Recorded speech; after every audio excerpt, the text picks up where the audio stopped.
stream się nie pojawił, bo właśnie... Ach, to cholerne OBS.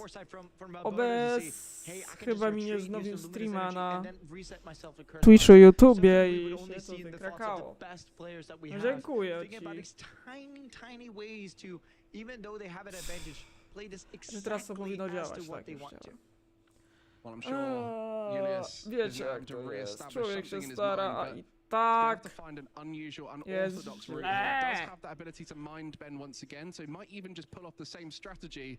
jest źle. Tak jest źle.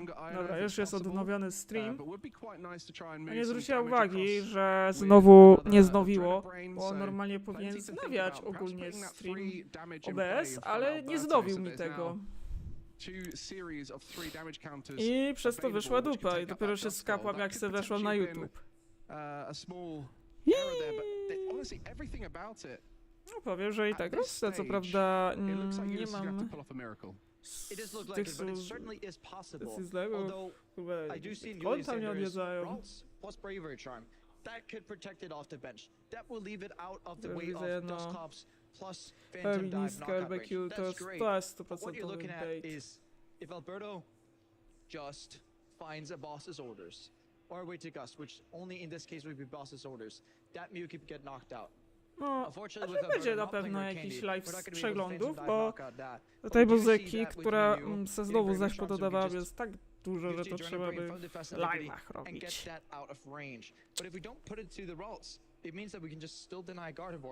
Proszę teraz w trakcie drogi posłuchać 3 albumy. No i znowu flip the screen, jest secret box. Alberto with 2 prize cards remaining could be heavily disrupted at this stage, and you can see some confidence in Julius. And no tak, znowu będzie poleci Confuse. The current deck we're watching in play, God of War, the best deck in format. It finds a way, even when its back's against the wall. There are options available, and with both Monkey Dory on board, we'll be able to move lots of damage. Now with that secret box, we'll be able to set up so much here in this endgame. Jak będzie 1000, to jeszcze będzie Blinging Bio i to też ułatwi dostęp do tipi. Jakby na to nie patrzeć. Więc też są już ułatwienia z mojej strony. And we need to mind bend this turn. And the worst part about it is that you have one Monkey Dory. You can't even stop the knockout on Festivity, because if you don't do that, there's going to be place 60 damage on the Screamtail and knock out a Monkey Dory in the active if you don't mind bend, and then get to reset it once again. Ciekawe. Wow. And I'm sure everyone at home is wondering what Julius's sprawdzam? No, coś to się zepsuło, ale teraz naprawiłam to, bo się widziała, że się zamroziło. Właśnie gdyby nie to, że... Kurde, tak to bym normalnie nie pomyślał w zasadzie, że OBS mi tego nie odnowi. Dosłownie. Gdybym się temu nie przypatrzyła, no to kurwa... And is doing so in great fashion on the feature match as the technical machine evolution comes down and the Iono so very needed this turn put into play. It has to bear fruit this turn, Iono. It really does have to bear all the fruit and give nothing to Alberto for this to happen. But then again, you know, this is one of the most popular lines that God of War go for, is that you go Iono, mind bend, cross your fingers, say, let's make this work. And with only one Dragapult EX in play, that Mind Bend will be effective at denying an attack potentially next turn. There is always the chance of a coin flip and a heads coming through. And I'd love to see what those two cards are for Alberto. O, dobra. That would really show us what's going to happen next. What does Alberto need next turn to be able to chyba raczej robimy co? Monkey Dory, dobra, czyli duszek i drugi dusz... A, i jeszcze kolejne 30 tego duszka, więc jest knockout. Nie, ja to mam...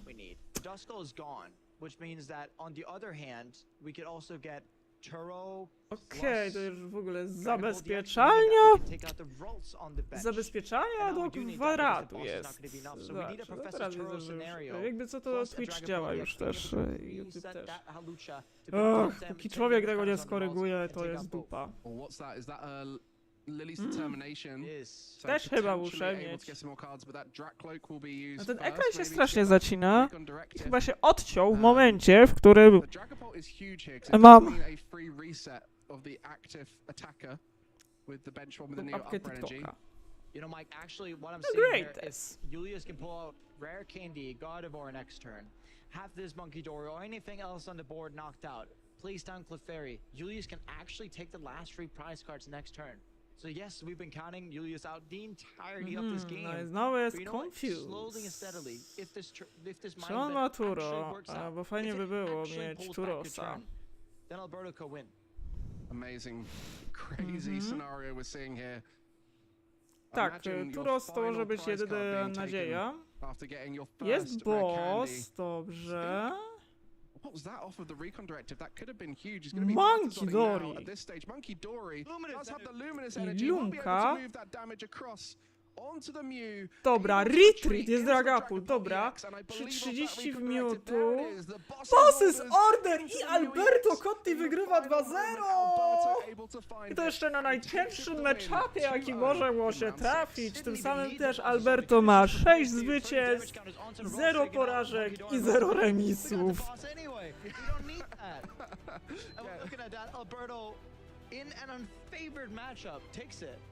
What an amazing scenario. No. Actually had it in hand off the Iono, having Dragapult plus Luna's energy with that artisan Ej, ale to play. naprawdę był ciężki How matchup, unfortunate jakby for można to Julius to popatrzeć. try Dobra, Iono muszę tylko disrupt, and TikToka Alberto mieć found it the whole way, but it was in pod that kontrolą, game one where bo we właśnie saw widzę, że on się the zacina craziest of czasami. comebacks.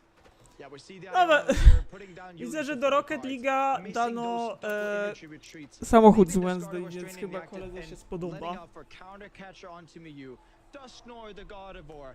How Lucha, and then being exactly Jezus, right on the money. szaleństwo. Yeah, and Julius No, didn't aczkolwiek even też see it trzeba coming. mieć He's na looking uwadze. at his O, next hand no thinking, właśnie well, how widzę about this powtórkę next turn? będzie. Suddenly Alberto Ja sobie is stringing zobaczę, co together tam. the ultimate turn as Horlucha puts 10 damage on those 2 bench single prizes, putting them both on 30 HP remaining, and the active plus 2 bench. Julius couldn't believe it. Such a great play from Alberto and just showing the crazy amounts of talents that he O. possesses. And yeah, No ten dźwięk jest taki zbrykowany, aczkolwiek raczej jest normalnie.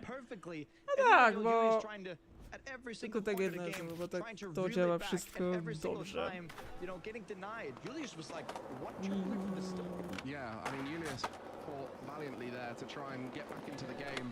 And it was key throughout that the routes were not able to evolve. You see these Kurde, two że routes on the bench. OBS Well, nie much umie... longer as Dusk Czasami drops ja nie 50 damage to zauważam one. czasami tego, że ten OBS się wyłącza i nie reaktywuje, bo on normalnie by dawał radę, by aktywować, a on tutaj w tym przypadku nie aktywował się.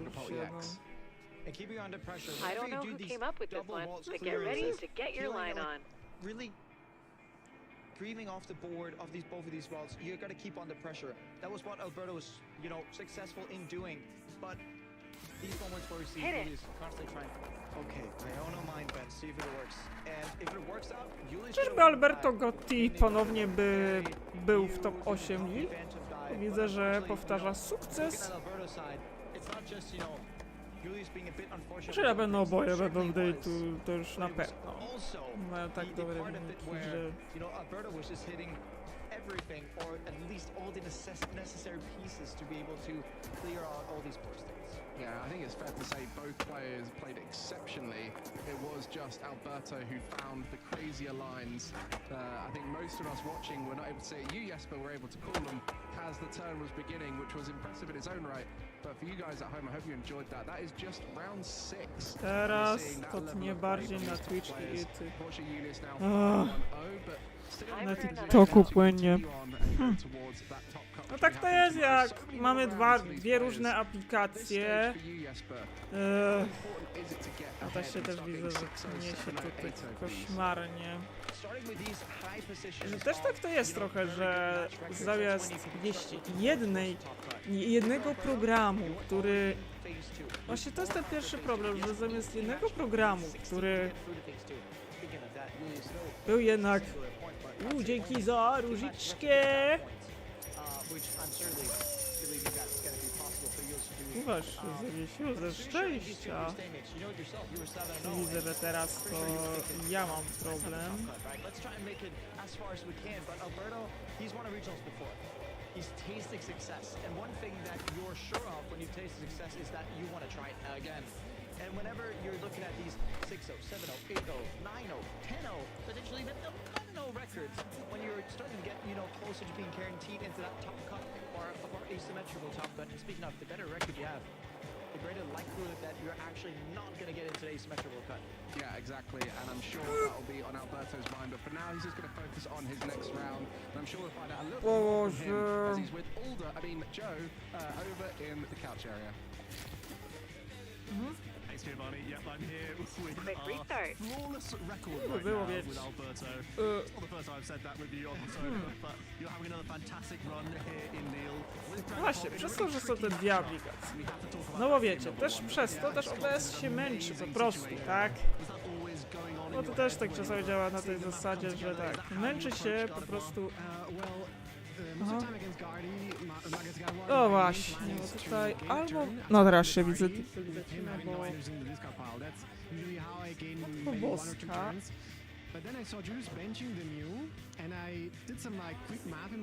Widzę, kolejne różyczki lecą. Dziękuję za kolejne różyczki. Do tego wiecie, to też krótko zasłania, no to też... No wiecie, no, że jakby był ten jeden kod do streamowania właśnie. Actually, this was like our second time on stream, and the first one was 3 years ago, I think. Was a special event in Spain, Bilbao. Triple, yes. Inevitable that we're going to see top competitors flashing like that at the top tables. The Gardevoir matchup, it's something you've had to navigate a few times. You've played Dragapult for a number of tournaments. Do you think it's changed much with Mega Evolution coming out? Has your approach changed at all? To się tutaj Coming into both lists? nie zaraz. Actually, really kind of makes my matchup better if they play instead of research, because they have Też nie hardest pozwala time mi to trochę, get więc... energies in the discard Muszę. pile. And the funny part is that the 10 No, HP poprawiło się też chyba dzięki temu, że no nie ma... super relevant, because now No tak, bo tutaj chyba zauważam pewną ciekawą rzecz, która mnie tu zaś wkurza. Jak mam to zrobić, żeby ja miała komfort i żeby oba streamy działały? Bo to... Yeah, small changes do change such a massive deck like yours, where you're trying every damage counter really does make a big impact on your overall prize map. Back to Those start. small changes do You make got a this. really big deal. So you said to me just Chyba, before we mam came to, on that więc you made a można last by minute switch to zobaczyć. Dragapult, which might be a surprise to some because you were piloting A, już wiem, co to się zjebało z tym. Drago V-Star deck, you were the Dragapult. Tak głupie It's a jest. surprise to hear.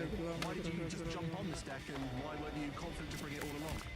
well, actually, after I watched the regional in Milwaukee and Belo Horizonte, I saw Fuck! Soul deck doing well. I was Bo... testing a bit of Dragapult before, but said like, To trzeba by let's tak. wait a minute, let's see what happens on the other side of the planet and see then what to try for. No, Alberto też bardzo ładnie mówi po angielsku. Wow! Soul deck, and at the beginning, kinda Ups, sorry! got me a bit scared. You know, the matchup is a bit tricky for Dragapult.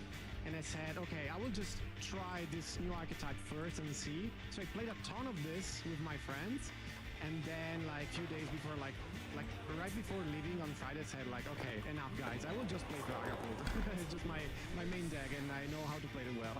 Yeah, I think there's something to be said out there for everyone that your own comfort pick where you have put so much time in, you're going to end up having Trzeba by sobie coś results more odpalić. often than not because you To co? know the line so Czy perfectly, za to, especially która by in pressure to... O, situations or with not much time remaining, you can still create those right decisions. to było, Really coś tam attribute miałam sticking to takiego... one O, archetype właśnie to jest over ten. and over again to some of your success. Nie wiem, co We've to seen so many było. times for many To był seasons now, ten. and it seems like you always, when you can, stick with Ta. the same choice. Yeah, usually that's my main Yeah. thing. I feel like I'm more comfortable into a big tournament like this if I know my deck like 100%, you know. So even if I'm like a bit tired at the end of the day, or even if I'm a bit nervous at the beginning of the day, I I can still rely on my deck and still be Spierdolion. kind of passive into like just playing it out, I've always played it out. So yeah, I would say like this is really helping a lot. You mentioned O, you're i będę testing tak, so much będę to against this zawiesić, Absol tak. Kangaskhan deck. A nie! And how do you attribute the sort of Mega Evolution format in changing your Nie, dobra, nie rozwiązałem problemu. playstyle, perhaps, even if it's not the same deck list? Like, how much of that work goes into testing a new format? Well, yeah, I think yeah, the new like Ah, new is Mega it Evolution alt expansion snap? Dobra. really like, got me by surprise. Jakim guzikiem So ja tu many robiłem tego alt archetypes snapa, that bo was ten up alt in snap Lille, for może example, nam tu this rozwiązać Absol tutaj deck, and also Saturn just problem, really zanim such a zaczniemy strong, grać, archetype bo... now, O, dobra, to są Return czasem of jakieś kompromisy. And of course you have to like start all Hey, over again I'm and thinking No, we can teraz out robię, a że jest great normalnie, place jak to na razie, ale use nie some wiem free długo. now. You thought it was just Lille you had to contend with, but the Absol Kangaskhan coming out of nowhere. Is it something that you do at the local level, testing out with friends and in person? Is that something you attribute to some of your success to? yeah, like my biggest part of my testing is my local car shop. Też which I zobaczę, wanna co tam say się hi dzieje to na tych BMX, innych so, wanna say hi. platformach. And we Juj! meet there, like every time we have Dobra, time, we just show up and play. jeszcze and zobaczę jeszcze, yeah, co sometimes tam also się play dzieje alone na because there's tym nobody to just play against myself, but yeah. That certainly makes sense. Twitchu. If you guys want to get involved at a local level at home, we've got something you can check out because you definitely want to get down to those tables. You can end up on the top tables at a regional championship if you're heading Czy to a jest aż local tak area. źle? Well, thank you very much, Joe. I mean, Dobra, jest w porządku z czego co widzę. There's so much insight from him, and I think the Na comfort Twitchu i check is chyba na always YouTube something that powinno keeps być coming w up porządku, in these interviews, chyba especially as że... we start having these huge tournaments where you have Dobra, to nie play jest so w many rounds. porządku. Yeah, and you see it as Alberto is Here's a reminder. continuing to do A well A with mission that you Dragon Ball, started even Gdyby though late. tylko dano mi pewną możliwość, która pozwalałaby raczej odpalać streama na jednej aplikacji 3 na 3 platformach. Why? Mhm. It's still quite doable.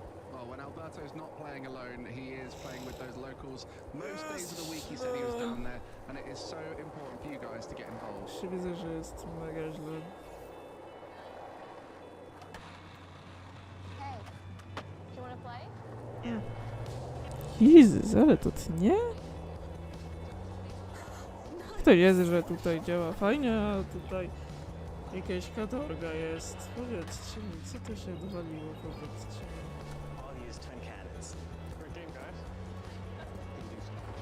No serio, to naprawdę łatwiej byłoby mi to wszystko zrobić właśnie na tej jednej, no bo Definitely get involved. Scan Ale that nie, QR code już to find your nearest dajecie local mi league. Every time możliwość I move streamowania na tej elsewhere, platformie, one of to the first dajcie... things I do is find out where the Się, nearest store is. jeżeli już dostaję taką możliwość faktycznie, że mogę streamować i tak dalej, no to ja... To nie zmuszajcie mnie trochę do używania tej aplikacji. OBS to jednak faktycznie byłoby płynniej, bo raz komputer by się faktycznie nie dławił, bo wtedy mam o jedną aplikację mniej. A multiskill ja też TikToka? Tak, ogarnia, tylko że ja muszę mieć coś takiego jak keystream. Klucz do streamowania, on jest tutaj bardzo istotny rzeczywiście. Myślę, 1000 followów. No, jakby miałam. Bo ja nie mam, bo ja mam tą opcję zablokowaną.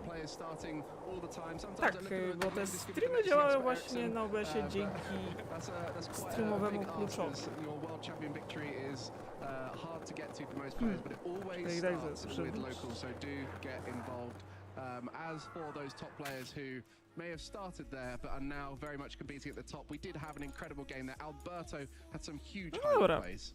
Indeed, Ja yeah, już and jakieś we're just powody. seeing all these mathematics coming down from the game, you know, dust storm mathematics, how Lucha being incorporated, just a tiny sprinkle of W damage leading up to that massive Phantom Dive where it feels like whenever using Phantom Dive, yes, maybe potentially just dealing 200 to the active and 60 on defense, it doesn't feel like a lot, but essentially you're dealing 260 damage to your opponent's board. You have to look at it like that, where you gotta use that 260 damage at your damaged soldiers. You know, all of these plays where we get to see here the boss's orders onto the rolls, being able to use dust globs on the bench rolls, taking that out. And you know, when you see a moment like this where you can start and you can place those 20 damage for the rest on the rolls, to get that knockout. And when I pause it here, you can get to see, you know, the 20 damage is going to knock out the rolls. Then we're going to be able to set up 10 damage on the Festivity right here. And then we will get to see the rest going into fruition. And, you know, setting 10 on Festivity leads into being knocked out by Phantom Dive straight off the bat. And putting 20 on the rolls gets a knockout. So you can be setting up, you know, the remainder of the 4 prizes that you have left. Even though that Julius had a valiant effort in, you know, trying to prevent this afterwards. Yeah, it all came up to naught as, you know, Alberto just hit everything that he needed. Yeah, as soon as that 5 damage counters from the Curse Blast was on the Ralts, you could tell Julius had almost like pre-put the 20 damage there as he knows exactly what's happening. It is the play that Dragapult needs to make. Yeah, and like when we're speaking of Dragapult and fantastic maths, there's always one thing I want to be figuring out. We did figure out that Dragapult can definitely be beating Gardevoir whenever it's set up like what Alberto did here. But for my sake, I want to figure out who did the best Giovanni impression today, Mike. Yeah, well, it's been an interesting day as we've seen so many of the costumes people have been wearing. Myself as Giovanni here, you've brought, I mean, you're basically the Scarlet and Violet gym leader, Rhyme's biggest fan, I think is fair to say, is your Grievard there. I know that we've got Alder from Joe, and then my big rival in Shay with Giovanni. So I'm excited to hear what you guys at home think about it, and we'll probably have a little bit of a competition a bit later on. Oh, we are. And indeed, I want to be figuring out that question from you guys. It's not going to be about, you know, whether me as a big fan of Rhyme or Aldo is going to be figured out. We don't have a large enough crowd to figure that out unless we'll be using the power of Twitch poll to figure out who did it best. Yeah, we'll have a little bit of a competition, as I'm sure you'll be excited to see. And get involved using socials and let us know what your favorite outfit from the event is. I think it's also fair to point out, if you guys are only watching the TCG stream, the video game stream and the Go stream have also done a phenomenal job of dressing up. Some of my Team Rocket minions are on the Go stream, which is great to see. And I'm sure there's loads of people out in the hall. I haven't had a chance to go and see any, but I'm sure there's amazing outfits across the hall, as I know plenty of you really enjoy representing your favorite characters. And you also got to make sure you follow the channel so you can see all of those different streams all happening at once. And yeah, speaking of that, let's go ahead and figure out who did the Giovanni best.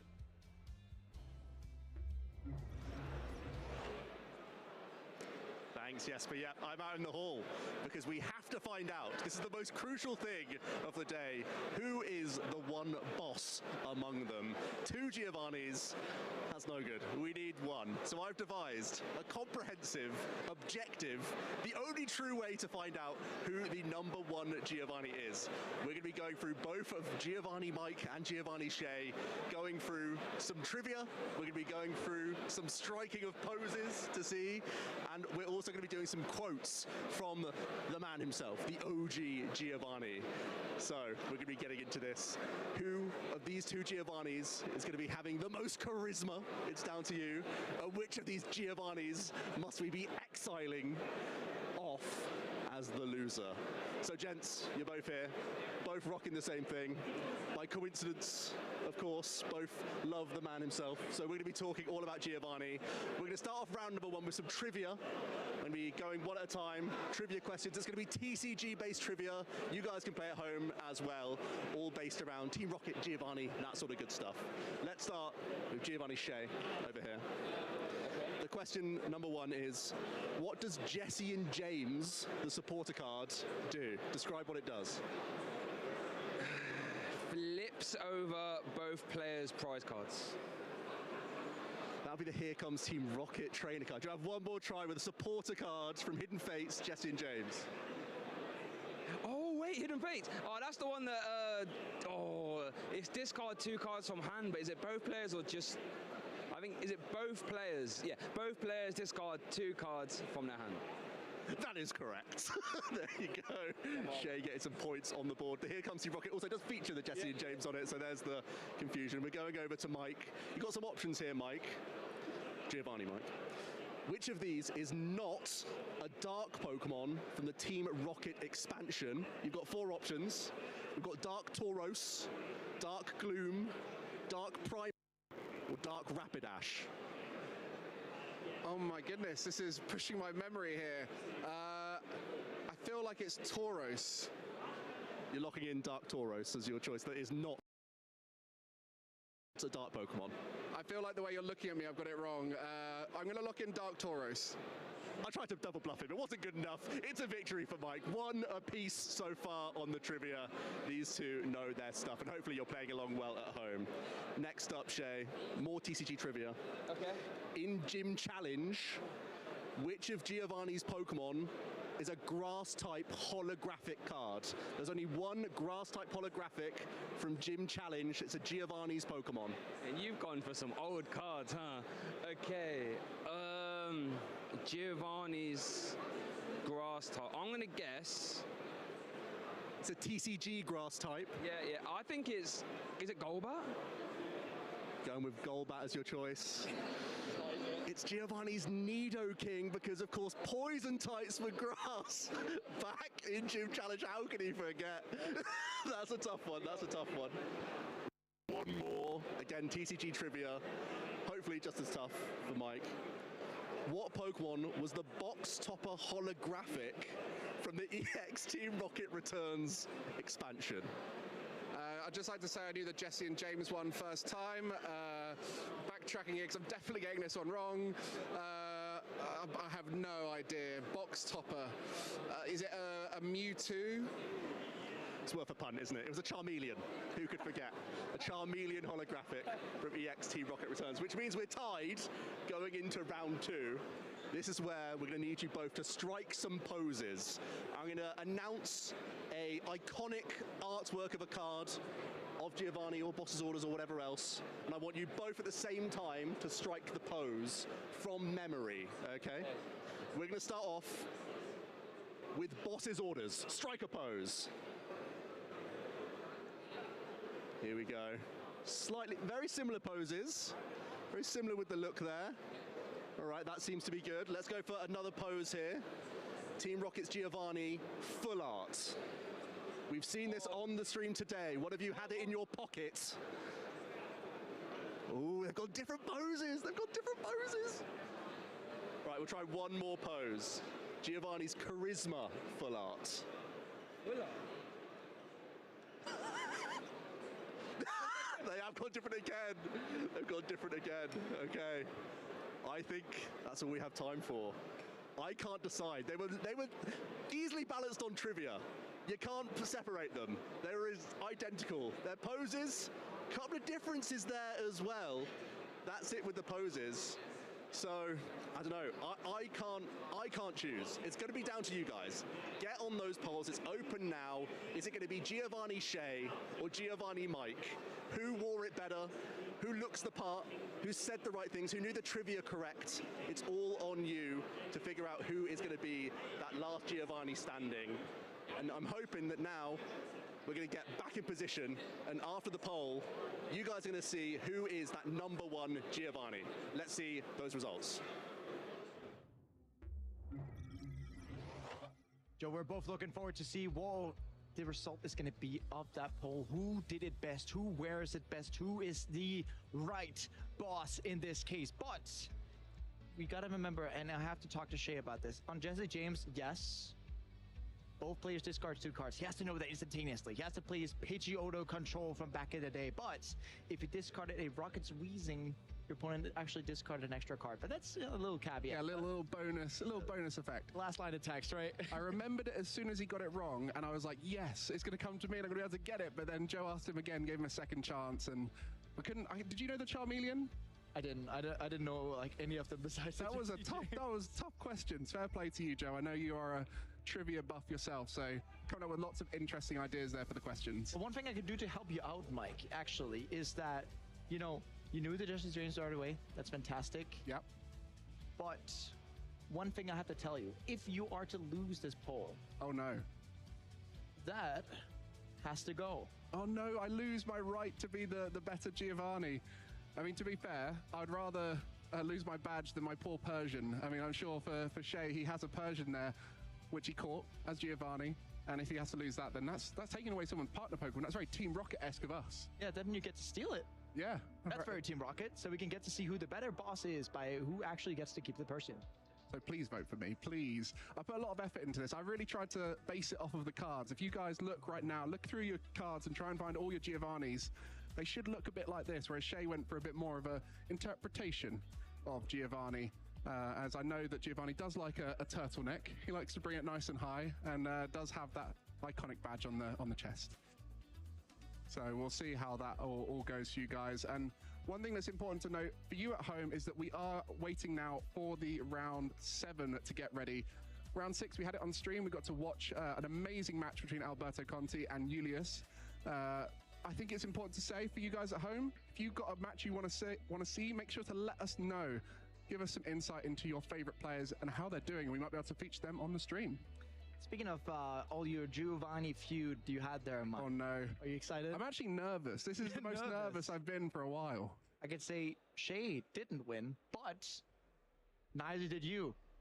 You know who won? Hang on a moment. What's happened here? Yeah, we had a third option on the poll. It was either you, Mike Giovanni, okay, or it was Shea Giovanni, but the original Giovanni took down the crown. You have not done it the best. It is always the original Giovanni taking it the best. The literal OG. Yeah, that makes a lot of sense. I mean, he is the best Giovanni. How can you compete with the actual person themselves? I mean, Jesper, that'd be like me trying to cosplay as you and say if I could be the better Jesper. Of course you're going to be the better Jesper because you're Jesper. I mean, always, right? But like at the moment, if you're looking at championship points, you might actually be the better player than me. Well, we'll see. We'll see about that one. I'm sure we'll have plenty more opportunities to compete. As we mentioned before, we're here at the Lille Regional Championship. We're going to be having our round 7 coming up shortly. Round 6 has just concluded. We had a little bit of time to have some fun there with the Giovanni shenanigans. Anything you're looking forward to in the rest of the tournament, Jesper? I mean, I'm looking forward to round 7, round 8, round 9, and of course us finishing off to the couch at the very end. But we still have 3 fantastic rounds left of action today. You know, we get to have, you know, imposter Giovanni and Aldo being able to take over the reins of us in just a very few short moments. And, you know, I feel sorry for you, Mike. Like, you actually did a very good job posing as the original. Wait, do I have to take this out still, even though the original Giovanni won? Is it only if Shea wins? I mean, I technically said that if you lose, you would need to take it out. I think we'll work this one out in a moment. For now, we'll give you a chance to look back at some of the greatest moments of last season.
Does get the sparkling Arya. This is resistant damage. Is it enough to knock out? Looks like it takes down the Goliathopod. Parabolic charge is loaded here, but there's only 1 HP remaining on this tiny little Dedenne. Saxon is going to take a 3-0 series sweep. Rise for Saxon. He is your 2025 North America International Champion.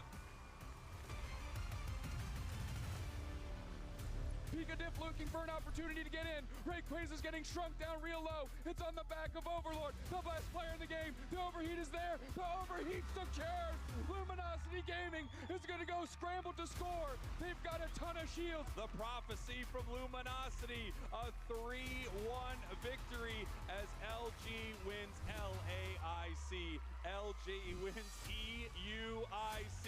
LG wins NAIC. One of the best to ever do it, Luminosity Gaming!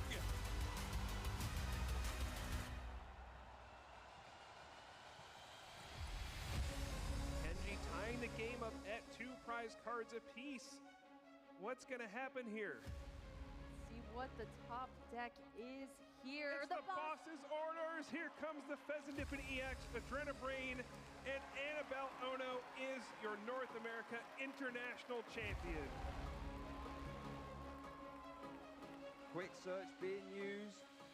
What do you think we're going to grab? Boss's orders. Boss's orders, Pheasantipity. There we're going to see the big burning darkness. There's the KO. Undefeated, unstoppable, undeniable. Ice in the veins.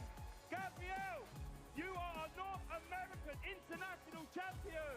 Latin America, Europe, and now the North American International Championships, a Grand Slam.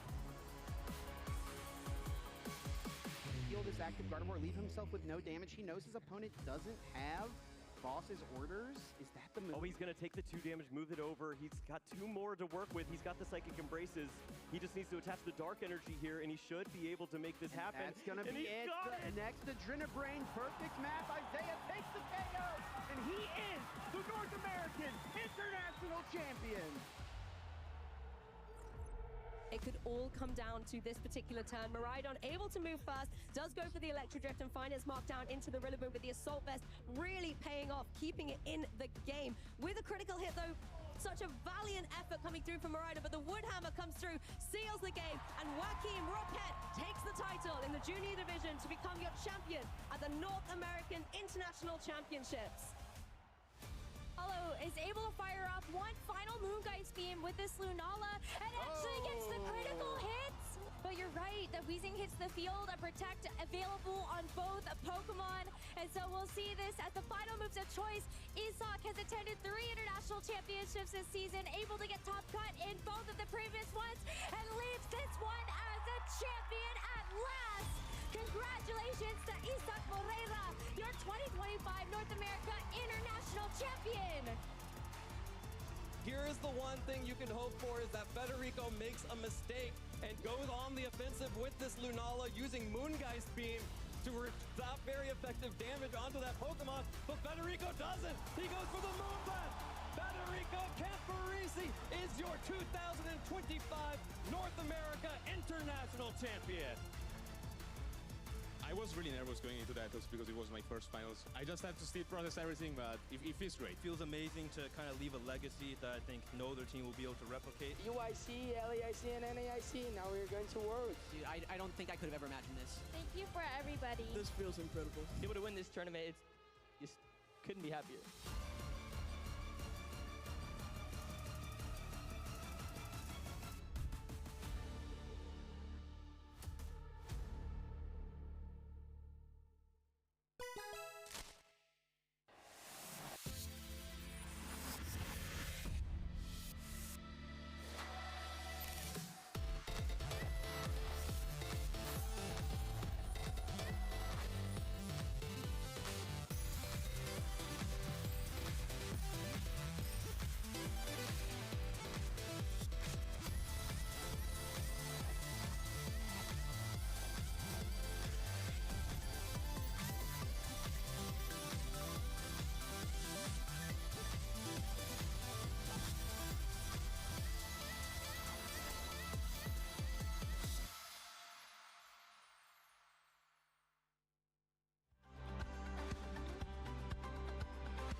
Welcome back, trainers, to Lille Regional Championships. We're in the thick of the action in phase 1 of our competitions, and the battle keep rolling on because we've got more intense action. We've got players who have already booked their spots into phase 2 of the competition and setting their sights further towards the top cut. There are 9 players remaining at 6-0 records, and we're featuring 2 of them in this round, Shay. Yeah, and we have a star-studded matchup here. On the left, we have Stefan Ivanov, no stranger to the big stages, has done really well at a number of events. And here we have his resume, and trust me, ooh, you know what I mean? It doesn't really get much better than that, to be honest with you. NIC champion back-to-back, might I say. NIC finalist, almost done it again. And then OCIC finalist as well. You always know that when you can only see international results, you know that they're an incredible player. Alexander, no slouch himself, though. A top 4 in Birmingham, as well as a top 8 in Warsaw, with some really intriguing decks as well, playing the likes of that Vikavolt Palkia archetype, picking up some really interesting builds. So definitely a creative deck builder who's also had some great results with it. Yeah, and that's one thing I love when you get creative deck builders doing well. A 6-0 record, wherever he's playing, has been going quite well. And the same for Stefan, you know, he's no stranger to innovation every now and then. Let's consult the prize cards, though. Blood Moon Earth Luna, Pheasantipity for Stefan. Luminous Energy, 2 copies of Fighting could be impactful. As we do see the fist bomb here, and our Swiss Round 7 feature match here in Lille Rio Championship is getting started. Alexander's going first, starts off with the Buddy Poffin. The prize cards already indicate what archetypes both these players are going with. Alexander is going to be rocking with the Dragapult EX Dust Noir archetype, a staple in the metagame for many months now, that has had only a few new additions really to the engine from Mega Evolution, with Lily's Determination being a new 4 of within the deck. But this archetype really functions around the draw power from that Drakloak Recon Directive, giving you so many more cards to see to accumulate some really disruptive combos. The Budu early on can buy you time, shutting down the opponent's use of item cards. That allows you to evolve up into multiple Stage 1 and 2 Pokemon. And suddenly, thanks to the disruptive damage counter placement of Phantom Dive, in addition to really careful Curse Blasting, you can be completely annihilating board states with your opponent not having much of a response. So it has a slow opener and then springs into life once it finds its combo. And once it does begin to life, we've seen many games get concluded with just 2 announcements of Phantom Dive, mixing a couple Curse Blasts. And that's all she wrote. 6 prize cards can very easily be taken. So, you know, just because Alexander might not get off to the races by like a turn 3, doesn't matter. I promise you, energy attachments are rather important. Now, we do see a Psychic. Now, it is over to Stefan, who is playing that Golden Go archetype. Again, no stranger to the format. We've seen it do super well. That Make It Rain doing 50 damage for each energy you choose to discard from your hand. So technically an endless damage output. As long as you got enough energy in your hand, you're hitting for rather ridiculous amounts of damage. Has the ability coin bonus. You can draw a card. If it's in the active, how about draw 2? So that's pretty good. And one thing I really love about Golden Go is that Geneset. You can see there the metallic signal ability, letting you search your deck for any metal evolution Pokemon and popping them in your hand. Now, you might be thinking, Shay, you haven't introduced us anything new to the deck. Why are we seeing it play so much? Well, if you look into Stefan's active there, you have the Lunatone. With that Lunar Cycle ability, as long as you have Soul Rock in play, you can discard an energy from a fighting energy from your hand and draw 3. So we are drawing a copious amount of cards there for Golden Go, which is what you want. Energy and discard pile, so you can fling them straight back with super energy retrieval. Yeah, it flows so perfectly. Even though you have the license to throw in a bunch of fighting energy, there's fighting gongs in here as well, so you can find early access either to energy cards to use with Golden Go or early access to the second part of the piece you need, because Solrock and Lunatone work in tandem. You need to have them both in play to use both the Lunar Cycle ability to draw a bunch of cards and fuel that discard pile like you mentioned, but also allows Solrock to get into the mix early. And it actually allows the Golden Go players at times to maintain single prize early game board states, which I think can also be crucial in other aggressive matchups. And it has also changed the deck quite substantially in terms of what you're seeing in here. No longer do we really look towards the Energy Search Pro A-Spec. In this case, Stefan is going for the Prime Catcher choice. Sometimes you see the Precious Trolley, but he's had no issue finding basics on this turn 1, getting triple Gimme Ghoul, the Soul Rock down, in addition to Genesect EX straight away here. So we'll immediately find a couple Golden Go EX to the hand. A really, really good turn 1 here. But doesn't look like he's launching much pressure this turn. There's already a high hit point multi-prize Pokemon in the active. So Solrock doesn't really have any usable targets anyway. So all things considered, this has been a really good opener for him. And one thing I really love about the Solrock Lunatone additions to the deck is that Golden Go used to be very linear in the sense that you could target by knowing full well your opponent has to attack with a 2-prize Pokemon. There's no ifs, ands, and buts about it. But now, with that Solrock being a fantastic attacker, doing for 1 energy 70 damage, isn't affected by resistance or weakness, it really opens up the doors. Now, we did see a Lunar Cycle there for an extra 3 cards. What else are we working with here? Does the support not even been used yet? No support, just Ball Search. Wow. If Stefan had been able to find another fighting energy, he could have used the boss's orders early and taken a KO on the energy Dreepy on the bench, but didn't find the fighting energy. The last piece he needed... Mariusz, jestem. Mocno przegapiłam. Więc tak, mamy oczywiście bitwę tytanów.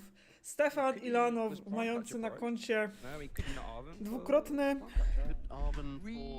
zwycięstwo. Parę minut grają. No widzę, że dopiero zaczynają. Tak,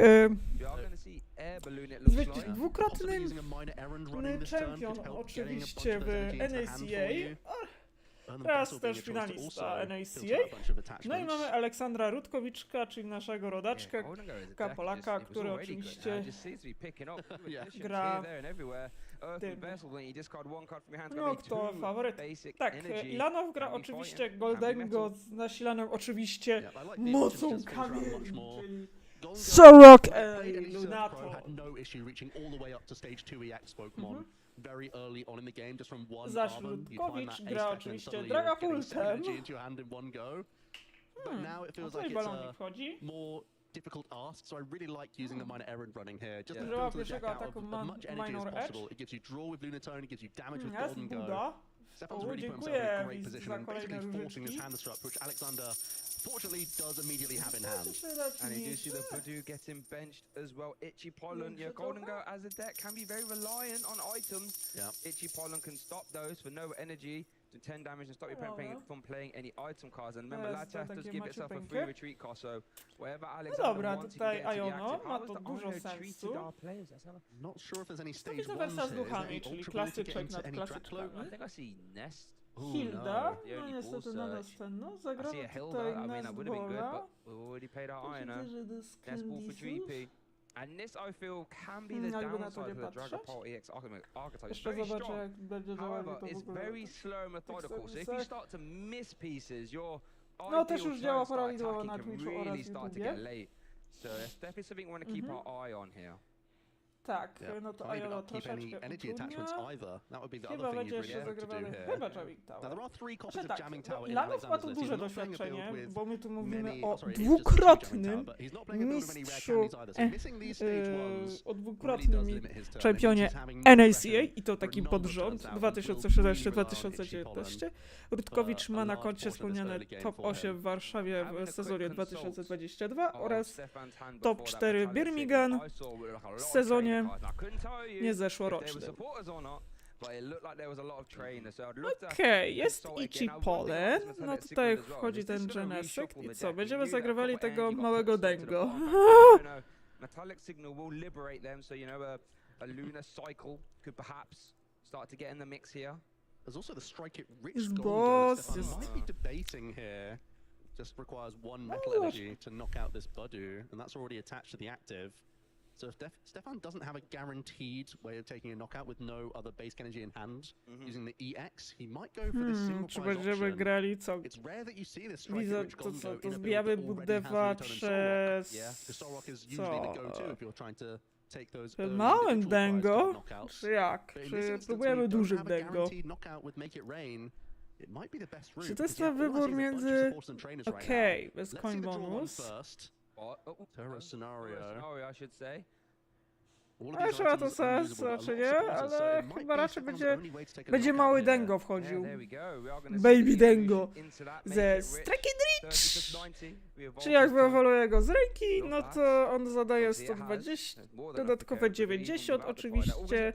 Chyba wchodzi Boss Order. O nie! No to będzie knockout na biednym Drippy. Can get a little bit out of hand. Stefan is on the board here though with that make it, strike it rich, I should say. Is going to take the Serendipity out the Muszę się chyba trochę... It's over to Alexander though. Yeah, what's crucial about this is that Alexander is basically locked back into attacking with Budu again. He still needs to try and find a bunch of these stage 1 evolutions this turn. But the strike Z jakich pulcierzy? Tak, Dengo. No, znaczy chyba to znaczenie. Again, with Stefan not needing any cards in hand or any additional draws, so Stefan is already putting on a lot of pressure, asking quite a few questions of Alexander, having missed some Drakloak early on. That really has to Counter Catcher w Genesekta, ma to dużo sensu. Jamming Tower, żebyś mi tu nie uciekł, mój koteczku. No nie wiem, czy ja bym chciała Neo Ampera, ale dobra, raczej nie ryzykujmy. No, na razie nie wiem, to ciekawie, jak tutaj przeciwnik daje takie... Tak, Rutkowicz z legendą TCG w Europie przeciwko.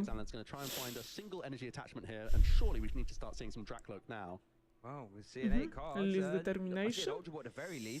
Dobra, jest. Na pewno Draklock będzie, bo tutaj już jest, mam Ultrabola? Czy nie ma Ultrabola? Jest Ultrabol. Dobra, jest. Myślałem, że nie ma.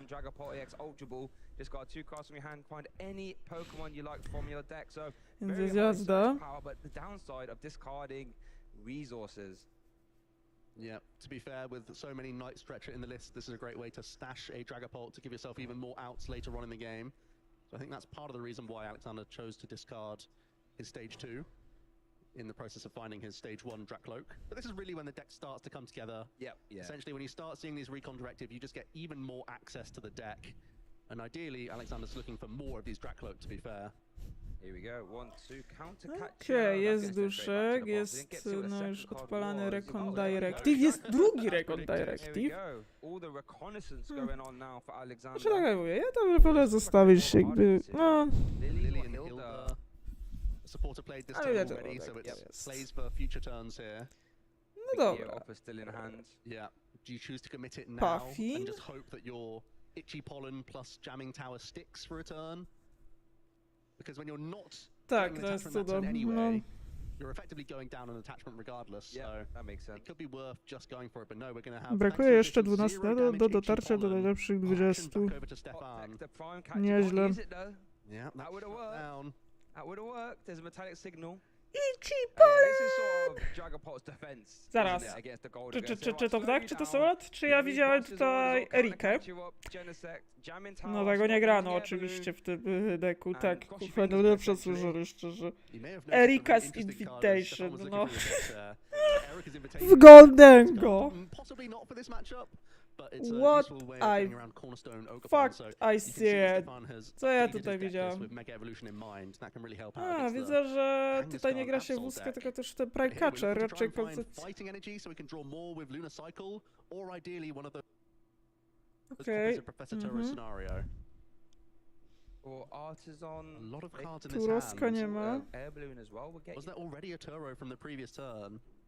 Yep, yes, there was. It is. Professor's Taurus scenario, letting you remove a Pokemon from play. That'll let you pick up the Genesect. Thank you very much. Back into the Strike It Rich. No niedobrze powiem. A lot of value from this single prize Golden Go. Yeah, that multiplier is nice. 30 plus 90. 30 is perfectly enough to carry Budu. Stefan. Tak na uspokojenie Rudkowicza, tak?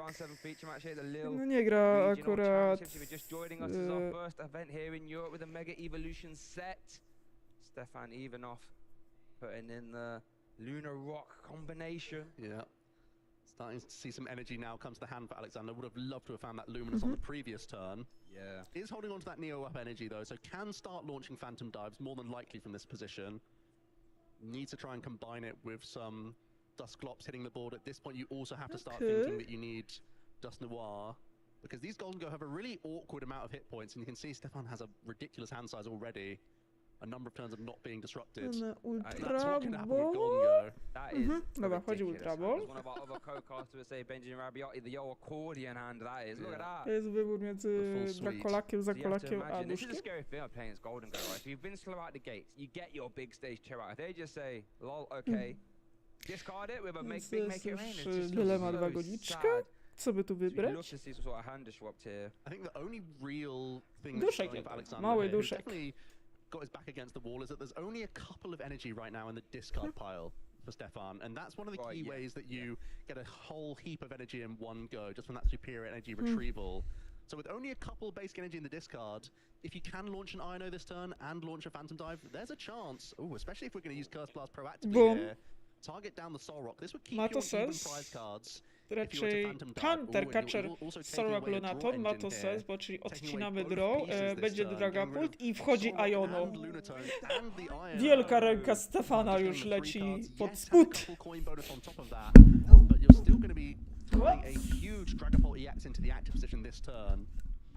Chyba statyw nie wytrzymuje niczego w sumie. Dragapult EX is the comeback kid of the format. Here we go, Neo upper energy, Dragapult EX Phantom Dive, 200 damage into the active.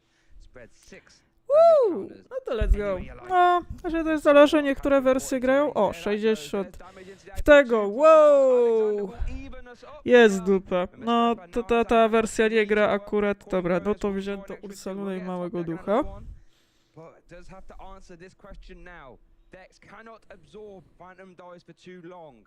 What can Stefan do? And as you perfectly said, not a lot of energy in the discard pile yet. That is your big reload potential with superior energy retrieval. Coin bonus. No dobra, coin bonus. I jest superior. So if we can't knock out this Dragapult EX, we could still use the prime catcher this turn. Taking a single prize knockout, just going down to 2 remaining. Yep. That should be much more in range for your Make It Rain attack.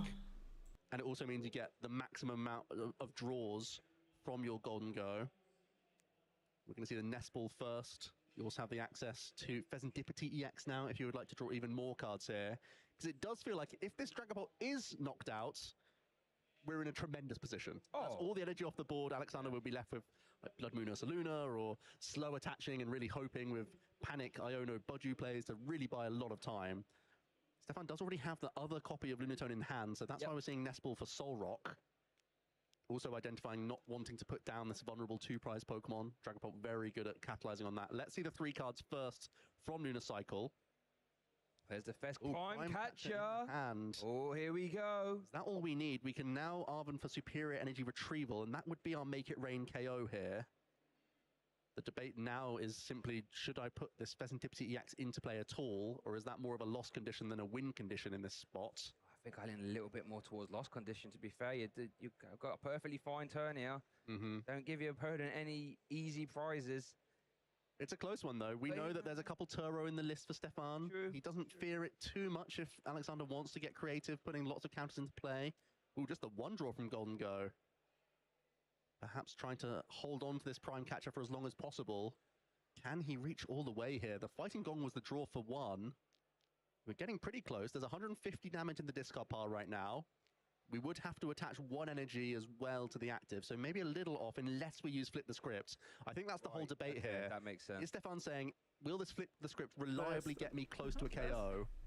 If so, No this dobra, is a kamyczki massive turn. wróciły. Okay, big 3 cards here. We need energy, superior energy. Oh, there's another one.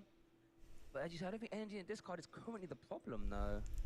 For me, for me now it feels like perhaps Okay. you prime catch Kamienie you could even wróciły. attack your Solrock and Solrock KO the Dreepy. Yep.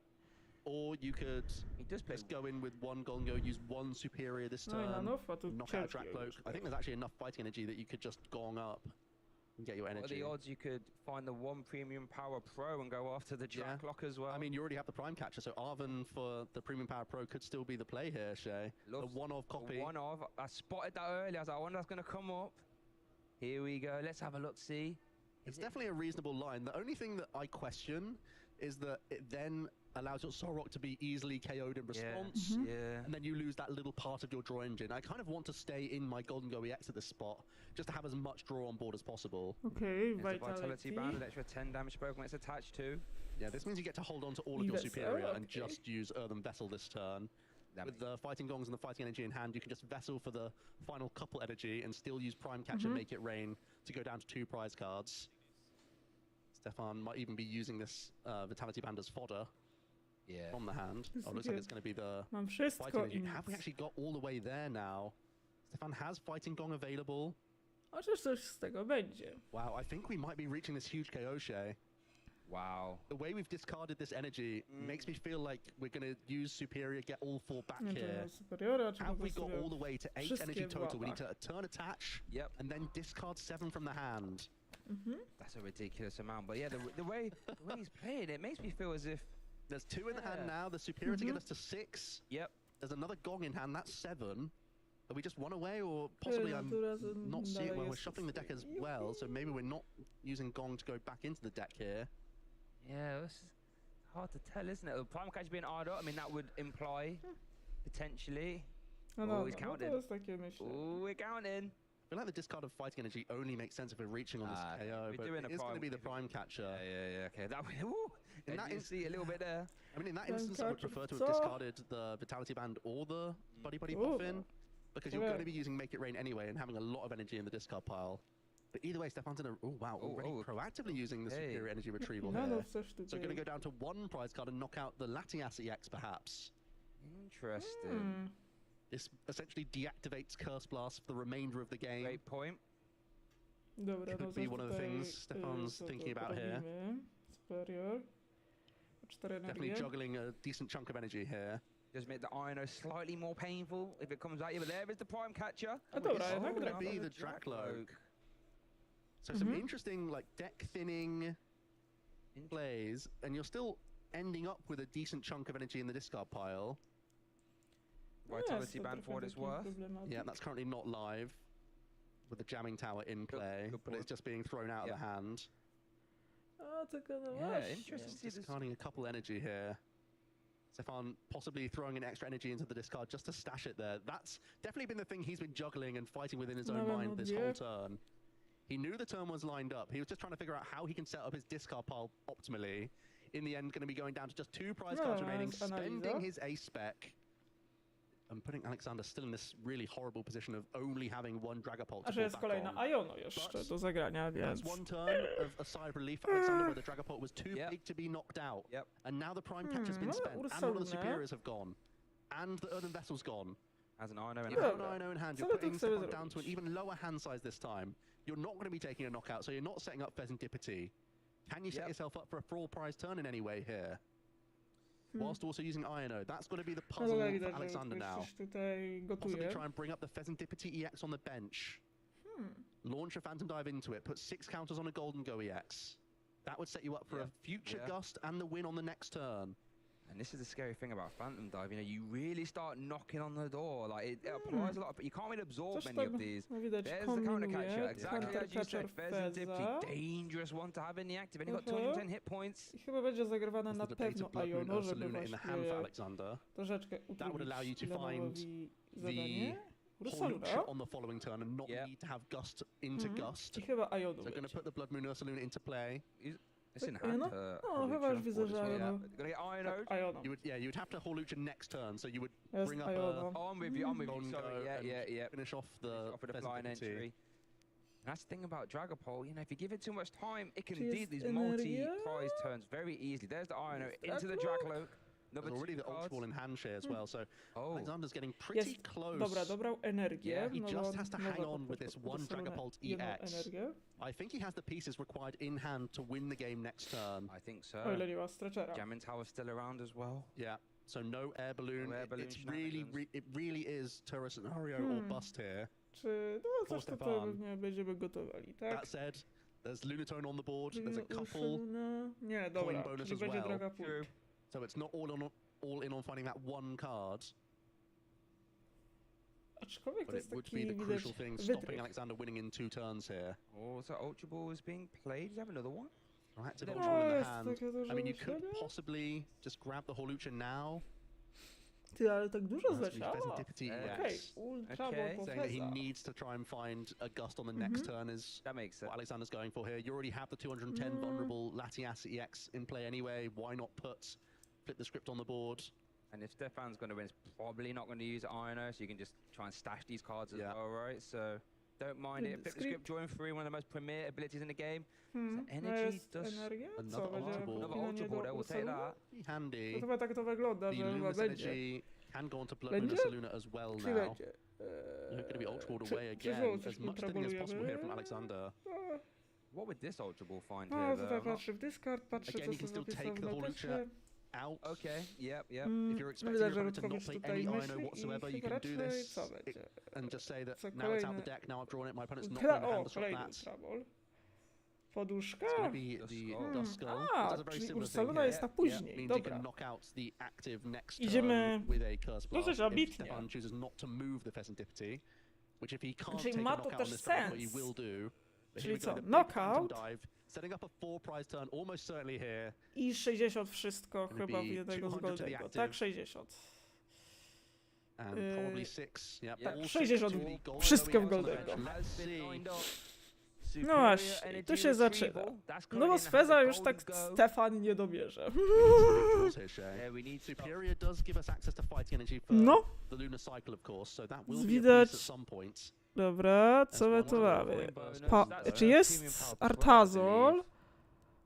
Czy jest możliwość przebicia Jamming Towera?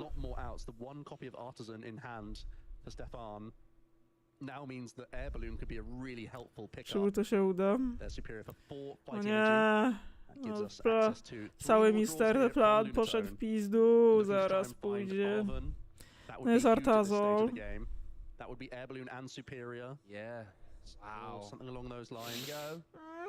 Jest Erika, o kurwa! Ile jest? Raz, dwa. 5 energii. Jest 5 energii, jeżeli o to chodzi. W łapie. Jest Erika, ale Eriki nie zagra. Się zostało. O co chodzi z tą Eriką? Bo ja ten tech kojarzę, ale ze Snorlaxa. Ewentualnie z Pidgeot Controla. Tego tu nie grali. Chyba pewnie chodzi o to, że jak znajdzie tu Prizera, to wtedy robi Make It Rain? Chyba w tym.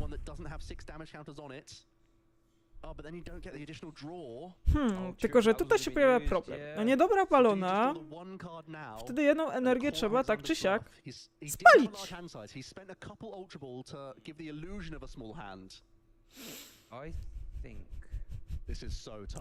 No oboje są takimi myślicielami.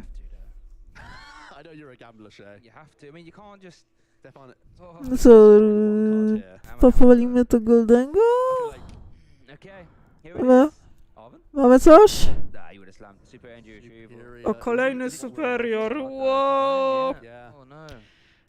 No, ale pytanie, czy coś zostało jeszcze z tego discardu?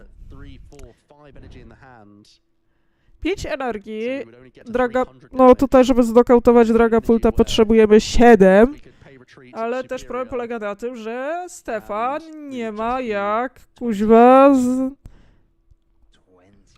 z tymi energiami. No właśnie, to jest popa.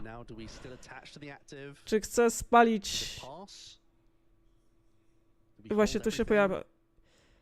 5 energii daje 250 i to nie jest wystarczające, żeby zdokautować Ursalunę, no to feza tak, ale problem polega na tym, że dobra, czyli pas! I Rutkowicz ma top deck w postaci Stretchera, co oznacza, że może wyjąć małego duszka. O nie, ale małego duszka widzę też ma. Widzę mały duszek, jest Stretcher i chyba będzie mały duch.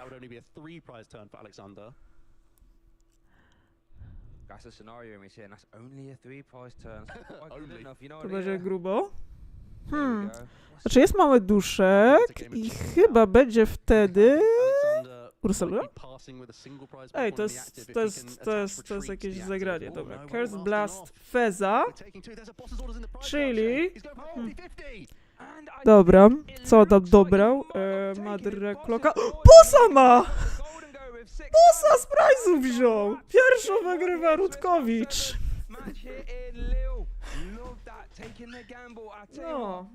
No proszę. Bo z Prize'u wyjęty został. Yupi! Absolutely incredible gamble. Alexander realizing the situation that he was Więc tak, pierwszą rundę wygrywa Aleksander Rutkowicz. Więc jest naprawdę grubo. He has too many cards in hand. He has 5 draws at least that turn. Let's see how this game one played out. It was early game, a really good board from both players, honestly, with the early Itchy Pollen. Stefan able to initiate a prize race, but it was a late close to the party. Alexander had to give up a couple prize cards early on to this early strike-it-rich Golden Go. Made this really cool line using an early dusk clops to then pick off this little part of the engine with a 2-prize KO. W ogóle to zagranie, a Dragapult, żeby This was a key risk from Alexander saying that I just don't think there's enough energy in the discard pile for Stefan to reach a KO. That's how it played out. Stefan put himself nicely down to 2 prize cards remaining. No niestety and it was this one panic line from Alexander. Stefan then had this pretty awkward whiff. It wasn't an easy way to reach win namieszać graczom Goldego. Czyli niektóre wersje Sorrow Goldego grają Precious Trolli. What a phenomenal way. Ej, zaraz, czy Stefan się ubiera w kropie? Bo to jest chyba Umbreon z kropa. Tak mi się wydaje. Ale jest to chyba mi się wydaje koszulka z Kopa. Dobra, zaczynam rundę drugą. Okej, jeden z kamyczków się sprajzował. Tutaj Latias został sprajzowany. Oh no, Moon as well! O matko! We normally shrug and say, well, it's fine as long as you don't lead. Oh, you've led it. You've led your one blood moon Ursaluna. This is going to be a rude awakening for Alexander with his first deck search. The one copy of Latias EX, that Skyliner, providing free retreat for all basic Pokemon. That's not an option for him. He only plays one Professor Turo scenario to move this Pokemon now. He doesn't play any Air Balloon, doesn't play anything else. The one copy of the Latias, and you just hope that you have enough basics in your deck to not lead the Blood Moon. And there's 20 minutes remaining on the clock, Shay. In these really tough spots, and you're hunting for that 7-0. Alexandra. You're thinking, let's go game 3 now. I think that's a tough call because you're already a game up. But if you want to give yourself the best chance, because you know that if you're giving Stefan a bunch of time, this Blood Moon sat there doing basically nothing. Sure, you can still build a board behind it. I mean, maybe you play out the few opening turns and hope that Stefan tries to hunt with Soul Rock or even lower hit point things, and then the solution reveals itself for you. I think if Alexander's hand is good enough, he'll still play into this game. But you also really have to think, especially with just the best akurat of taka one, ciekawostka, the no plus jakby w one tym turn rather than Birminghanie plus to three. on miał koszulkę z klubu 2020. Let's get the energy, at least one Dreepy though. Ale There is faktycznie nie potential jest to big dobry pressure znak. from Stefan Tutaj though. już widzę, He could be że going for Stefan Air też nie Balloon ma aż plus tak Prime Catcher and take out this one ale Dreepy sam and fakt, że still jest strand the Ursaluna, Blood Moon no jest Ursaluna. faktycznie bolesna. Też po stronie Rutkowicza nie pomaga fakt, że Latias jest w prizach. I wycofa tego Miśka, to już jest wyzwanie. I mean, the best case scenario is you Toro it, you're one supporter for the turn, it's a Choro Blood Moon. Is over to Stefan, no, over the turn there with that Arven, searching for a tool card and item, buddy popping. No faktycznie, że wiesz, tak, że ja Alright, not quite as crazy as we were thinking, unless it's already in the hand. No, I don't see it. It is going to be the Fighting Gong mamy though. oczywiście Fighting Gong. Lunatone coming onto the board. That activates both the ability now for Lunar Cycle, but also niestety drugi w the prizach. attack from Soul Rock that can still make some meaningful damage into this Blood Moon Ursaluna. Still could get you a little closer. And who knows, maybe with Lunar Cycle we can still get towards a big combo here. Could you imagine if you Lunar Cycle? There's no fighting energy in the hand. Oh, he's playing a Gong though, no? So it's a slightly weaker turn than we expected. It's just going to be the minor errand Chyba running będzie instead pierwszy here. atak Minor Edgy, który wyszukuje dwie dowolne basicowe energie. Stranded, I think you can still generally be quite happy with that. Jest You have Draklock, draws for o next Boże, turn, biedny now that you've jeden fished out Draklock. some fighting energy for Widzę, że yourself. Rutkowicz w swojej liście ma też Alexander immediately finding a Drakloak this time. That was one of his core headaches of game number 1. Still able to navigate his way through, but immediately that's resolved. And a Nest Ball in addition here. So can get some additional Dreepy down. Did have a Lilies in the hand as well. So again, big hand refresh. I think that was a top deck actually. Yeah. This is a strange spot where you're almost trying to goad your opponent into going around your Blood Moon Ursaluna for a single prize KO. Here comes the fresh 8 cards then from the new supporter.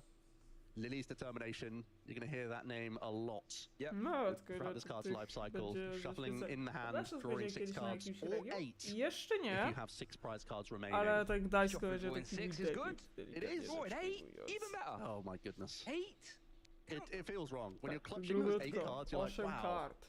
Such a powerful effect, and it's part of the reason why these stage 2 Pokemon have dominated, have really dominated jest też the kwestia meta kasy. share throughout today, and also on our top tables, to be fair, lots of stage 2s in action.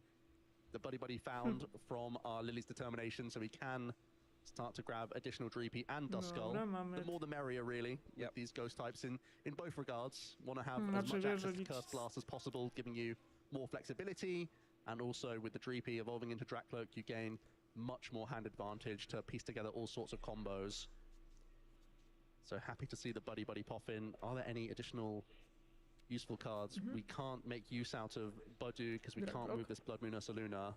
Budu will be staying in the hand. There was a recon directive. Yeah, Blood Moon Ursaluna is just going to be stuck there. You never ever start attaching energy to it, do you? You can't. No. You can't. No. You'd rather just try and recon towards Turo if your opponent's going to keep you there. That is unfortunate. That's not what you want when you're 6-0 up, one game up as well as leading Blood Moon. Latias in the prize cards. That's not. Oh, going to bench the budget there. I think the idea is just in case a benched Pokemon is picked off, you still have a free retreater then. I think that's the main idea. Passing the action over to Stefan though, who begins with a double draw from coin bonus in the active position. Oh, had the Prime Catcher for what it's worth. You're into that off the coin bonus. Yeah. I think at this point, you're happy just going through a 2 prize. You'd much rather stay on even for now. Now that energy. Possibly hunting down the Dracloak. You didn't see any rare candy last turn, so that would be the only Pokemon that I'd think to take out here. Not last turn, last game, I should say. Maybe you still hunt the Dracloak here. It's draw power. It's got an energy attached. It's the only stage 1 in play. But if you can accumulate enough energy, still dealing with this Blood Moon is incredible. So an embarrassment of riches for Stefan right now. Embarrassment of riches, what a phrase. Love that. Actually, with Golden Go, come on. It didn't go over my head, Joe. Don't worry about that, Sunshine. That did not go over my head. To boss. Biednego Dracloka. Two energy in the hand, so it could be an easy make it rain KO on Dracloak. Jest i bossik. I mean, the thing is that jest źle. isn't going to go Chociaż i anywhere. tak na tej pierwszej grze zleciało dużo. Whether it's on the bench or not. There's the boss's orders. Yeah, it's an awkward trade-off. It's a really nice turn from Stefan to bring up the only stage 1 Pokemon, but it has released Alexander from this really awkward Blood Moon Ursaluna that was halting all progress on his end. So I think Alexander, on balance, kind of just takes this, because now at least he can start initiating Itchy Pollen, and with 1 Hilda plus Ultra Ball in the hand, he does at least have some guaranteed Dracloak now, which is looking really important as this turn develops here. And even more access to energy cards as well, with the Hilda being the first action of the turn, grabbing a energy card in addition to an evolution Pokemon for an archetype like this that plays multiple stage 2s, including your crucial stage 1 draw engine. This is a really vital cog in the machine for Dragapult. And when you play a Neo Upper as well, let you pluck that whenever you need it. Fantastic supporter card, that Hilda. Going to conclude for the Dracloak plus Psychic Energy combination. We do need to see a couple cards here from the Recon Directive, I think, before any other choice, but I'm pretty sure there's an Ultra Ball in that massive hand as well. Z czego co widzę. And Dusclops, so you can end up getting both, but you could Recon first for easier fodder, so it will be the Dracloak first. Then you get to see a couple cards deeper, maybe even for some discard fodder for your Ultra Ball. Pretty sure it's in the hand. Yeah. Hilda. We're spying it right now. And Lilies. Jest Lily. You still might want to have access to Hilda, jest Neo Upper, but it will be the Lily for now kept. Or that's going to be the fodder, actually. Znaczy są 2. It looks that way. There is the Ultra Ball being played. Lilies and Voodoo. Dusclops coming straight back into the mix. I mean, this is not a bad little reload turn, is it? You know, this is everything you want. Yeah, this is good. I think the only other thing you can think about is, can we get towards a jamming tower, counter catch play, try and strand something? Yeah, that would be really handy. Try and bring up even the Gimme Ghoul on the bench could be useful. I think Lunatone's a fairly safe one to bring up as well. Less important to have the jamming tower in that case, because it's just a single retreat cost Pokemon. But when you're initiating that Itchy Pollen, it's still awkward to even find the Golden Go, because you can't even use Nest Ball for Genesect. Yep. So nothing's guaranteed after you get hit by the Itchy Pollen, that's for sure. It actually hit the Lunatone for weakness as well, for what it's worth. True. Every damage counter matters. Yeah, it's with Dragapult, it really, really does. Are we going to try and... We have the counter catcher, we do. That's the last debate for Alexander. No, just going to be not passing. Using Itchy Pollen for 0 damage. Robi, tak? No items available for Stefan here. A tak, on robi we do have some draw power, that's for sure. Co oznacza, że jest ridiculous in my opinion when you start just drawing cards like 2 I oczywiście coin bonus in the active, 3 off motorcycle, perhaps 1 from coin bonus. It's ridiculous. I'm seeing not a lot of good stuff though. No physical copies of energy in this hand at all, Shay. Yeah. That's the thing, we are very... Oh, wow, yeah, you're... Good. Wait, is that come on? Is it just? Is there any playables? That's any support? That wedge is all trainers. No, turf. I believe there's a Turo in the hand Jest of the boss's problem orders. z Turo, tylko co Alexander teraz? was not expecting the Itchy Pollen to allow this Budu to tank a turn, Jest but that might be Eryka. where we're at. No, takie pytanie, czy on coś ma? Erika's invitation Jestem leaving ciekaw. a force card in Co? Stefan's hand. Just moves him into the active. Erika. Right? Oh, we're gonna see it though. Czyżby... Hey, O! let's go. Zaraz się Erika's przekonamy, po co mu invitation. Look at Erika! Poker's hand. Any poke when you find it on the bench basic. Nie ma! So, no hitter here. Ale przynajmniej zajrzał, że jest Dragapult. Super! Nie, no właśnie się dowiedziałem, po co mu Erika. Znaczy, on chyba liczył na jakiegoś Alexander coś łatwego, to really dupa! amazed that he's found himself in this position where there's no knockout whatsoever. Stefan just clogged up with trainer No, cards. Stefan, no... If it comes at the wrong time. You know what I mean? Yeah. If it comes at the wrong Okej, time for jest Alexander, bardzo this mało can czasu, happen. widzę, bo ten And czas chyba Alexander, stopniał chyba yeah, w we pierwszej. were discussing the Z tego co possibility widzę, of bo conceding this jest game 10 rather minut early, and now he's thinking, i 30 bought sekund. myself a turn here. Let's get back in the mix. Gonna start A wiecie, jak już są with, ręce recon trząsące directive. się ręce, to oznacza, że komuś And zależy. also A coming no? back in. Just gonna use that To poison będzie- marker. dobra, and wolę. use marker. It's not poison. You can't be poisoned on the bench, viewers. Don't worry about that one. Rekon, mamy Stretcher i Stretcher coming into hand Mankidori, as well. ale ja sobie Great wezmę card. Means we have Stretchera no i issue chyba będzie tak. beginning to Stretcher launch po Phantom tą Dives if that's what we energię. wish. Tak, Boss's ale będzie orders in the Stretcher hand po as well. energię. We could try and make the same play of Ej, dealing with the jakby Lunatone and tutaj, Solrock in no. one turn. Like we did. There we go, we're flipping over the markers. No tak, no raczej I don't know, when tak, your opponent is na literally nothing, pewno though. Thinking, well, tutaj clearly I haven't got the myśli, energy, bo so, nie you skończył know what I mean? gry. Well, you know they've got a bunch Jamming of trainers, Tower, though. dobrze. That's the Great point. You know, they're gonna Bossy z do a huge Warder, amount. gimme Bringing up gula! the gimme ghoul. Are we just gonna continue to pollen here? I co dalej? We are. Co? Ichi... Let's A, slow jednak the game Ichi down as Polen. much as possible. The 10 damage counters is really relevant as well. Czyli znowu Shadow. tak jak w przypadku Kotiego, Rutkowicz będzie szukał wszystkich Not the greatest of elementów. supporters when you're under Itchy Pollen lock. Coin bonus draw one, second coin bonus drawing one. Fighting Albo common superior energy przeczekał retrieval were the biednego. draws. Yeah, more trainer cards.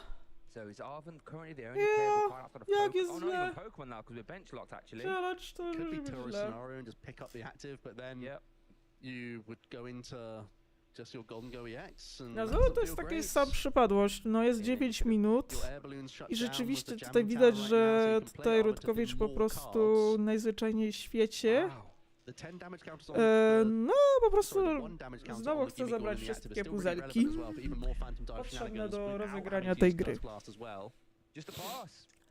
There we go. Alexander's bought himself another turn here. You have to feel for A Stefan. naprawdę czas A lot topnieje, of draw bo power. jak na razie Aleksander None of them prowadzi use 1-0, physical więc energy cards. jeżeli nie dojdzie do That gives skutku, to more of an Aleksander opportunity to wygrywa continue to use these całą recon rundę, directive and maneuver dosłownie. himself into an even more favorable position. Dobra, Recon Here comes the first Directive, one. Puffin i... Luminous. I don't think Andy's been an Mamy issue, but I think you Lumoskę, wanna take that. no tak jak mówię, Yeah. tutaj Okay, wszystkie there's the second pisy recon directive. muszą być Counting na cards in właściwym hand. miejscu. I know. Was that Ultra Ball was taken, I believe? Mhm. Co, Dragapult będzie, tak? If you're Alexander, I'm not touching your hand, my friend. No You can dobra, keep that hand. no to się Especially as zaczyna, the clock is jasne. starting to dwindle down. Alexander's a gamer. No chyba on ma wszystkie There's puzzle, less tak mi than się 8 minutes wydaje. remaining on the clock.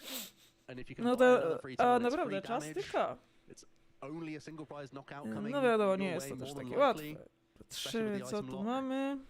So you feel like you're Czyli really tutaj slowly maneuvering energia yourself into Lumoska, this better and better Dragapult na position. pewno, Of czy course, Alexander co? doesn't even need to Dragapult win na this pewno game to win będzie. the set. It could be a 1-0 victory to win his way towards 7-0 Yep. against one of the best players we've seen at these tables for many years. Stefan, an multiple international champion, finalist, Yeah. a special event champion, Itchy a regional Pollen! champion multiple time. Czyli czegoś jeszcze In this really brakuje? awkward spot, and it's still the Itchy Pollen lock once again. Did get one metal energy though. For what it's Finally worth. something. We'd rather a fighting.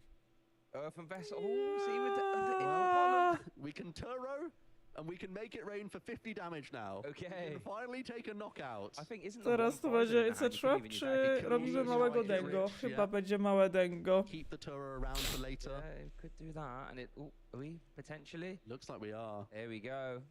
Was the start Dobra, of małe game Dengo one. wchodzi Stefan i on got ma a lot of bossa? work in, is Did. putting in work here No again. The coś sneaky czeka. one-off. The little golden go that could. Strike it rich, 30 plus 90 if you evolve from Gimmick Orders Niczego turn. nie Orders wywołałeś orders tego as well, so we punktu. can look to take out either Dustclops or one of these Drakloak. A telling choice. No It to is gonna be tego the wezmę, Drakloak. no. Yeah. Ale Especially because problem there's only polega two na in tym, play. Now, że if you can take a no, knockout Stefan mógł się again wjebać w minę. with one big Golden Go attack and take out that one Dragapult EX, you leave Alexander with far fewer attacking options for the remainder of the game. Yeah. That No boss trochę always szkoda, hunts że nie down energy wywolował. attachments, it hunts down draw power. Alexander really just having a look at that turn. How did that turn come together? And Byłoby why łatwiej. wasn't it there over the last couple of turns? What was Ale the pieces na missing from pewno Stefan's coś tam... hand? That I'm now going to have to try and attempt to A wie disrupt. co to chyba się roi, Yeah, it's tak? just so tricky, isn't it? And that's when you start to have the mind games. You look at your opponent's hand thinking, you haven't moved those Okay, cards in a boss row. They're Iono. probably items, right? Like, gets tricky. There's a Drakloak first recon directive being used, though. What was that? Psuje Boss's jedyny. orders and Iono, I believe.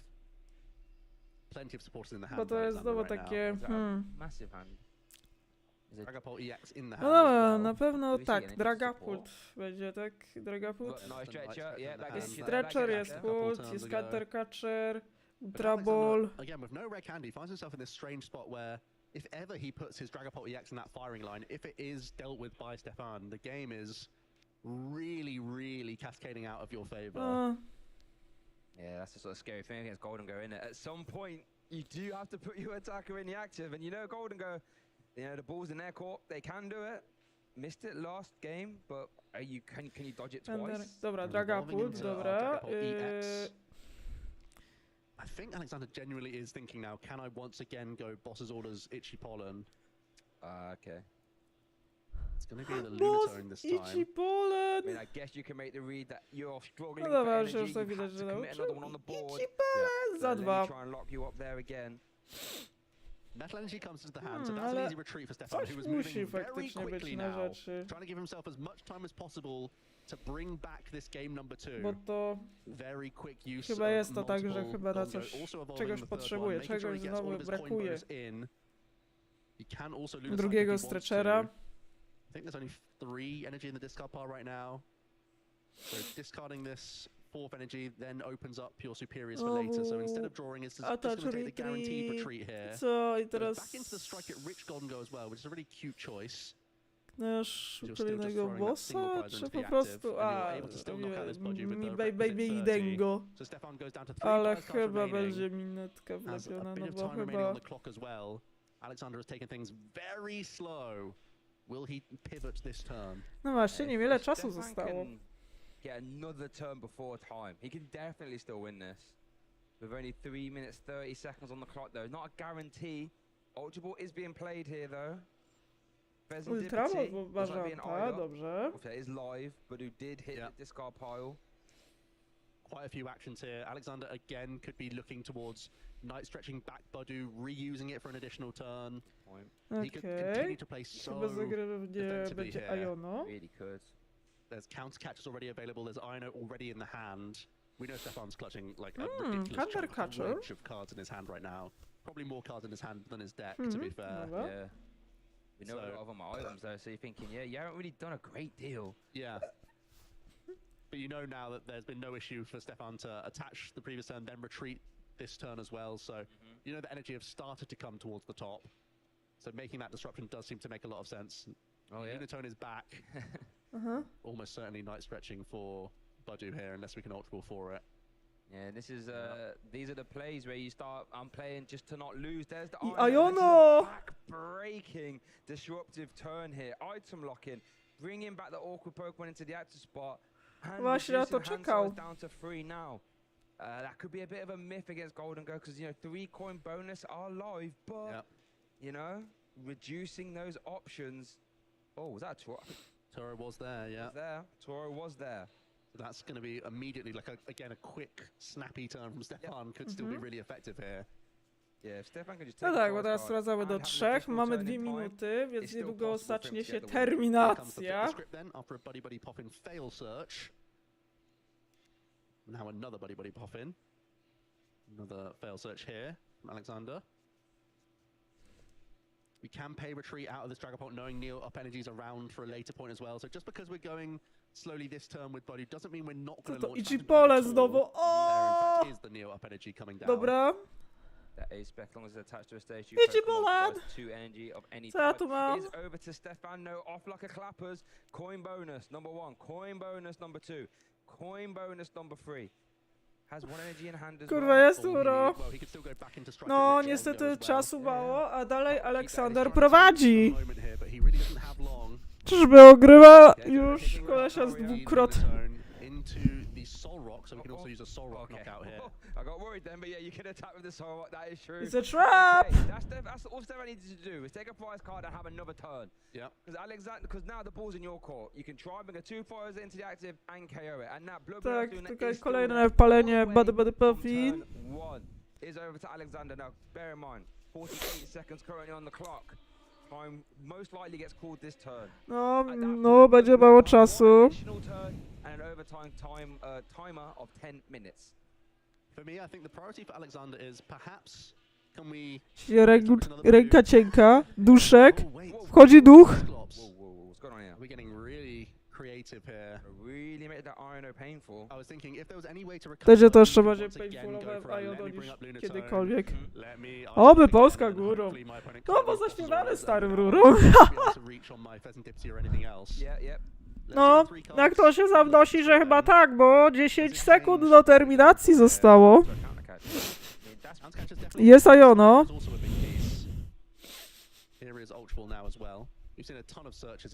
Halucza! O! Robimy ten deck jak taki fitness. Wchodzi terminacja teraz. Tak, i chyba jest możliwość, że to Rutkowicz wygra.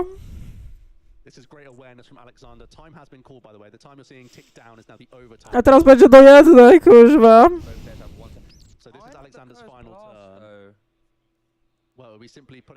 Okej. Cast Blast, Counter Catcher, jest Iono. 2 są nawet Iono. Jeez. I to jeszcze bierze w swojego ulta. Counter Catcher w Soroka, czyli tak jak było to przedtem. No i co? Iono? Iono do jednej! Spooky! Dobra. Rather than the potential to dodge you and dodge boss's orders with item lock. That would have been much more secure with the... No jest źle. The night stretcher that was incidentally No i found. knockout. I co? Just the jet headbutt. O, jet headbutt. O, okej, to jeszcze sprytnie. Tego nie grano. Stefan ma bossa. Czy uda mu się? Bo może być tak, że będzie remis. Jest duża szansa na remis. Dobra, Genesect. To chyba nie to. No to trzeba jeszcze retreat. Arwen. Oh fuck it. Jeszcze ma jedno goldego, czy mi się uda? Otherwise, it would have been Arven for Prime Catcher plus Vitality Band to hit 210 onto Pheasant Dipper. Okay.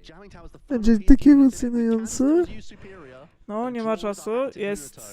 No teraz Stefan musi wykonać swoją turę. Superior. Yeah, boss's order hitting the discard pile plus the Genesect EX. That means we have 3 draws of Lunatone, 2 with the final golden go that is yet to bonus. Wow. No właśnie, bo też jest tu kolejny problem, bo tutaj mamy 4 energie, to nawet nie starczy na Feza. Ale muszę tu. I raz, 2, 3. No dobra, nie to. Znaczy jest Arwen, tak?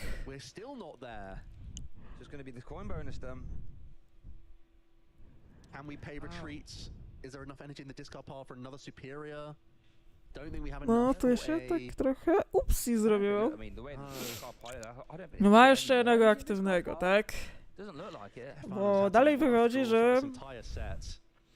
Znaczy, Stefan może jeszcze zremisować. Jest jeszcze opcja na remis. Tylko, że musi być jeszcze stadion, tak? A no tak, no bo przecież jest jeszcze ten wredny stadion, który... I jeżeli nie dobierze stadionu, no to Rutkowicz wygrywa. Jeżeli dobierze stadion, no to wtedy skończy się remisem. Oh no, definitely. So we are going to see that Arvin concluding Vitality Band capture. I co, i dwie karty, dobra. Fez, dobra. Bringing up Fez and Dippity. Stefan gets to even move his own active yet. Oh, he still has the draws from coin bonus, don't forget. No właśnie, jeszcze jest szansa. Czy dobierze tego Artazola? Dajesz. Chwila prawdy. Tu? Czy jest? Nie ma! Nie ma! Nie ma stadionu! We've already spent our supporters, so we can't turret for space for draw power. No, there's not even Fezendipty live, so that's it. No niestety, Aleksander Rutkowicz wygrywa. Nie dobrał stadionu. Z tych dwóch kart nie było stadionu.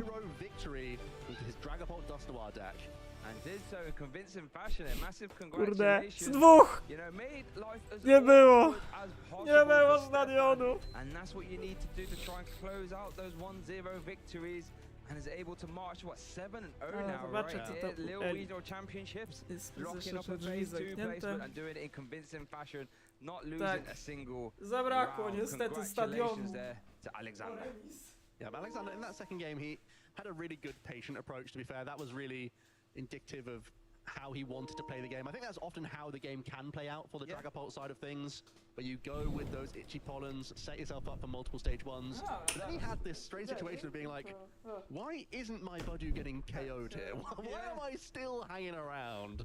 How am I getting away with this? And that almost brought him into the situation of being like, I'm just going to cat and mouse almost the entire game away. You can see Stefan with this ridiculous hand size, but they just so happen to be a chunk of items. Czy będzie remis, czy nie? No i zadecydowano, że nie będzie. This was game number 1, which was, you know, really interesting. Stefan was still missing certain stuff, No. making it as awkward as possible, but then he was able to piece together those devastating phantom dives, and you can't absorb too many of them, no matter what deck you are. And then was able to close the game out with this fantastic curse blast to try and grab the boss's order. And went and did exactly that. 50-50, saying that that's your best chance to win the game 1 is so cool. Just saying that, no, my opponent's drawn too many cards, he'll get too many draws in the following turn, I gotta try and punt for it now. It worked out in this instance, and the game 2 was a bit more cat and mouse, weaving in that itchy pollen early. Stefan found himself in this bizarre hand full of item cards. Yep. When normally, so often the deck flows with fight energy that draws more and more and more with Lunar Cycle. That is part of the reason why Budu is so powerful. The Gongo matchup really can be slowed down. But Stefan then was able to sculpt the Strike It Rich attack. And that also dealt with the Dracula convincingly. And it put Alexander into this strange back foot where he had to really continue down this avenue. And this was the turn where, you know, we thought maybe we could go for the Budu. In fact, we're gonna go for the INO plus Jet headbutt combination. Jak tam, dzióbku? That was exactly what Alexander needed to do. There was the INO to 1. Stefan still drew a lot of cards, but 1 modifier. Sure, and that's what these games can come down to when you're late in regionals, when you're playing against undefeated players. 1. Yeah. 1 modifier, and you could make the argument, found the modifier in Vitality Band, but the jamming tower was there as well. Yeah, absolutely clutch decisions from Alexander there. Really no ten jamming tower to faktycznie rozwala trochę game plan. Bo jak nie przebije, to faktycznie nie zada. Widać, że bardzo liczy na ten stadion Stefan. Eli?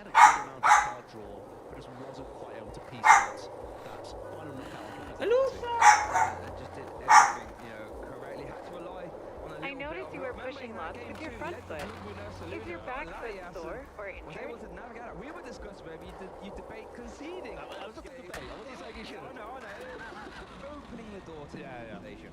But yeah, was able to navigate out of that one, and you know, must have been thinking when the Buddha started surviving, thinking, oh, that itchy pull has come around at a good time here, huh? So much to discuss in that game. Fortunately, Alexander is on the sofas with Mike, so let's hear from our winner. Thank you very much, Joe and Shay, and I am incredibly excited to be joined by Alexander, as this is a special moment for me and for you. This was my first ever interview I ever did was with Alexander. Się wreszcie sobie powiedzieć Polscy. Eli! 7-0 Ja! here in Lille. How are you feeling? Ela! Very good, honestly. So widzę, że relieved przyjechałeś na that I managed to win 1-0. Yeah, well, it was 10 to the end. It was 10 damage, the difference between a tie and a win there. What was going through your mind as Stefan was playing through that final turn? I was like, okay, I shouldn't have benched fast, but it's whatever. I mean, let him have it. If he has it, I wouldn't be mad, honestly. But yeah. Well, you managed to close it out, so you're now 7-0. And one thing I always find interesting with you and your friends that you play with, like Mateusz, is you're very thoughtful about the reason you're playing a deck at a tournament. And I want to know why you've chosen Dragapult with Dustmar for this event here. Okay, so there's nothing to play. This was like my comfort pick also, but I think Pult is very well positioned into this week. It's like the best spot it will ever be for this like past like 1 month or something. So I just picked the best deck, I think. Well, the best deck and a comfort pick, even though such a strong deck in the Mega Absol EX with that Psyduck is roaming around, but at this event it feels like it's not as present. What kind of decks are you seeing around in those top tables and the ones you've played against? I would say the Psyduck, not an issue in the Absol deck. We have a game plan against it, that's like pretty good. But the issue is like people, Canadians playing Zoro. It's like Piper, Julian. So pretty scared of them, and anything else, just give it to me. I've heard quite a few people being scared of Enzorok. It is a scary deck. I think one thing I really want to ask you about with this event is the double-header weekend, going to Gdansk, the home regional for yourself. Is this the plan for the 2 weekends? I think it's like we just picked the deck for here, and then we have plenty of time both competitors to figure something out. I'm not committed to Pult. The way you guys prep and practice for these tournaments is something that I think a lot of people at home, they don't understand how much work you guys put into making these decks good, but also making yourself comfortable with them. Is there anything you've done to your particular Dragapult Dustmar to make it better for this event, or is it just a kind of consistency list that you like to play? Yes, I made it better, including... I don't want to spill my text. You don't have to. I mean, people can get it on stream, but I feel like this list is so perfect. Tested with Henry Brand, visit his site perfection.gg for amazing puzzles, which helped me prepare for this tournament, doing puzzles on this site. Well, amazing. What better player to practice with than Henry Brand, who is also here doing very well, I believe. So I'm sure we'll get a chance to see him on the stream. I guess anyone else you want to thank for how your tournament's going so far? I want to thank my crew that I'm with, and I want to thank all the Kokoshiki. Well, thank you very much, Alexander, and again, thank you for this full circle moment of my first interview coming back around here, as it's been 3-4 years since that time where we got to do that interview, so thank you very much. And for you at home, a lot has changed with the Pokemon TCG over the many years, but sometimes it's important to take a reflection on how the rules have changed. So let's have a look at how the time rules might have changed since the last time you watched. Jak się podoba gierka? No fajna jest ogólnie. O, chyba będzie jeszcze jeden mecz. Z czego co widzę, chyba już 8 runda. Lusia. Że okej.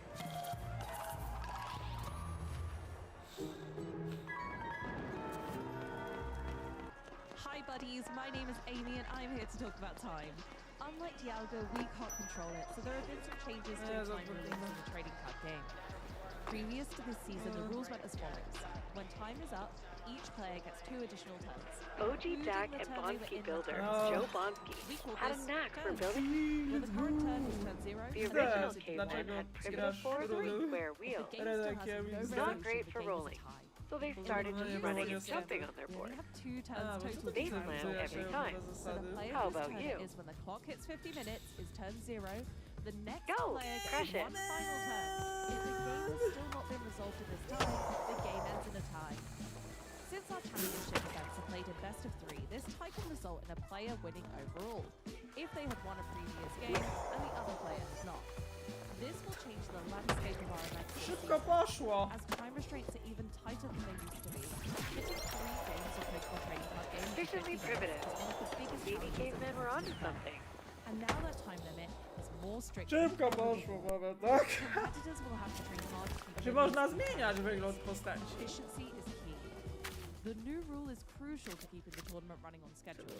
With events exceeding 2,000 Potrafisz ten competitors, trik it's an z turlaniem ever-expanding się, challenge to manage No, time restraints. to nie jest trudne. It can get complicated, from time extensions to sheer Dzisiaj amount jest of zima, people więc who musimy need to make zmieniać their way to their buty. next O, match. będziemy w klasyce. Everything takes time, and there's only so much in the day. And so with that, I'm out Pytanie, of czy time. ja So it's postać- your turn, and if we don't have a resolution, Mam it's już a wiele, tie. nawet jogi. Oh, wait. kurwa. Oh, this isn't a game. Okay, bye. Tak, i też dostaliśmy Halloween. The Masters final at the 2025 World Championship in Anaheim contained the 2 best decks of the season, Dragapult EX and Gardevoir EX. Despite this, the journey of the successful off-meta decks is the story I want to tell you now. Let's reminisce on the off-meta decks that surprised the world in Anaheim. The meta is something we talk about at every Pokemon event, but what does it mean? Meta refers to the strategies and deck archetypes that are popular at a tournament, sometimes described as the most effective tactic available. Typically, a meta includes a few very strong decks which are often very popular, several solid options with some weaknesses here and there, and some counter decks designed to target the best strategies.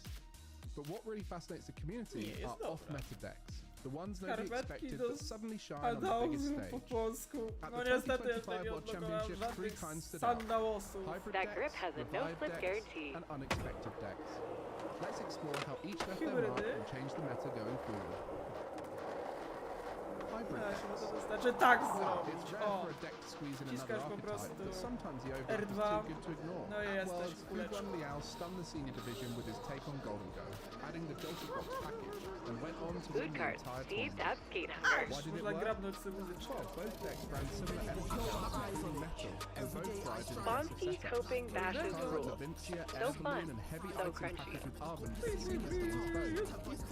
Importantly, both archetypes often Turlaj, lost their bench dobra. space, allowing them to coexist on the board. Dobra, The lecimy, synergy covered each other's turno, weaknesses lecę. beautifully. Golden Go's Jakby coin bonus Ramus ability zrobił boosted puścił brodę, to Agility nawet and podobnie. flexibility are two of the best abilities to have as a skater. Work it. time for Golden Go to set up. Lusia, spokojnie. Iron Hand DX banded early Niestety jak knockouts. The kompa- deck could skip energy search throw and face What are you instead thinking using about the pulling with powerful this prime skill catcher. testing line No challenge? tak, Even sharper game plan targeting the bench. The result was a seamless hybrid that caught the field off guard and went the distance. Since Giddy up. then, Golden Go paired with Joltik has become a legitimate top-tier deck, evolving from surprise off-meta pick to part of the meta itself. Tańce połamać. Revived decks.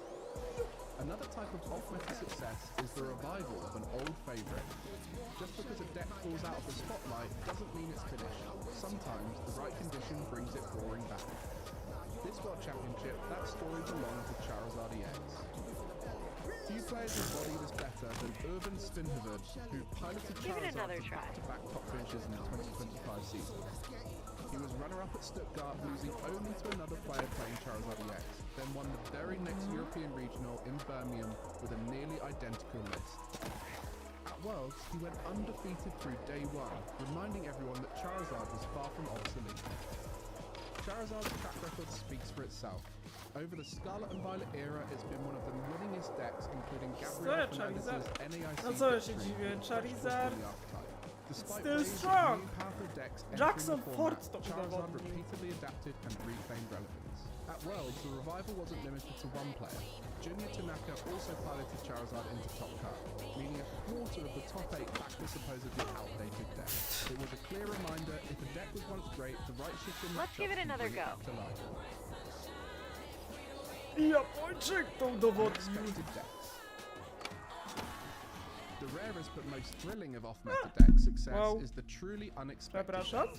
Ones that barely appeared before, then suddenly shines when it matters most. A gra ten nowy Charizard? Teraz nie, w Japonii grają tym mega. Teraz to w ogóle jest jazda co do Pokémon. Both piloting it into a top 8. In seniors, Gabriel Fernandez with an identical list to Marco reached the finals, falling just short of Fuguan's Golden Go Jolting. Suddenly, Enzorok was Trzeba się Japończyków spytać, czy grywalny ten Charizard. Czy ten nowy Mega jak na razie jeszcze nie gra, dopiero będzie grać przy kolejnym secie. Marco and Gabriel added Slime Mold Colony Toadstool to block energy recovery, shutting down Tak, w następnym secie, jeżeli moja pamięć nie myli, będzie grać tu Mega Charizard. Póki co mieliśmy bekę, bo wyszły teraz te Mega Deki nowe. Czyli teraz wyszły ten Mega Gengar oraz Mega Diansa. Niestety problem polega na tym, że... jedziesz na Gdańsk, bo ja nie... No tak! Jadę! Ja to chyba raczej kurde szwedzką klasyką chyba raczej, bo nie to, że ja lubię tego nowego Mega Absol Decka, bo nawet mi się podoba. Ale raczej najlepsze deki na poważne regio to są te, które są najbardziej sprawdzone. To remind us that even in a field dominated by top-tier archetypes, creativity and risk-taking can still win championships. Whether it's clever ideas like Golden Go Joltic, a comeback tail like Charizard EX, or a smart innovation like Enzorok. Znaczy tak, the best oczywiście Gardevoir! Nowym norweskim trollem.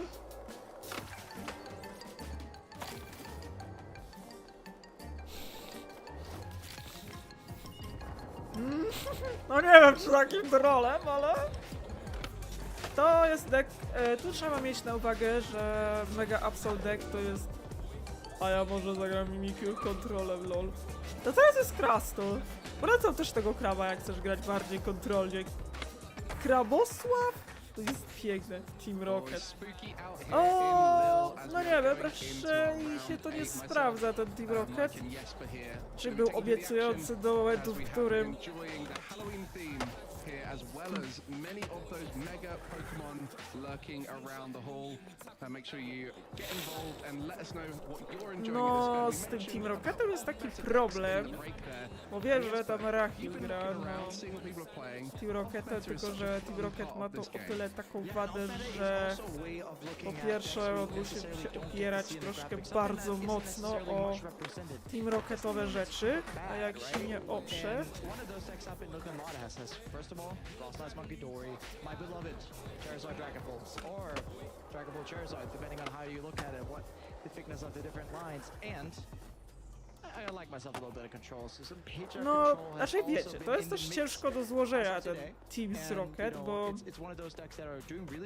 Team Rocket ma tą wadę, że on jest trochę trudny do złożenia, z tego powodu, że to jest dość specyficzny archetyp, który no niestety też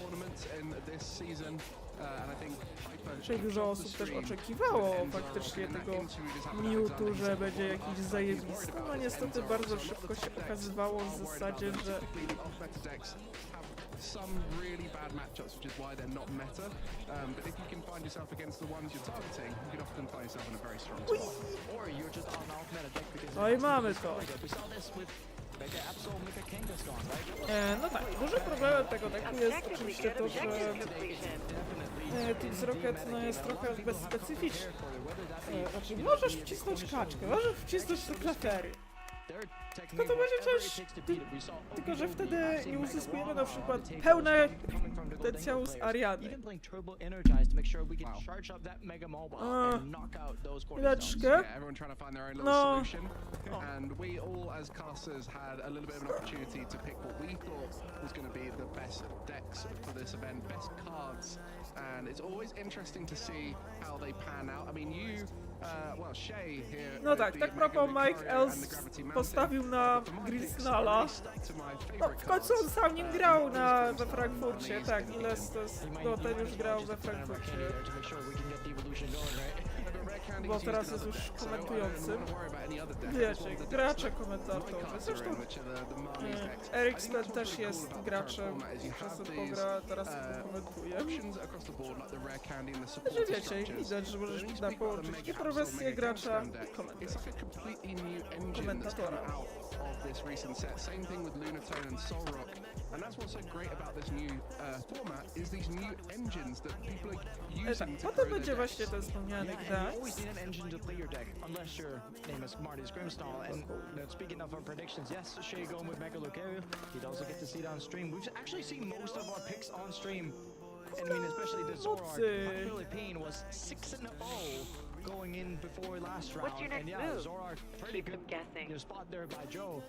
As well as, you know, there's Absalon tables, there's Lucario tables. Everything off our picks has absolutely O, been Jaspi też uczyna meta, Quite tak. suitable for establishing that you were not a one-trick No pony. dużo jest graczy, którzy mają właśnie te meta. Many of them actually playing against each other. So, My side? that's In it. unfortunate for those players to knock each other out. But by knocking the safe deck out, you're also then winning. So that means one of them will go on to do it better. So those who are backing certain deck archetypes, there's a lot. No przecież teraz przed chwilą w Milwaukee mieliśmy debiut komentatorski Azula GG. Dobra. Rutkowicz prowadzi tutaj. Dobra, już przejdźmy do tego. Co ciekawe, poza Rutkowiczem mamy jeszcze Kaja Whiterighta, Alberto Cotti, Roniego Nielsena, Raz Wospel. Mamy jeszcze oczywiście Arani Kajala, Piper Lepin, Kima Porpegę. Tak, to jest już po rundzie 8, więc jest grubo. On chyba niedawno brał w Meksyku. Tak, w zeszłym sezonie. Azul wygrał w Meksyku. Ale to był zeszły sezon z Miraidonem. Znaczy teraz se komentuje regionalcy w Lille, a wcześniej został oficjalnym komentatorem w Milwaukee. Looking to try and make it back-to-back strong regional performances, but we are still in those early stages. The final rounds of Phase 1 are coming up. You know, this is the start of the tournament, but there's still so much more to it. I on razem z Chipem po prostu komentował. Ja! To będzie trudne. Trzeba zrobić wallride'a.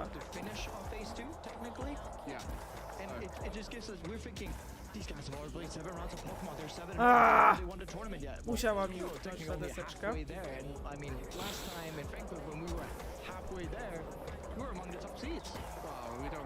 No daj tu może być pod znakiem zapytania z tego powodu, że jadę w góry.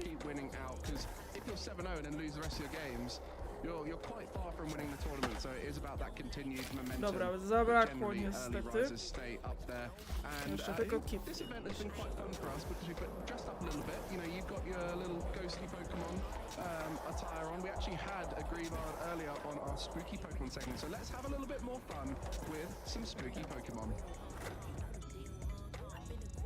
W ogóle te przerywniki z Hunterem i Gengarem są piękne. Entries and we'll start with this one. We'll try and guess it ourselves. Jesper and I will work together and you guys in the chat try and guess what Ha! Jaki szpagat! Poleciał! Po prostu moja postać wykonała szpagat! Oh, that sounds icy. Czyżby? Dalej! Maybe a little frost lass. Matko boska, czy ja wydaje, It does feel very frost lassy. chwilowo to też. let's go Widzę, że ja trick or tylko treating. komputer szwankuje, ale... Spooky Gengar na Halloween, There we no. go. 100% so far. We'll ignore Znaczy the akurat w previous Gdańsku rounds to where we będą definitely didn't siecie get 100%. rybackie Let's get our next ubrani. one here. Then that one's quite an easy one, I think. Ja jakby to wyjaśnić, bo... These Pokemon arose from the spirits of people interred in graves in past ages. I don't know what interred means. You know what interred means? Graves in past ages each retains memories of its former life. You have to remember, you're the native speaker here, so you're supposed to know what that means. I think it's something to do with like being put in the ground. I mean, it sounds like a Yamask, something like that, maybe. Could definitely be, or Covergregas with 6 feet under when we're talking graves and stuff like that. Maybe Houndstone because it's got the No i zobaczymy jaki gravestone mecz in the tym head. razem zobaczymy. Maybe Hound. And last time we played into this, right? So we gotta play into the Houndstone, right? Should we go with Houndstone? Yeah, absolutely. Houndstone is our answer. It was Yamask. No, I was so close. No właśnie, tak What do you have in mind for the heart? rzeczywiście... Mine, Pokemon that grind, actually is it the first time suspended. around. I thought it came to me straight away, but then I got I znowu będą narzekać on your chest jest there. niże Well, I think wszystko we've got another one here zamknięte, bo with a voice like a święto. human child's. It's No tak, it no cries out niestety, to the adults deep no into to the jest forest, takie getting trochę them lost among the problematyczne. trees. Tylko żabki Sounds a otwarte. bit Phantom Trevenant vibes there. Yeah, but isn't... No, ewentualnie trzeba poprosić po prostu. No, nie, znaczy ostatnio było w zaduszki, chyba, czy w zaduszki nie było Whenever zamknięte. they were in the forest, and then if we just have Phantom luring people into the forest first, and then Trevenant does the rest of the job? Right, so last time when it was Trevenant, we guessed Impidimp. And I feel like this time, if we guess Phantump, it'll be Impidimp or something like that. So should we guess Phantump? And if it's Impidimp, Yeah, we take half a point. okay. Phantump is our answer.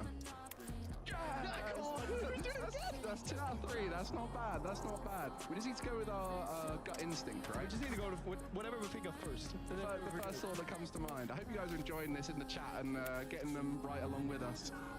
It just fit pretty good into what Trevenant does, right? It was luring people whenever they were in the forest, but we gotta get them into the forest first. The Phantom's Oh, disgusting, and then the Trevenant's in oryginalny the forest. skate. Exactly. We got any more here? Are we out of spooky Can you Pokemon? kick We've it? got another one. We've got Yes, another you one for you can. guys. So this Pokemon is said to live in a world on the reverse side of ours, where common knowledge is distorted and strange. Gut feeling, Giratina. Yeah, distorted. That's a Pino. Are you the same gut feeling I've got there? Do. My gut is a bit larger than yours, so it has a bit more power to it. So maybe the power gut comes through. here. Is it Szkoda, że nie ma Giratina? tego Hall of Meat. Yes, we're so good at this. 3 out of 4. 75% win rate. That can win a tournament. Yeah, well, let's see if we can get 4 out of 5. If we can get 4 out of 5 here, I think we definitely win the segment. Oh yes. The Otherwise, other I way think to it's a get draw. around. Yeah. I mean, we've definitely done better than a No, loss jeśli here. chodzi o Gazes ten at the sezon, to stars można predict the powiedzieć, future. że It acts Polska somewhat górą. detached because it Nie, has seen to the end of nowa all existence. piosenka jak potencjalną kandydatę do Eurowizji to powoduje. Is it Jirachi? Jirachi is Jirachi that spooky? I feel Wish. Jirachi's almost more joyful. But it does have a psychic. It does have the wish kind of side of it. Is it like a Celebi or something like that? Yeah, but staring at the stars. Gol! Tak, to no, raczej zaraz Hall mamy stan. Celebi's also had psychic. Today's your lucky day. No, I think This nut challenge has your name written all over I it. don't know. This is really tough. I do actually think we're closer to Jirachi because of all the star stuff, right? Like Gaze of the Stars predicts the future. That's your cue. Nergal na Eurowizję? O, raczej wątpię! Tak, Nergalowi się to po prostu... Dobra, więc... Nergalowi może się to nie opłacać po prostu, bo bądźmy sobie szczerzy, no That is the last one now, unfortunately. So that is 3 out of 5 in Guess the Spooky Pokemon. Jeszcze tylko... Well, Traf mi tu w ten świat. Centymetru brakowało. Depends on which exam you're doing as to whether that's a O, raczej wątpię, żeby Behemoth raczej ogólnie, no bo sam Nergal jest już na tyle rozpoznawalną postacią, że on tak w zasadzie nie potrzebuje. Ja wiem, że jest jeszcze to... Zabrakło. Więc raczej jest mała szansa. Poza tym... Aha. Ja tylko jeszcze jebnę do kosza. Idę trafić śmietnik i... Akurat musiało być tak, że... A nie, trafiłem. Dobra, trafiłam jednak w śmietnik. Let's go! Mamy Henry'ego Branda, który ma na kolejnego Amerykanina chyba widzę, bo champion Milwaukee 2023 i co ciekawe jest to jeszcze mistrz świata z 2019 i również top 8 w OECD i top 32 w zeszłym sezonie. Woo! 2 lata temu, przepraszam. Ale tak, mamy mistrza świata z 2019. That's crazy! No po drugie jest Nathan Ginsburg, również finalista San Diego w 2023, top 16 NACA z zeszłego sezonu, Worlds top 28, znowu na spoty, ty na Worldsy chcą zabierać. O, no i AOC to wszystko.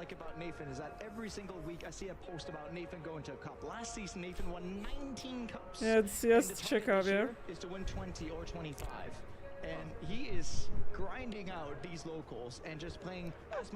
No cóż, raczej teraz jest więcej tych miejsc, a jak nie Japończycy to hamburgery.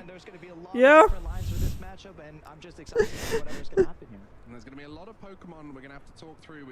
Aczkolwiek teraz jest top, teraz musisz być w top 35, więc jest ciut łatwiej.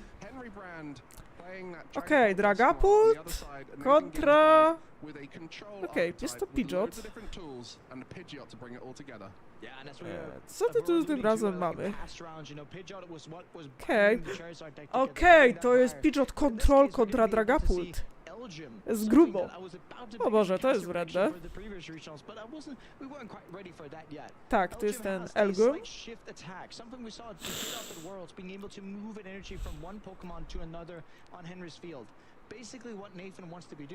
Tak. Tak. Wszystkiego gadałem, jeden Japończyk i chyba Isaiah Bradner jeszcze chyba nam zabrał. Tam jest trochę tego Amerykanów, no bo tam mamy jeszcze Piper Lepkin i Rahul Rendiego, zresztą Piperowej tu idzie bardzo dobrze. Bo nagra z Orakiem. Ale dobra.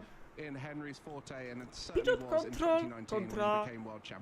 Yeah, and not to say at least was in that 2019 final beating someone like Shintaro Ito, who was, you know, the 2016 world champion, and that was held in San Francisco. No ale raczej będzie Lille. Ach, Dragapult. Ach, teraz to dopiero będą jazdy po rotacji.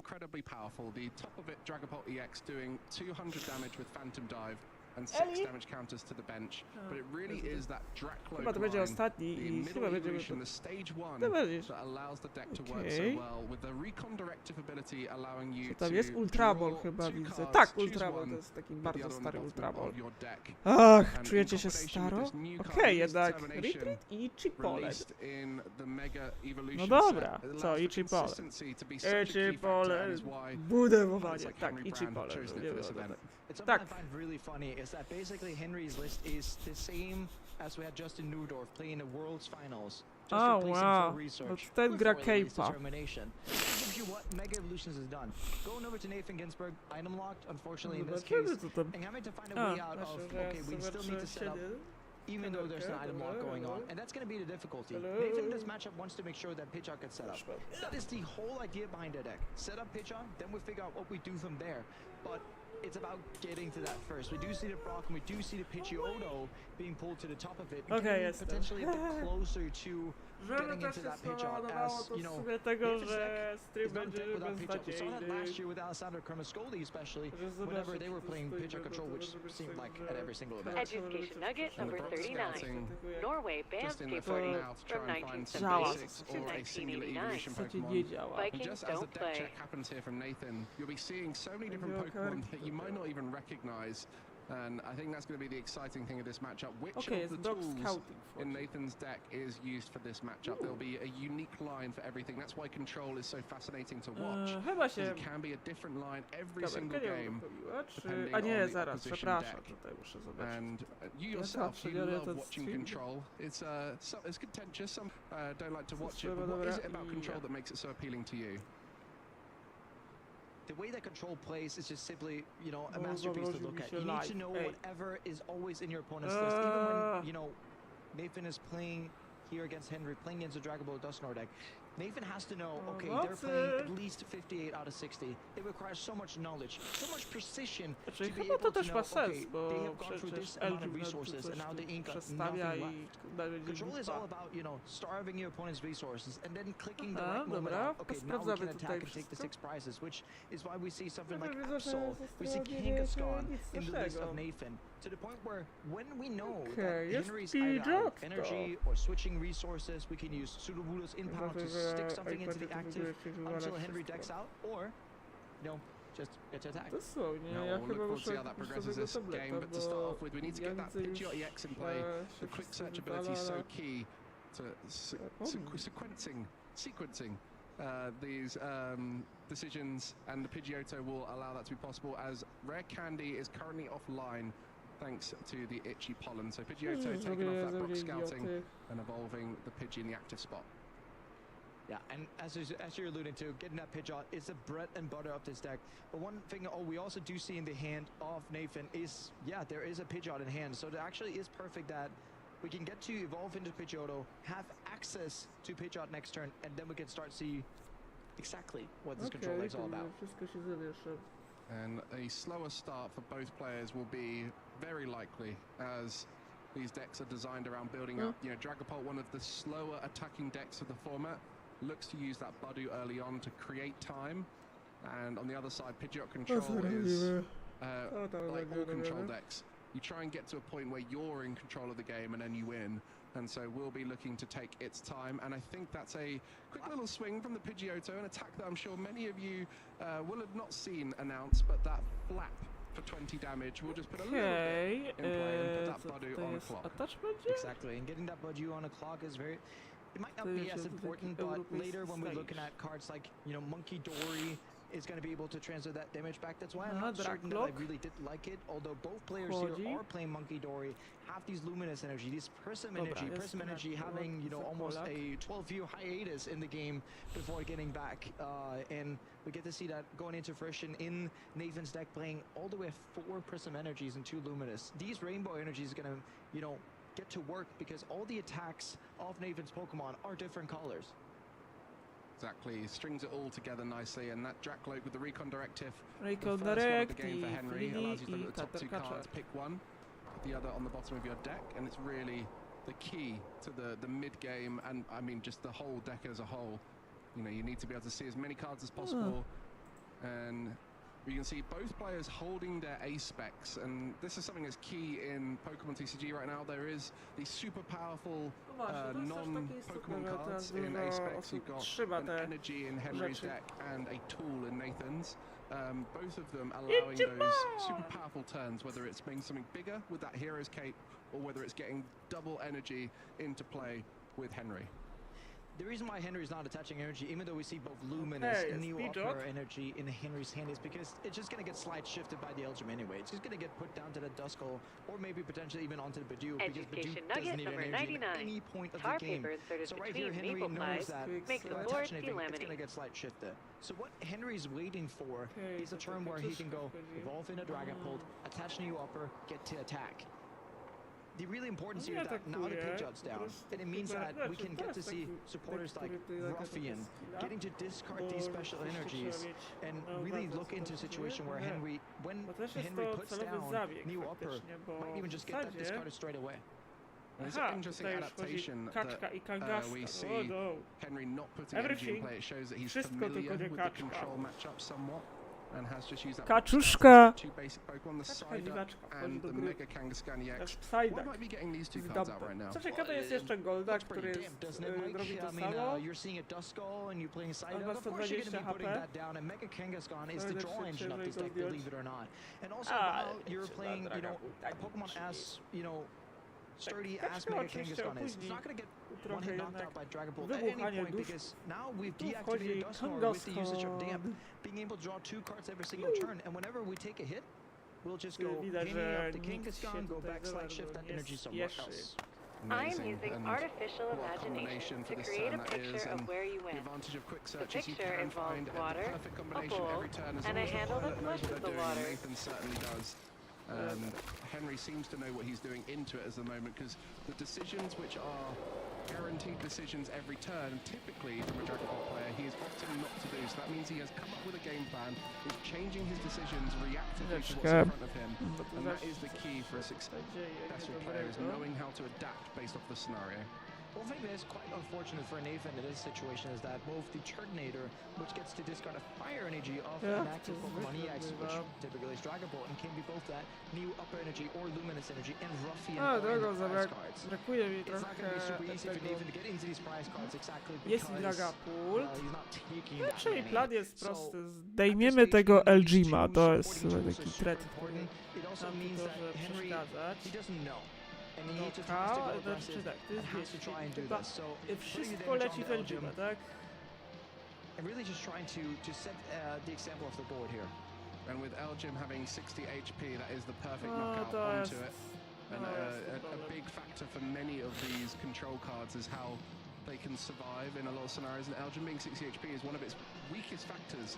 It puts it in range in this exact scenario. So now, with the Mega Kangaskhan in the active having 200 damage on it, it has put a lot of pressure on Nathan to deal with No that. tak, bo to which might Kangaskhan deny ma the 3 ability to do tritu, what he ale wants to jest do do this tego turn, jeszcze which is Latias, remove that który Neo pozwala nam energy. tu...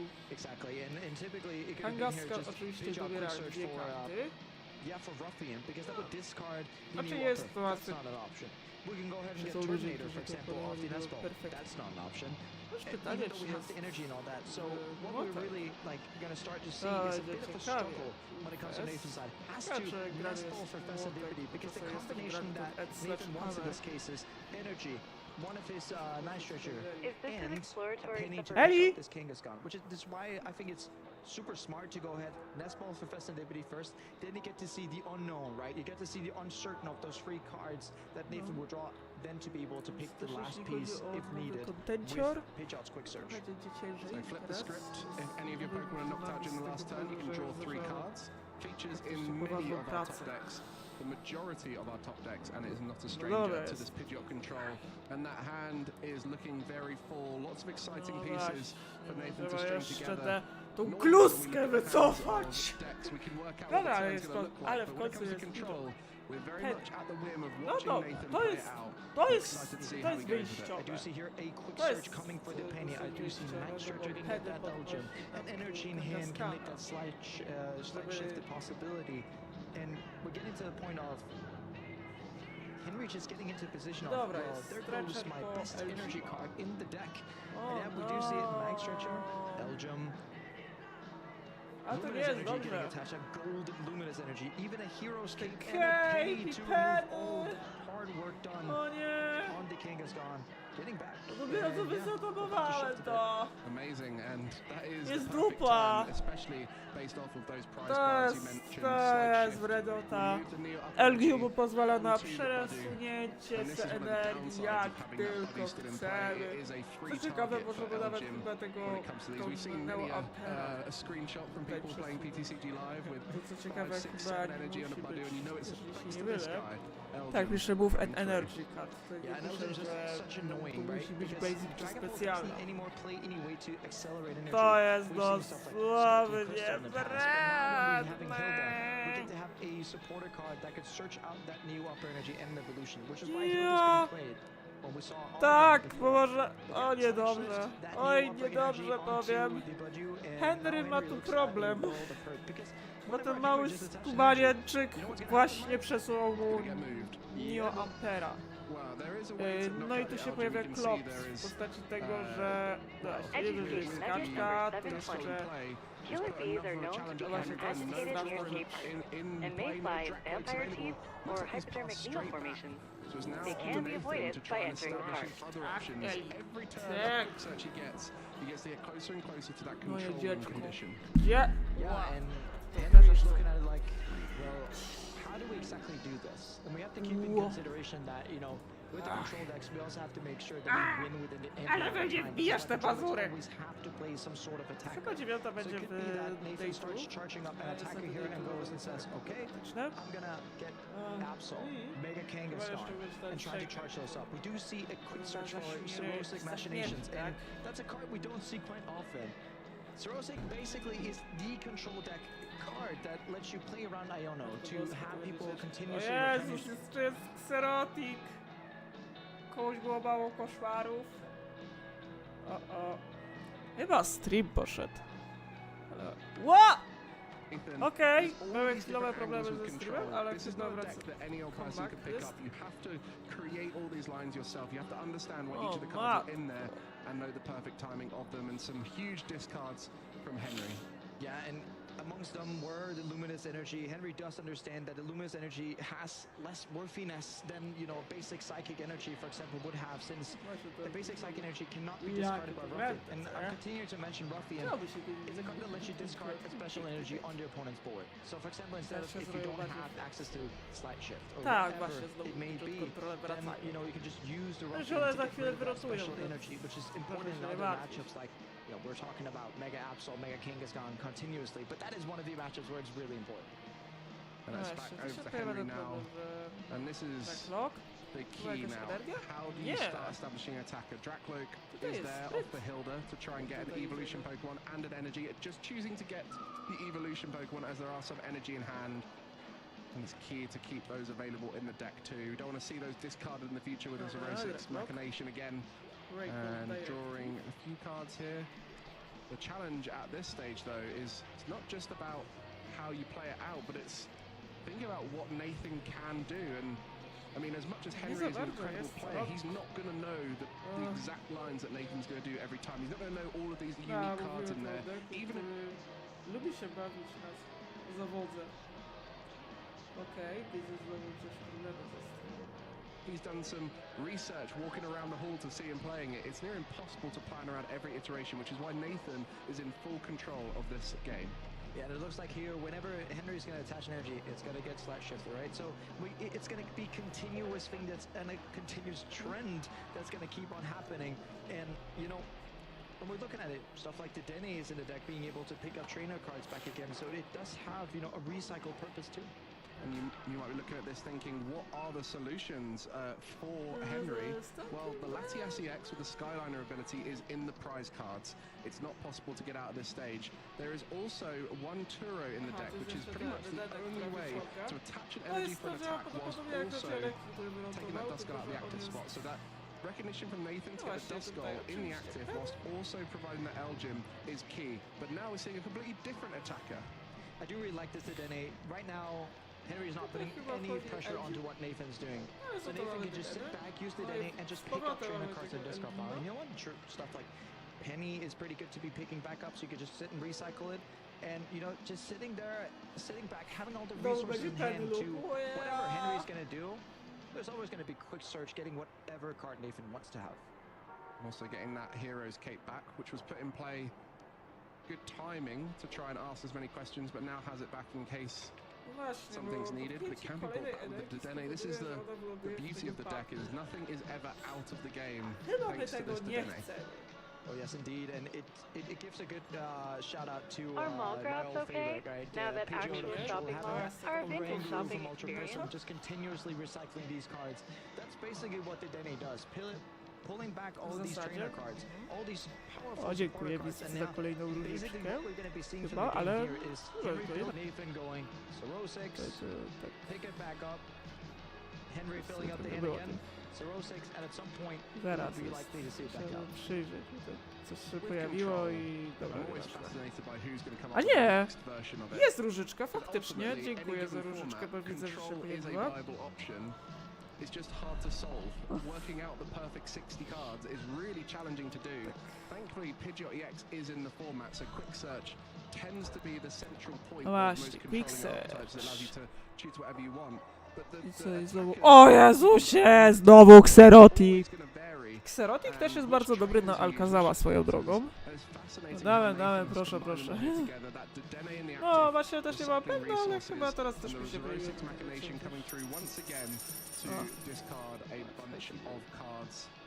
In a weird way for Henry, that wasn't too bad because he just got rid of some useless resources. And I even wonder if off the track, like he's been taking bad resources just to discard them. Yeah, because you know as Henry, if Czy tak, to też rzeczy można wiedzieć, ale to prawdziwe. No właśnie na te monety.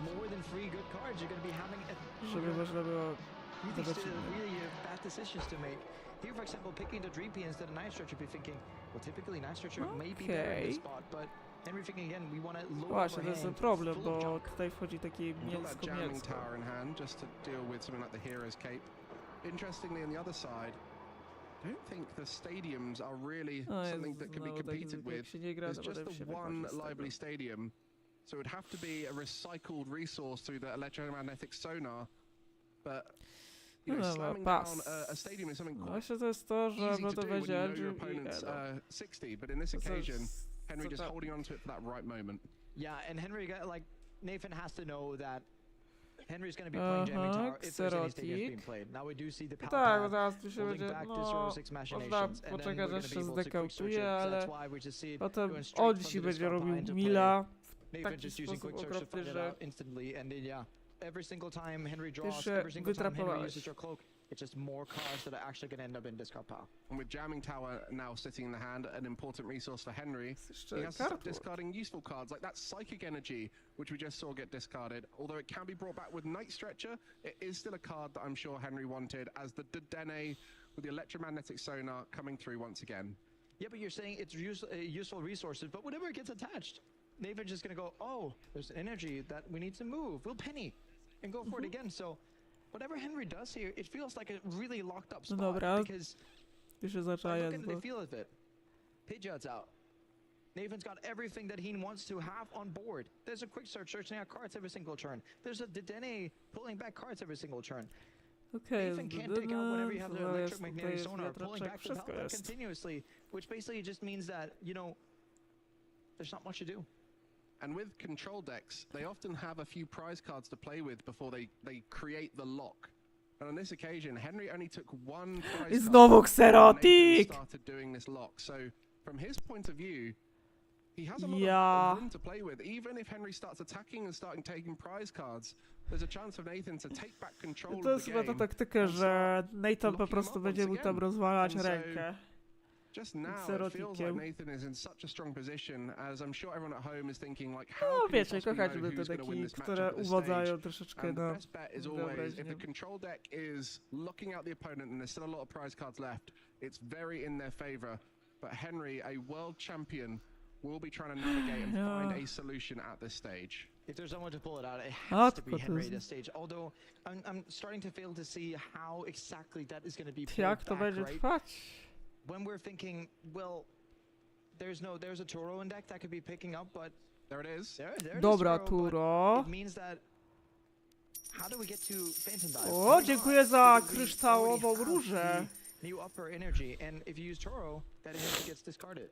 Well, I guess if you make the Tak, board Turus infallible and wszedł. out of range of No i anything, też there's no dziękuję Duskull down to za gust up, GG. that Badu can free retreat, so if you can basically make the Dragapult and the benched Duskmart into a Dragapult, and you keep finding that energy, you can keep swinging into these low HP options on Nathan's side.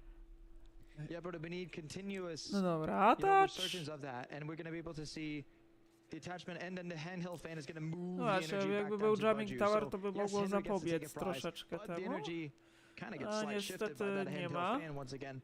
And it means, yes, the DNA is knocked out, but the energy is gone. That Badu is going to have a lot of energy on it by the end of this game, and this is where knowing the counts of energy in Henry's deck will be key for Nathan. For you guys at home, you've got the advantage of Insight. So there is 1 Fire, 2 Psychic, 3 Luminous, and 1 Neo, which is quite a low energy count for Dragapult. That's probably at the lower end of what you could possibly have. So it's not the best 21. amount of energy to deal with this current scenario. To by trochę ograniczyć. That has been the typical, you know, standard Znaczy, count. wiesz, That's also oni what we see from czasami Justin Newdorf at Worlds. też jest So, you grany know, basically flecior. it's just the 60 that got second at Worlds. There's too luminous in the discard widzę, pile there, że so that są trochę significantly reduces the amount of energy, and I tu think kieł that mnie might be zarazem. Henry Brand scooping for the game there, recognizing there was no way to Okej. win, and Nathan controls him out of game one. Chyba Brad skupnął.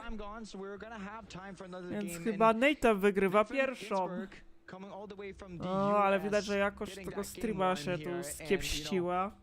Ale tak, widzę, że Brand skupnął. No bo już tak było źle. Czy to jest... Kangaskhan coming into active, setting up the draw engine. Yeah, the combination of two draws from Mega jak tak Kangaskhan dalej and quick pójdzie. search every turn. No, tak, bo to jest tak jakby wodzenie. Było połączenie. was just rolling through the game, being able to use that electromagnetic sonar, picking up that penny first, then going in and picking up 06 again and again and again. No, ale dobra, chwileczkę, bo tu widzę, że mamy tutaj chyba straszną pikselozę, mam wrażenie. Matko boska, świętokrzyska, co ja tu widzę? Po prostu ja tu truję was pikselami. To find an attack, and you're only able to keep 3 whenever that 06 comes down. It's very much in favor of the control deck, and you know, Henry may have known he was out of that game for a while, but he might have just been trying to investigate what he was up against, see if he could find out any more information. Ja zawsze był głupi. Oh man. I znowu to samo będzie. There was 2 cards that didn't even feature in that match because they were prized. They'll have to think about. Unfortunately for him, one of them is prized again, that Turtonator, which is so key in this matchup again in the prize cards. Mike, we have to look at Ela, ty to widzisz. Attaching a monkey dory, Ela. over, and this is the chance for Henry. O If Henry kurwa, get Budgie start going, Feza. this is what we To can brzmi see jak just kusząca like Bernard against opcja. Julius. Poor opening. Getting to pull that back, and we do already see the Ultra Ball for the Budgie, and basically all that Henry needs is an energy card to retreat into this Budgie. But we can start off pretty well.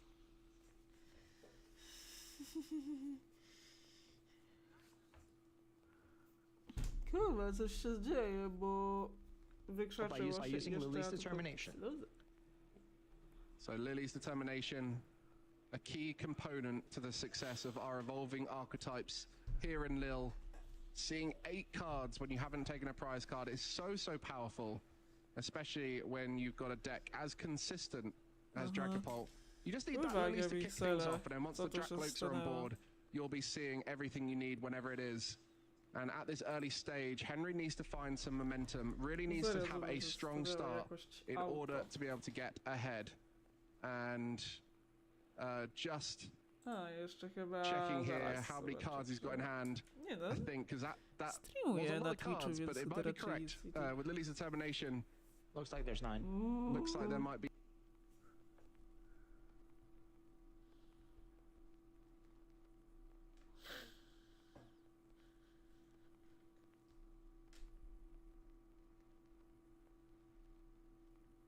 Nine. But you know, with Lily's determination, taking 8 is a lot of cards, and you have so many options. And so we're just going to see how they can sort that one out there.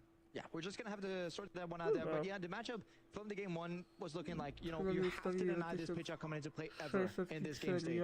If the pitch out comes into play, you get to see what happens. Źródłowe. Szczerze, to się pokaleczę. Albo nie. O, weź. Będzie, że nieciekawie. Jak zwykle. Point he would try and find the lock. We just got to see it all happen so much. Dobra, już widzę, że wraca tutaj jakość, ale jeszcze się zastanawiał. O fuck's sake. It was gone. Dobra, już jest jakoś. Dobra, bo przepraszam bardzo, ale piksele tutaj weszły na mocno. Yeah, well, for those of you at home who haven't quite worked it out, Jesper is thoroughly enjoying watching some control here.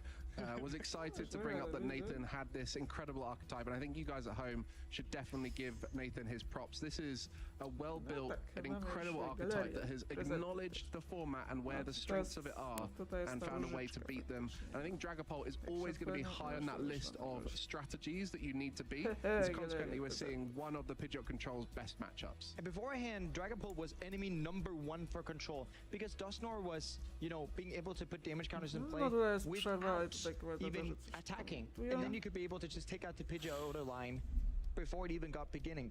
But with Psyduck being in the mix now, that is what made control legit again. 100%. And for you guys at home, I hope you're enjoying this match. I know control can sometimes be something people prefer to avoid watching, but I think Pidgeot Control is one that is the most interesting, thanks to that sort of battle for resources that we see every turn. Those exciting energy denials, the Zerosic Machination, what's going to get discarded? Will the opponent find the combination pieces? I think it's definitely a intricate matchup that hopefully you guys are following along, and we'll try and take you through the action as we get back to the table. And it seems to have been the resolution of that scenario as Henry did take an extra prize card, and Nathan now has a 2 prize cards less he needs to take. Yes, so it's a double prize card penalty for Henry for drawing an additional card Nathan dostał prize penalty card. Now, co oznacza, że Henry ma tylko 4. Being played pretty early now. Tak. And it's what you're Jest saying prize before, penalty. right? Pidgeot Control is much easier on to watch because it has more movement, it has more pieces to watch for, and it has more, you know, activity. Whereas stalling decks, wall decks, like for example Crustle, is either make it or break it, right? Doesn't have many options to do. It's basically just, you know, attach, attack. Well, as we get back into this game, I think it's important for you guys to notice that a turn has happened for Nathan. Grubo, bo widzę po stronie prize penalty, co oznacza, że nie, zaraz, bo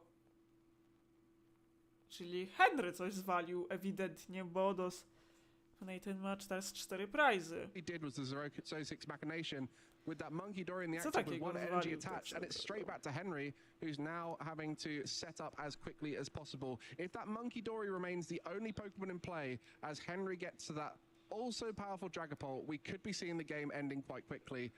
There's no help for there, and it means that would you say Boss's order is trying to get up that Festivity, but all Henry needs is Latias, Hilda, because Hilda can give new upper energy, and we do see the Dracloak there. Basically, jest Dragapult, and that's the first piece, and then we can, you know, start tinkering about the rest of it.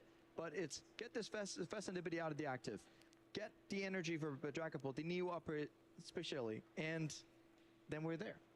Yeah, exactly. As we see Lily's determination again from Henry, will be looking to get another 8 cards. Does have a Dracloak in play as well, but now has another challenge with that Festivity EX in the active.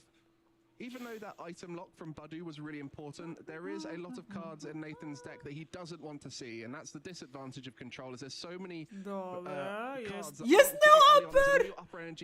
Jest Ultra Ball, nawet 2 Ultra Bole, duch, chyba będzie. Neo Upper Energy as well as a way to move that. We need Night Stretchers to do that. Gonna see Jeszcze another Night Dracloak Stretcher. being able, we still have the second Dracloak left to use, so off this Dracloak, we be able, if we're able to see the Night Stretcher, it's the Night Stretcher again being able to bind these pieces together. Otherwise, we may see Night Stretcher. Another turn. No Night Stretcher. It was the Zerosic Machination that's come through clutch here, denying the Latias early on. Aczkolwiek jest attach, chyba będzie attach rating. Czemu te 2 prizy? To jest prize penalty. Oznacza wykluczenie prizów. Okej, czyli jednak nie ma donga, bo knockoucik. We gotta get to see the prize card being taken. Unfortunately, it's a nest ball. It's just besides the Mega Kangaskhan. So unfortunately, not going to be able to use that nest ball due to the Budu. Czyli był knockout, co oznacza, że free descript działa. For a Dragapult, so if Nathan throws back now, to czerwone to właśnie jest prize penalty, tutaj był double, bo coś tam Henry nawalił. As there is I właśnie to There's an oznacza Arvin, też but to, there, że you know tak what, naprawdę Mike? tak There's a naprawdę Hero's 4. Cape being able to be One played. są There's no wykluczone z Dusclops gry. on the bench, so maybe with the Hero's Cape, if Henry does not get jamming Co tower, oznacza, we że may be able to survive another turn. Just asking another question, I think, is the no jest the best way źle. to put it. Nathan only needs 3 prize Tutaj cards to jedynym win this game sposobem here, but widzę, that's not the będzie strategy of a oczywiście- control deck. Needs to try and survive for a bit longer. No items still, właśnie. because that buddy Ranienie did naszej- attack last turn with Itchy Pollen. Let's see how Nathan sets up the board to be as unbreakable as Okej, possible. to jest... Musi jeszcze dobrać tego, bo chyba może być game tak, one że in po about prostu half the Monkey time, Dory right? zabezpieczy. The unfortunate part of it is that if you lose those Jeżeli twos, it's so often that Henry you'll head znajdzie- straight into a tie because your strategy, To jest just by Elgin? the ways of how it is, takes a while to get going, takes a while to come into fruition. And we're going to see the retreat here into the Elgin, I tutaj which Elgin? at first glance Że ma makes it bossa so, już. well, Henry Ugh. doesn't win off the bat. Hero's Cape attached to the Monkey Dory, making sure that Będzie at least grubo. the bench O, damage not going to be able to take that out. But, you know, the combination of Jamming Tower, Boss, Neo, and Dragon Bolt would take this game. Let's see if that's possible. Well, there's the Ultra Ball. że dalsze I believe the będzie miało Neo upper sens. energy is in hand too. So a few draws as well with the Drakloak. So it's very possible at this stage for Henry to do so. Seeing a lot of cards, just making sure he gets the Dragapult out now. Oh, actually going to just go for stability. And we're only missing one card off the combo Okay, here. We have the Jamming Tower in hand. We have the Neo upper in hand already. So Ultra Ball to thin out Henry's own deck.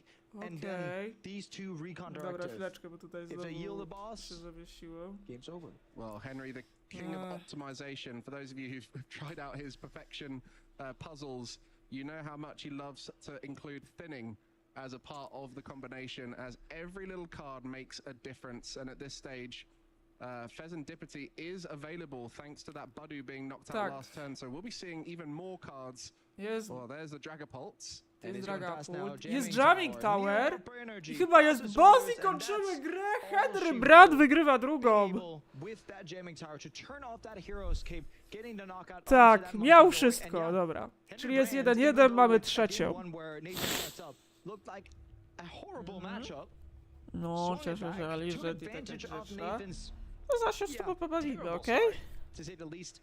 And yeah, we'll Umyjemy replay ten not much shaker, happening. żeby tutaj aż tak nie Budu. śmierdział. Budu again. Nathan drawing Ale no zwłaszcza answers. tutaj, Strong że to Palpad whenever da your item lock śmierdzieć. is not great. That boss has sort of kept him in the game for that turn there. And then yeah, we got to see the desperation, Adrenabrain. Please give me good prize card that I can actually use for something.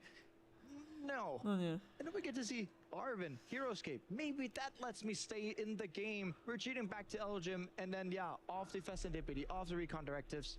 Yeah. O, Henry poza just tym got też everything. jednak to Well, the zbicie downside of taking a Bulwa knockout było was that you're giving so niepotrzebne, many bo cards to Henry, and he no already właśnie, had most bo of it in Bosses his hand. Order i ja. Tried to make it as hard as I possible. zabolało. In the end, Monkey Dory and Elgin not tanky enough to take the hit that turn. But it is that Pidgeot Jakie line that chce was cele, never no. seen that game. Game one, it was evolved to nice and comfortably. To There byłoby was za no red grube. candy required as the evolution was done the traditional way. On this occasion, not even a Pidgey down, and Pidgey again a big liability in this matchup. So it's so key for Nathan to get set up quickly. It has to be set up before the Dragon Ball touches the board, because otherwise you cannot protect the A Pidgey. Jezus, na The co Pidgey ty has to be evolved before stojesz? Dragon Ball EX gets the attack. We do get to take a look at O, prize cards. o, dwa! Jakie prajzy! Dreepies and Drakloaks. Trzymajcie mnie proszę! 2 Drakloki, 2 Drippy. Second Budu A z will be drugiej missing, strony but there is one still in the deck. to As we oznacza see a completely different niedobrze. start this time, and this is the Okej, beauty of widzę, że control. tutaj It's always wchodzi gonna be a Firlish, different game every time. który And też what's ma funny item is, lock. typically we've been seeing Henry using the Budu, but what's really effective against Dragon Ball Duster 2, you know what that is? Item locking them. We start with Firlish, and if Nathan get an energy on, we can basically do Oceanic Gloom and item lock. Well, just a pass from Henry, nothing more than the active Dreepy. Tak źle? And so Nathan in a great spot here to Nathan take jest w control, świetnej formie. especially if he can get the Pidgey down. But Nathan is in a battle versus the clock, right? We have 15 minutes and 30 seconds left of this match. It has to go quick if Nathan Też wants to dużo win czasu this. nie ma, a Otherwise, Nathan Pidgeoty may lubią. have to try and push a strategy where everything has to just go faster and faster to make sure that maybe we even see Nathan pushing for prize cards in this. Well, if that Dreepy is the only Pokemon in play, there is a very real situation Trzeba where Nathan stanąć, że mocno wants to try Hunter. and take a knockout. A właśnie to jest ten problem na TikToku, że ja muszę wyłączać, jak się nie chce czasami wyłączać. as before. We didn't get a peep of that hand, so we don't know. There might be a Lily's Determination in the hand, but we do know that the 2 Droopy and Drakloaks in the prize cards will make it even harder for Henry to set up on this occasion.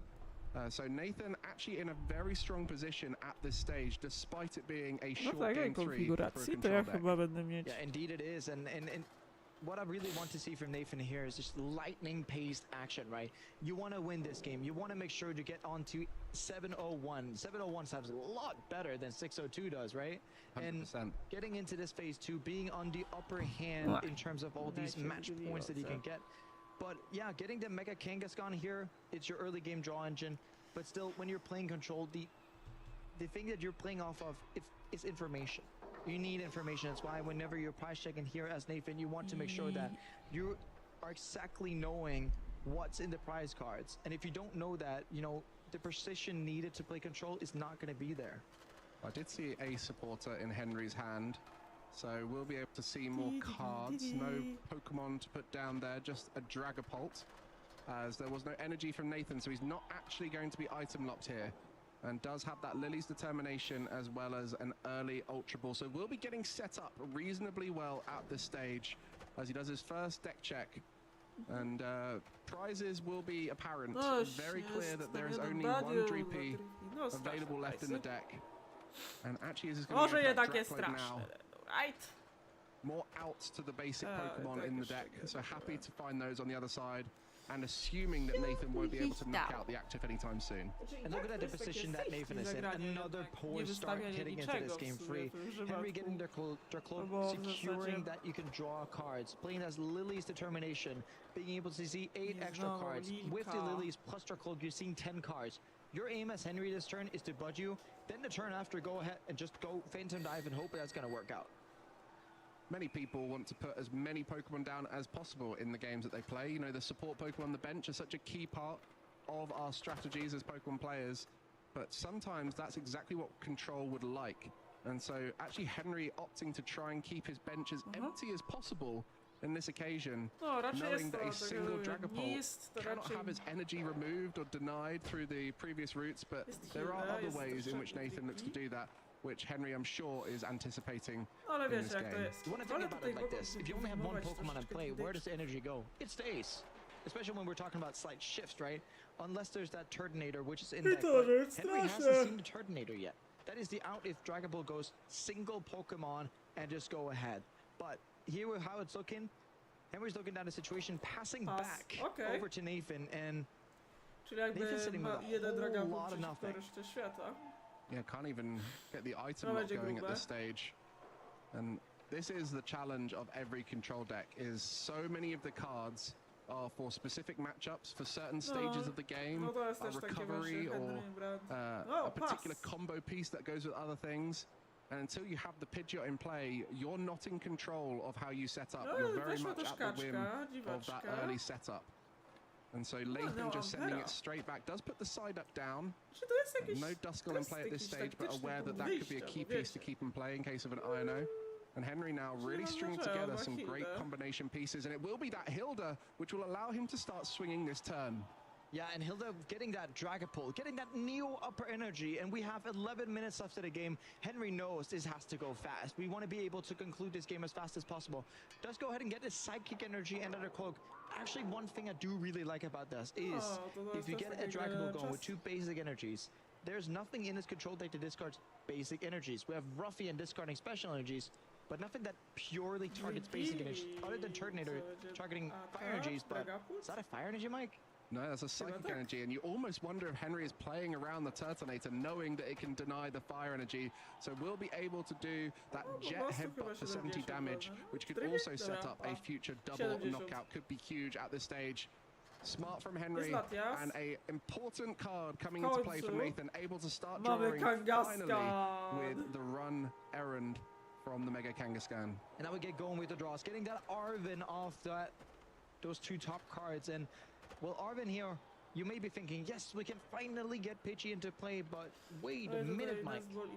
If you get Pidgey into play, and Henry uses Phantom Dive next turn, It's A to ma sens, 2 drippy. Yeah, lots Chociaż to w think tym about at przypadku this nawet to jest stage. Do you dobrze, just że try and tego play with the Mega przynajmniej. Kangaskhan and draw instead? But Pidgey's so Yeah, key to boy. the strategy. Ja się decyduję moje Will be looking to get a kolejnego. nest ball and handheld fan here.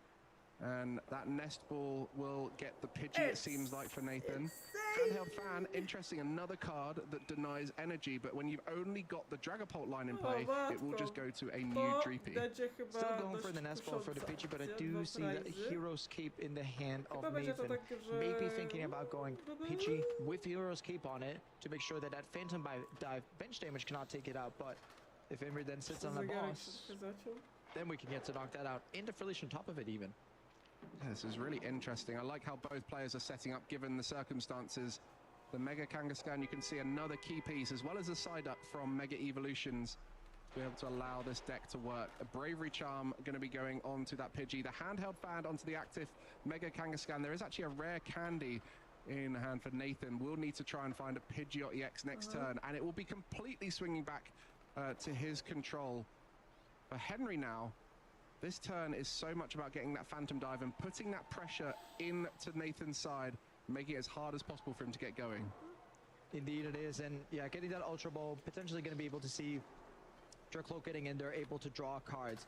That Psyduck is already down, which means that we're not going to see any Curse Blast. Getting that Buju again, and yeah, we might just see, you know, Buju, how do we prevent Pidgeot? Well, there's your answer. There you go. Itchy Pollen, a great option to do so. There's also like the gust options. There's so many things for both these players to think about. It's fascinating to watch, and when they're looking at 2 cards at the top of their deck every turn, for Henry it's that Drakloak with Recon Directive. For Nathan it's the run errand of Mega Kangaskhan. They are both finding tools to help them win this game. With 8 minutes left, Henry really needs to try and start taking some knockouts to take down Nathan's board. Yeah, taking out Nathan's board indeed. Would have loved to see a boss's Sword plus energy here, but we can't have everything wish for. Putting that on Buju.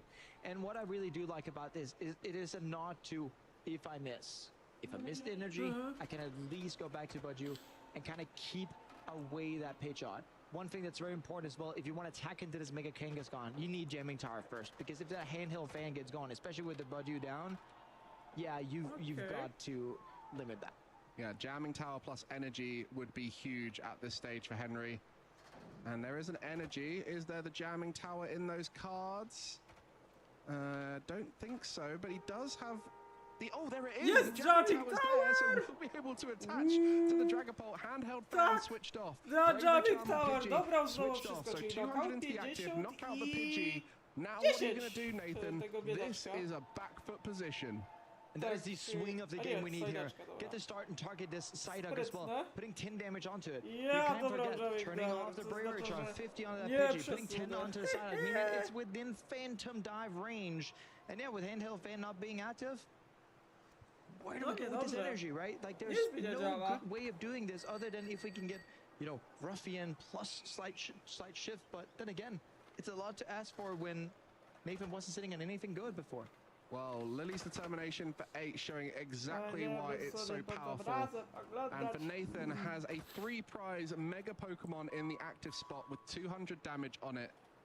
It's looking very strong now for Henry within the grasp of taking this game. No Pidgey available to evolve up for Nathan, so he will be denied the opportunity to go on. Zoroark's Machination coming through will force Henry to discard down to 3 cards in hand.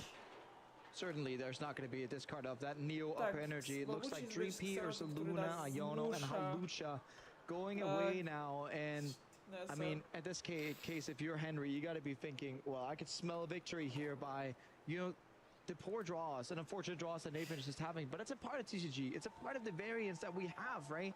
And you're looking at it this way. At least when Henry stares into this next turn, 2 prizes are guaranteed if you want to take out that Psyduck on the bench. But what Henry wants to is go for everything. Dobra, czy on dobierze bossa? Could take 5 prizes this turn onto the Frillish, onto the Psyduck, and yeah, onto that Mega Kangaskhan. Well, a huge turn here. The 10 HP left in the Jellicent, or on the Jellicent, will make it quite hard for a lot of damage to be spread around for Henry this turn. As you mentioned, the Psyduck a prime target. The Mega Kangaskhan still in play with loads of damage on it. And every turn that Henry attacks now is one step closer to taking this Swiss round 8, which would put him on 7-0-1. An amazing achievement for a player. 2019 world champion Henry Brand is.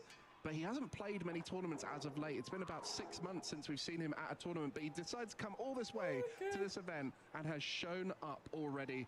And he's just trying to close out this game at this stage. Yeah, and trying to close out the game at this stage. Literally, his determination for 8, well, not quite 8, sorry, 6 cards here. Trying to refresh some resources, getting potentially more energy into play. The more energy on Dragon Ball, the more difficult it is going to be going for that Phantom Dive, taking those 2 prizes. And it means that here Nathan needs to do something about this Dragon Ball, really, because Henry hasn't even used the new upper energy yet. Henry has the quite clear path of a highway going into this Mega Kangaskhan. 100%. And the Mega Kangaskhan, the last 3 prize cards Henry would need, sitting in the active spot with only 100 HP remaining, will start in the active spot to draw some cards. Is there a penny there to get rid of that damage? And that hand has some good resources in it, but are they the resources to win the game? It looks like it's going to be really tough for Nathan at this stage, as Henry has set up such a strong board, has shown exactly how a top player can dissolve the controlling archetypes. Nathan game 1 showed exactly how the archetype works beautifully. But now it is all in Henry's hands to try and win the game next turn. And such discipline we're seeing from Henry, not putting all of the Pokemon down that he could. No, just keeping it slow, simple, and tight on the bench spaces, right? Only having that Dracloak and Buddy down. Only the importance here is there. But what Nathan is looking at is there a way to do it? There, some interesting choices off that Brock scouting, still trying to establish that Pidgey, knowing how important it is at this stage. As the options, Sudowoodo, a great option at this stage, forces a lot out from Henry. And you know, Nathan's mindset at this stage might be looking to try and play for the tie, because there is not many options available for him to win this game. Yeah, potentially that with the impound is that they at least lock up the Badu into the active spot until that Professor Turo scenario is hit.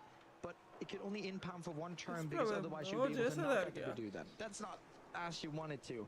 What you really wanted to is impound without nothing, but it's going to be retreat to Latias. And yeah, there's no answers in the hand. And do we see a boss's orders from Henry to close out the game? Well, Dracloak first, Recon Directive. Will that be a boss's Jest orders? boss! Jest boss! No to Henry Brand wygrywa 2-1. I to jeszcze w drugim też był boss! Jo! 2019 World Champion. Potentially. Czyli jednak nie ma remisu. Well, he's trying his best here with Dragapult Dusknoir, showing exactly how a A że zobaczymy jak będzie dalej, ale podejrzewam, że może wykończyć, ale... Game 1 was showing exactly how Nathan's deck works beautifully. Yeah, and Nathan's deck working beautifully. That new up energy, slight shift, get that away down to the Badu, but what we saw was this, like, slight change, shift, getting that new up energy down to Badu, using that counter catcher to stick that Duskull in the active. The second part of the damage ability is that when you evolve into Duskull, you're not able to use Curse Blast to actually return it back. And with all of that, we see Sorosix on Sorosix on Sorosix. The whole game plan was working because why? We had Pidgeot in play. You wonder how much of this game 1 Henry was actually playing to win, and how much of it was playing to learn. He was trying to work out what the options Nathan had were. Recognize Psyduck was there. We're not going to put a Duskull in play in the future. Recognize the energy denial, so went, hang on, I'm going to have to be clever with how I use my energy in the future. Recognize the reliance on the Pidgeot EX, and so was able to then deny that throughout the rest of the set. And it was at this stage that Henry started to execute that game plan. Nathan unable to establish anything much in game 2. Yeah, and it was just this Monkey Dory taking that 1 prize off the Adrenaline. The Desperation Arven for that Nest Ball, for that Hero's Cape, retreating and putting that Monkey Dory on the bench. And then, yeah, since that Badu was knocked out, being able to use Festivity for free cards, gets that Boss's Orders and the Dragapult, being able to jam into tower to turn up that Hero's Cape. And then we were on to game 3. Well, you saw that 4-card combo from Henry, played eloquently at a nice little tempo. Chociaż te dwa But in triki game drygloki to, 3, że it nawet was the key. lepiej w tym How he just kontekście. built that one No Dragapult zobaczymy. up and slowly built up the second. Recognized that Buddy was a good safety net off the back of that niedługo. laser determination, but in the end found the perfect combination of jamming tower and energy to No take może out być that Pidgey.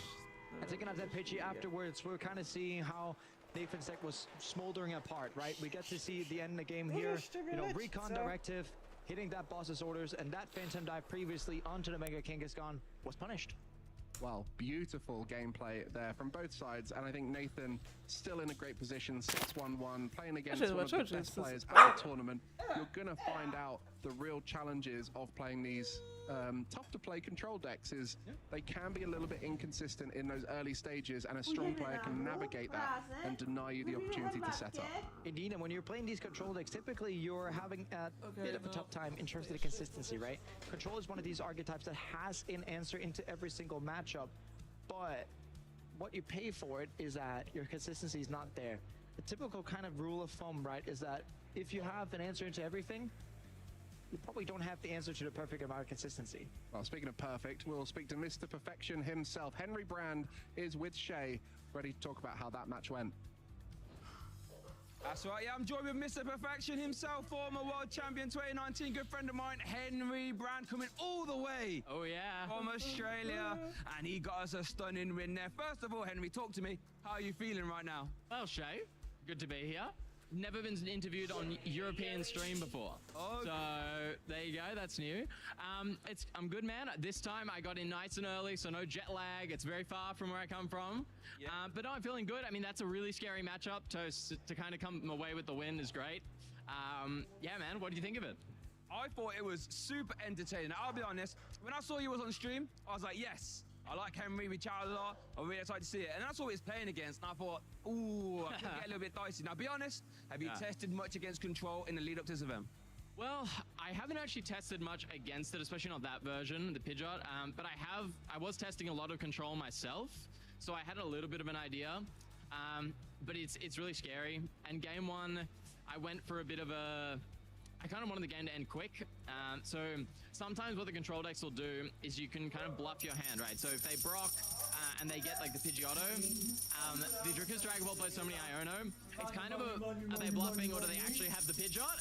And I was like, look, I'm gonna just put down the Duskull, hope that I just board wipe them if they don't have it. Only 4 cards. They did.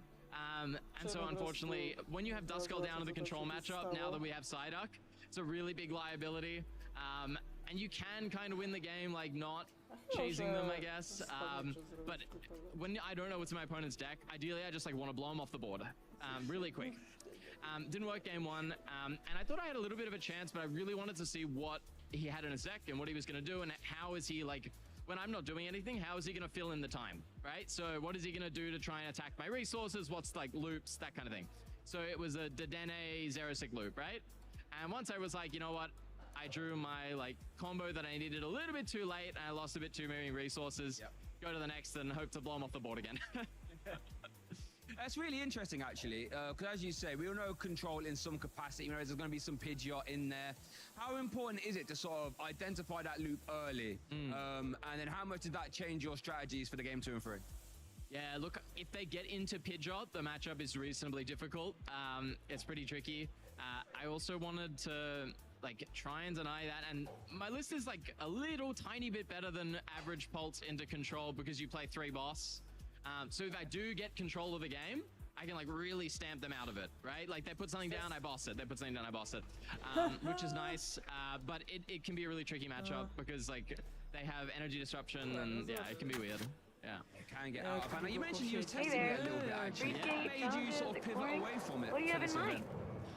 Well, we saw last weekend, or 2 weekends ago, the Mega Absol deck do really well. And there are a lot of like counters that kind of hit Absol and then also hit Control.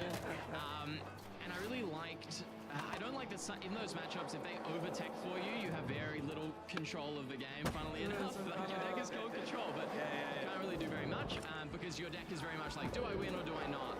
It's pretty binary in a lot of situations. So yeah, So I just leaned away from it. I kind of want to work on a few concepts for Poland, but given I was traveling cross-continent this week, I was going to play Old Faithful, nice and simple, Dragapult Dust tomorrow, and go for it. Interesting. Now, that was something I actually wanted to talk to you a little bit about, because I had the feeling that we see on social media, tweeting in and around Europe, he's not going to come all this way for just one event. Obviously, Gdansk is next week. Yeah. How do you feel the meta? Do you feel the meta game will progress a lot in this week, or do you think people will just play the same deck twice? What's your thoughts going into that? I think so. Yeah, because I think the Absol deck was really like asterisk, right? Because it was such a nice play into Milwaukee. The meta was nice to it, but then immediately after, the meta was like kind of a bit hostile to it. Like you saw, it beat a lot of its matchups with Cornerstone. Because the deck's really cool, but against anything that has a higher power level than it, it struggles a little bit. And so I think we might just see, like, after this tournament, back to what the meta was before Milwaukee. Like, I think it'll just be a nice reset. Like, everyone forget about Absol, kind of. Gardevoir is still incredible. So, but I got a little bit lucky. I like Pol Noir because a lot of the Gardevoir lists that were successful, they weren't playing much TM Evolution. And have you ever played Gardevoir against Badu? Can get a little bit dicey, can't it? It's not fun. You get a little Badu is a terrifying card. It comes out at the right or wrong time, depending on what side of the itchy pollen you're on. So Henry, you've travelled all this way, very long time, as you say. Big time. What's the local scene like there in Australia? Do you have a local? Do you go to one of them often, or?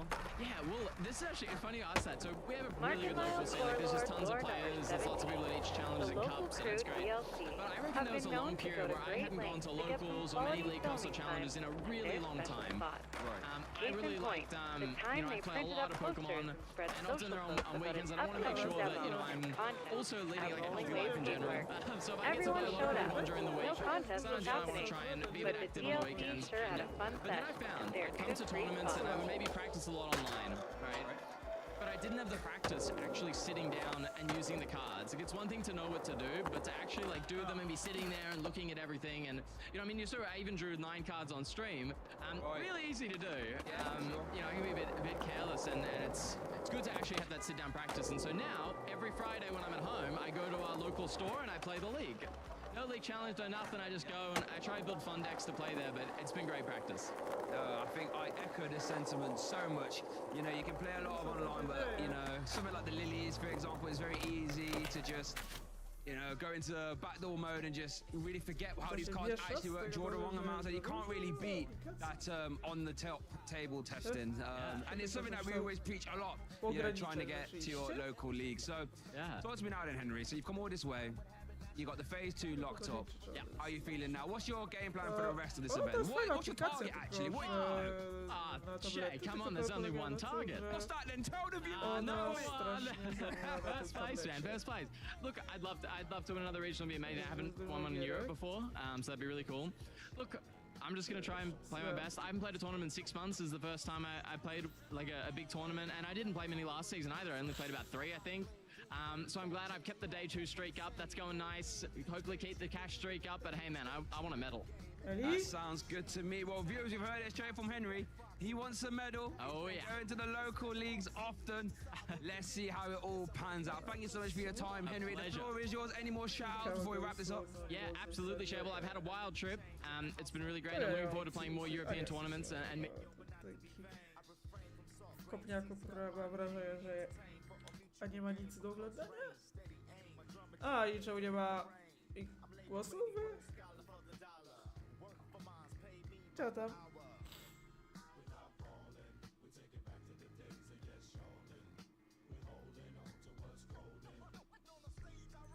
Kardax nie działa? Przyjechali po mnie chyba.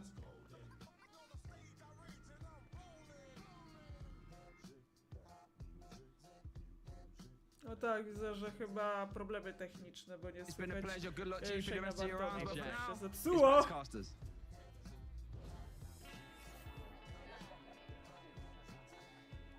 Hey, do you want to play? Yeah.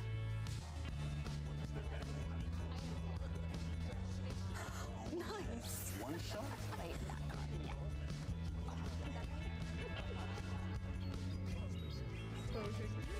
I'll use twin cannons. Great game, guys. Bye. See you next week. Come play at your local Pokemon League. swoją drogą też te wysyłanie prezentów. Definitely get stuck in at your local Pokemon League near you, and you might even Ale meet tak, a world nawet champion Rurkowicza like zobaczymy w Henry tej Brand playing their locals. It's so Bo już important, guys, jesteśmy to pewni. learn how to play, meet people, have a lot of fun. Alberto. Maybe one day you can win a tournament just like Henry himself. To jest Scan that akurat QR taka code trochę. to find an Ania? event. And yes, but you've been going to Co locals to? for more years than most players will ever play the game. Yeah, exactly. What's it like building that community? For you, it's been around your family and your local friends. I mean, the best of my friends I have, I mean, constantly been talking about, you know, Oscar Massive, one of the guys I work the closest with whenever I have to play tournaments. Sonic acquisition. Creative guy, but we met when I was 7, he was 6 years old at locals, and now, yeah, 24, 23, I mean, as life's going on, I love your approach to testing pedestrians' reflexes. you get to meet so many great O, people, no. and Też what's so nice about locals is that we all Tak, love the same thing. Kanaj też będzie moim chyba źródłem. Yeah, and you To can get będzie moim involved in all the następnym different opon. games for Pokemon. I know Żeby the nie było video games komediowo, and the żebyśmy local się go nie scenes are natrafili amazing na too. For us, it's all swoich. about those To miało training być games. I'm very zabawne. lucky to set up Znaczy my wiecie, local where I Polak get to play it innego now to jeszcze every nie, week, ale kurde, since trafić na I've stopped przykład working with na them. And it's osobę, którą honestly the się best już feeling dobrze ever zna. seeing new players starting the game, learning about Pokemon, learning about new archetypes, and you know, for players like Jesper and myself who've got a bit more experience, being able to help them and teach them new ways of how to play their own decks. And hopefully one day we'll see them on the stream competing at the top level. Bo to zaś będą So testery get involved, Krapszta. find that local scene. You never know, it might actually just be around the corner. I always find it's closer than you realize whenever I move to a new city. There's always going to be an event locator somewhere hidden on the Pokemon.com website, so definitely go ahead and check that out. And one thing for sure, if you look at the players, you may be thinking, wow, they're good. I'm never going to be as good as them. You have to remember, they started somewhere too. They started with zero knowledge. And look where, for example, Henry is at. And he's a pretty recent player. I think he started back in like 2016. Yeah. So, from that, 10 years later, being at the position where he's at now, and you know, I was talking about, you know, potentially a regional champion here in Europe, has already won one in North America.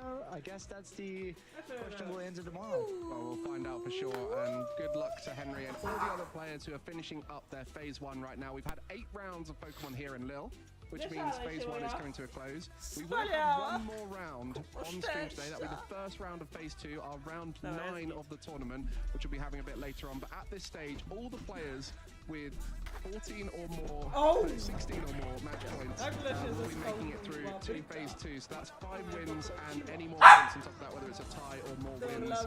And so these players are looking in with a chance to go all the way to the top. And now we've gotten through the phase 1 period. We've scattered our points. We've gotten our 16 at least points that we need to get in. But now it's about hogging all the points that we can. Get as many points as we can, because that's going to be the differentiator between making top 512, top 256, top 120, top 64, and etc., right? Even a single point can be the differentiator between, you know, making top 64 and making that sweet cash in top 32. Or making top 16. I was 1 point short, and I mean, it is literally just part of the game, right? Having to win as many games as possible. You look back at moments, you always think, I should have been Conkelda, as we talk back through my experience. Me, mate. Okay. But for yourself, you know, these tournaments, you go through the motions, and getting to phase 2 is such a simple goal for a lot of the top players. Some sand banners frown upon pushing with your front foot. Something about aesthetics and function. Want to turn their frowns upside down? Try pushing with your back foot. 5 wins out of 8 or more. That alone is an incredible achievement. So for those players now, they're going to be riding through and enjoying their time. For other players like Henry, the idea of getting from phase 1 to phase 2 is almost expected. Missions can be a And so great way to they'll be pass looking the to go time, on. But for those if you're players into who that. were in phase 1, these were the decks that they chose to bring, and how many of them on each archetype were here. Of course, Gardevoir, the current best deck in the format, is sitting in that top spot with 12% with no Jellicent there, and I think it's 4% with the Jellicent build. Yes, it is indeed. And looking down the list, the Milwaukee champion, Charizard Pidgeot. Not much of that we've been seeing today. Goldengo, Lunaton, Solrock, something we saw Stefan Ivanov, and Cerulech has also been seeing around the tables. What all these decks have in common is that they're either playing Lily's Determination from Mega Evolutions, or they gotten help by Lunaton Solrock package. So a great nod to Mega Evolutions getting in here, but yeah, Henry Brand, mamy oczywiście also does kontekst know, was na talking to, a nie? bit about, you know, yes, the Cardi Potem the mamy Cardi oczywiście match is quite Charizarda difficult, Pidgeot, no bo but też against all these faktycznie other tak matchups, jest, you know, będzie, can't no jednak faktycznie underestimate było how dużo. powerful Bidoo is when Tych it comes to absolute that. boxów And jest that 6 new i co archetype ciekawe to come out mamy of Milwaukee, thanks to unclassificatów jest 4%, We've seen a little bit on the zaś stream, krasny and it was jest a 3. little bit of the components of the control deck that Nathan had. And it is here in Troves, as well as the Gardevoir Jealous that we mentioned, and many other aggressive archetypes. A little bit of Crustle out there. I've seen some Crustle doing quite well on the top tables too, but it is really those powerful archetypes of the top 6 decks that are thriving in the top tables right now. The unfortunate part about Crustle, it reminds us a lot about, you know, Cornerstone Ogopan as a thing in Mega Absol, Mega Kangaskhan. If you're playing against players who doesn't have an answer to it, yes, that's great, that's nice, you win. But if you're playing against Gardevoir specifically as Crustle feels like, let's dodge Gardevoir, dot simulator. And if you're not dodging Gardevoir, yeah, you're gonna have a terrible day. Dobra, For you guys at home, if you're trying to dodge the best deck in the room, that might be a tough decision. But for more tips, we are some of the best players at Milwaukee.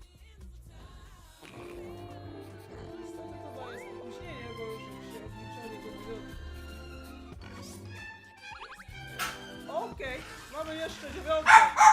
Spokojnie. Będziemy wreszcie siedzieć.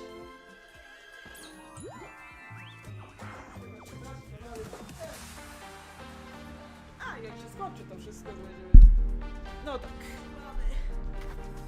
One of my pre-game rituals is I always listen to the Beach Boys before I play, and we always stock up on those like little applesauce packets because we know we'll need them in between rounds. The pre-game ritual that I typically do to kind of calm down my nerves for round one is that typically I'll think about my family and friends that are supporting me back home and probably like cheering, like looking at the standings and results, and I try to just like find comfort in that there's people like waiting for me to get back, and just looking for that round one. As of the last couple regionals I've attended, definitely eating breakfast. Some people think pushing with your front foot is unsightly. Perhaps you were looking for reaction? A bit tired in the afternoon, so definitely get a breakfast, even if it's light, a banana, a granola bar. Get something in your body, get yourself ready to go, and you'll have a great day. Pre-game rituals I swear by are probably just not even looking at my deck box. I test the night before, and I don't want to see my deck until I'm queued up against the first player, and I'm flipping over that first card. So for me, when I'm prepping for a game, I'm getting ready. The things I like to do, I think about my team, think about the matchups I have, think about my prep, what I know, and just try not to sweat it, honestly. Like, there's so many different teams out there, there's so many different calcs and everything, and you can spend a long time bogging yourself down. Believe in your practice. Comfort is king. You prep for this, you rock it. So the pre-game rituals that I swear by is to take a deep breath and remember that it is impossible to win if you do not have fun. This is all about enjoying yourself, meeting new people, and just having fun with the game. Hey Pokemon trainers, my name is Benjamin and I'm here to talk to you about an important TCG strategy called prize mapping. First of all, what is prize mapping? Prize mapping is the conscious act of solving your most efficient way to victory in any Pokemon TCG game. We all know that Pokemon is a game of 6 prize cards. However, the contemporary metagame will always be represented by Pokemon which, when knocked out, provide the player with 1, 2, or even 3 prize cards. Dobrze było! So to this, it'll No require dobrze. players to strategize their approach to taking Chciałem prizes jeszcze from zrobić the trik board. na Much ciężarówce like i prize dupa. checking or even sequencing, Ach, to prize jest mapping temat and understanding prize your route to checkingu. victory and what Pokemon you need to knock out in order to No achieve jasne, that win trochę is kontrowersji. something that is held to the highest importance among all of our experienced players.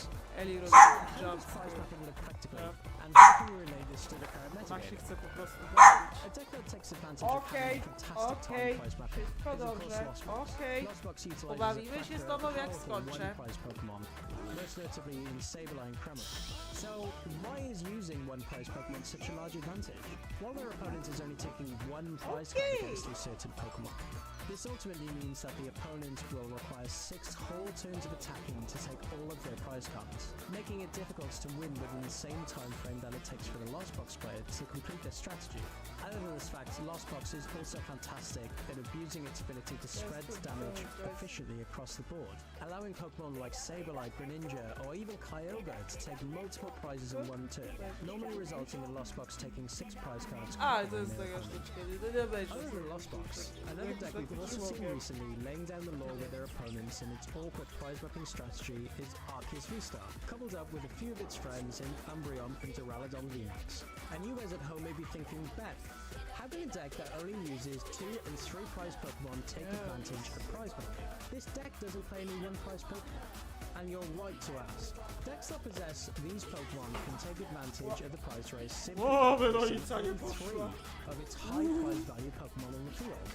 Ordinarily, a board state for these decks will only present 1 Arceus and 2 of its powerful VMAX Pokemon, forcing the opponent into what players call an H prize guard game, making it harder for their opponents to deal with such large Pokemon and leaving them with no other option but to try and knock out the Pokemon in front of them.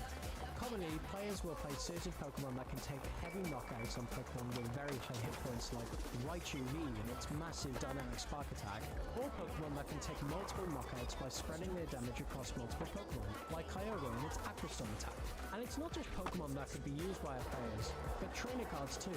For example, cards like Echoing Horn can bring Pokemon from an opponent's discard pile, helping players that are struggling to keep up with the prize race by bringing back Pokemon from the discard pile back onto the field. And even stadiums like Collapse Stadium will help players with their board state, mitigating the risk of having vulnerable 2 or even 3 prize Pokemon on their bench, thus manipulating their opponent's prize whipping strategy. So now that we know how certain decks, Pokemon, and trainers can alter the prize whipping strategies of our trainers, let's look at an example of one of our past games. During our most recent Toronto Regional Championships in Round 9, we saw Logan McKay's Turbo Lost Box deck up against Yehoshua Tate's Chen X deck. On the face of it, you'll see that the main attack of Yehoshua's deck is of course Chen X, a 2 prize Pokemon. And as we've already established, this may not fare so well against the powerful single prize Pokemon within Logan's Lost Box. So, what can Yehoshua do to help his prize weapon strategy? With a few tricks up their sleeve, they were able to take multiple prizes against their opponent by utilizing 2 phases of Trick Play, using both cancelling Clinical dissection. Manathee's bench protecting wave ability, and knocking out 2 Pokemon with a single attack, with Raging Greninja's Moonlight Shuriken. With low hit point Pokemon littering Logan's field and 2 copies of Cancelling Claw, Yehoshua happily helped themselves to 2 easy prize cards and continued to get ahead of the prize race, showing a perfect example of how both certain Pokemon and trainer cards can help any trainer with their prize mapping strategy. With this summary and more tips, you'll be able to take more games at the next level. I really hope this helps you in understanding the importance of prize mapping and helps you win more games more efficiently. 43% of Dax cannot, in fact, do a kickflip first try. Most warm up with a heel, then bang out a kickflip in 2.8 attempts. Hey Pokemon trainers! Welcome to Pokemon Championships history. The first ever shot demo was held here many years ago. In the history of the They Pokemon brought in cars Championship to jump series. over and everything. Nikt! Old school, all parking lot kind of vibe. This time, I'd like to focus on a deck that nobody could have predicted would be a world champion before it won in 2016. Shintaro Ito's Mega Ordinary X deck. The deck was especially notable as nobody saw it coming. The deck saw no success before the 2016 World Championships and was never played to any competitive success again. In fact, the only other notable finish the deck ever achieved was when Shin Akiyama piloted the deck to a 22nd place finish at the same 2016 World Championships.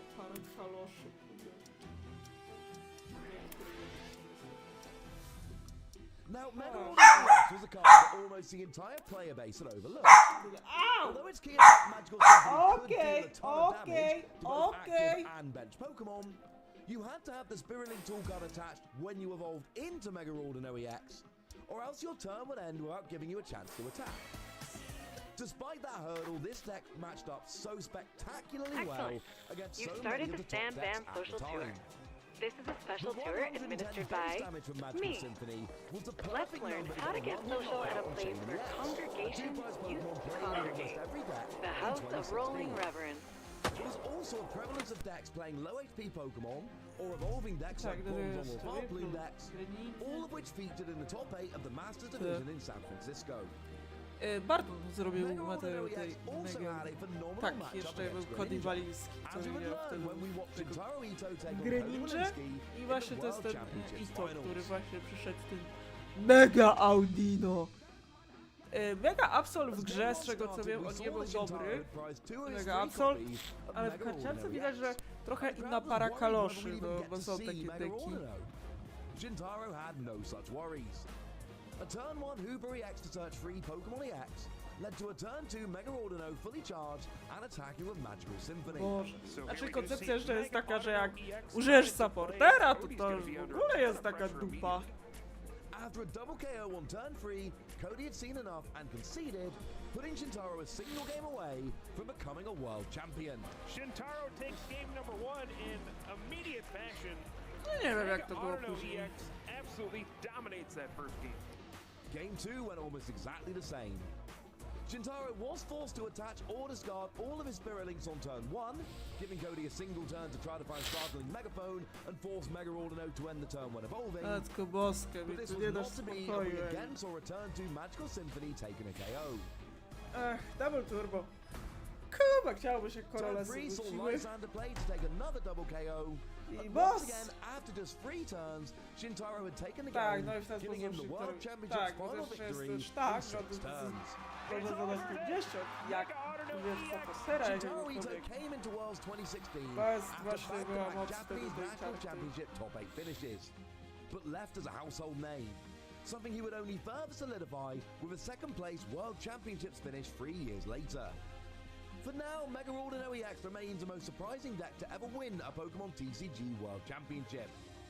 Thanks for watching, and make sure to let us know your favourite competitive Pokemon TCG moments using the hashtag PlayPokemon.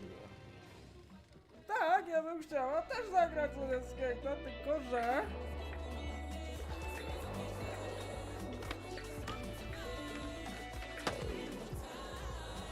Welcome back, Pokemon fans. It is ready. Are you practicing your switch push? Everybody, we're going to have our first round of faces coming Okay, up for you. okay. Nice and sharp, so I want you to get off your phones and get your eyes locked on this screen here. I'm Jay Bertram, okay. Lovely Joe Bernard. How are we feeling?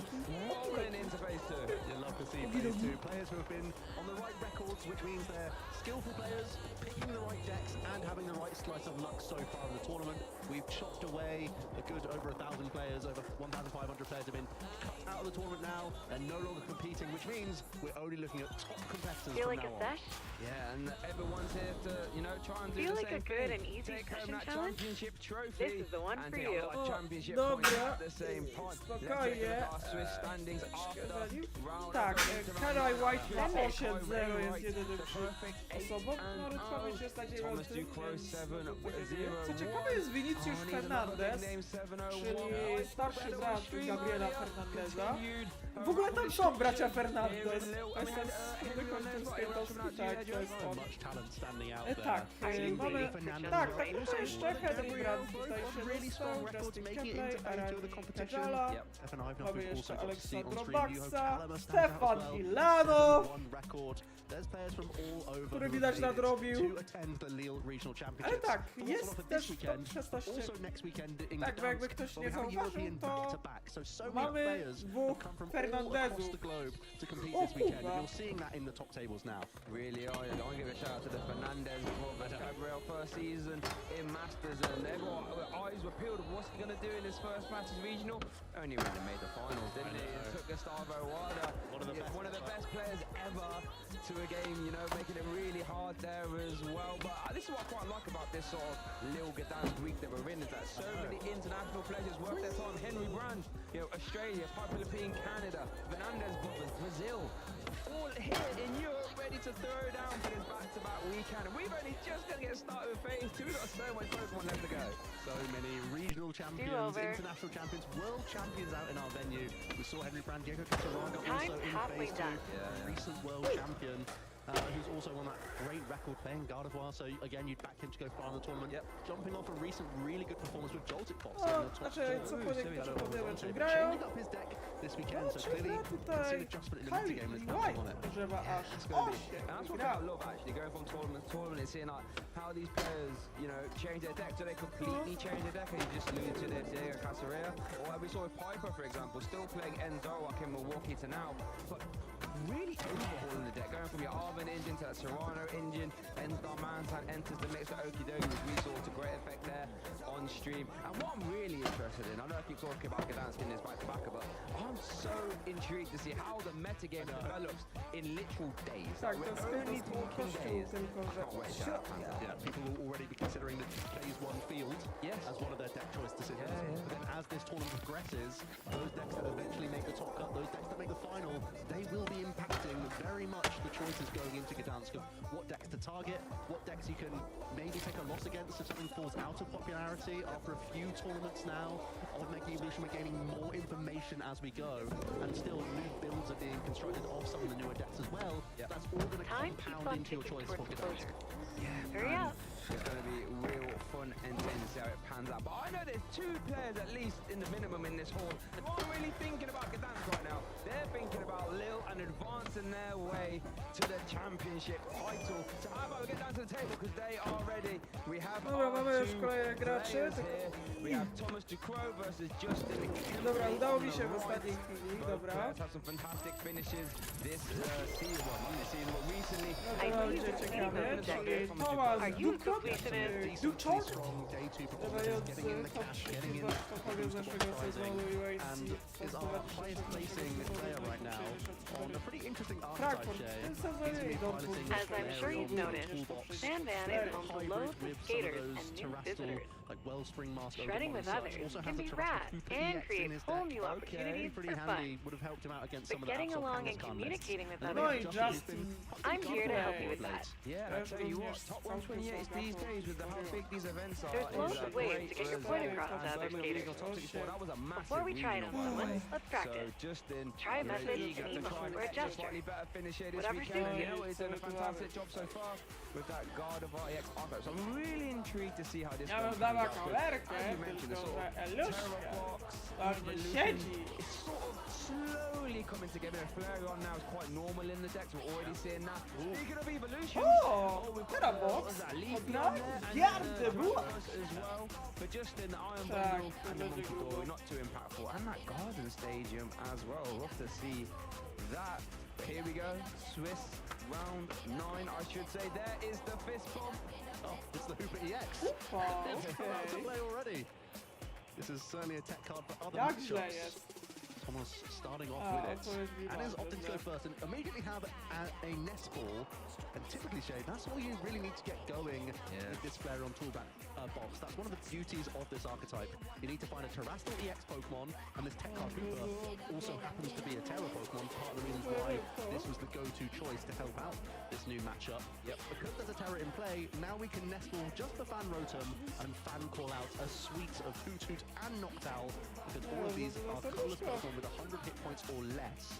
And if you use that Fan Call on the first turn of the game only, it means you can grab 3 of those sorts of Pokemon, which sets you up for this turn and for the following turn, because Jewel Seeker allows you to cherry pick any 2 trainer cards out of your deck, really amassing some crazy combinations.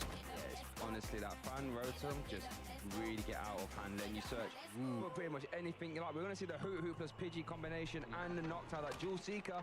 When you evolve into it, you can grab any 2 trainer cards you like, as long as you have a Terra Pokemon in play. And as you rightfully said, you know, this deck loves to use Terrapagos as your basic Terra activation. Who might not be useful, and this matchup does fulfill that. So Jewel Seeker will be on long. We're trying to use that Flareon EX to power up your bevy. The cornucopia of attackers with a burning charge. And I tell you what, Flareon can attack as well in its own right. 28 damage is nothing to get sniffed. He's over to Justin now. Let's see what his turn 1 is going to be with that Gardevoir EX. I'm sure you're all accustomed to Gardevoir EX at this point. Immediately the first action for Justin, searching his deck with the Earthen Vessel to discard an energy, and that's pretty much the goal of every Gardevoir EX player.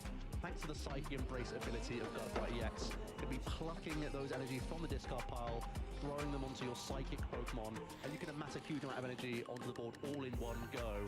The downside, you're placing counters on your Pokemon as you do so. But that's actually not a downside when you have Monkey Dory at your disposal as well. So another objective of a Gardevoir player is to get multiple Monkey Dory into play, attach those Darkness energy throughout the game, and start adrenaline the damage you're putting on your own Pokemon over onto your opponents. One of the core reasons why Gardevoir has been at the top of our metagame for so long now is that Monkey Dory gives you so much control over where you're placing this damage throughout the game.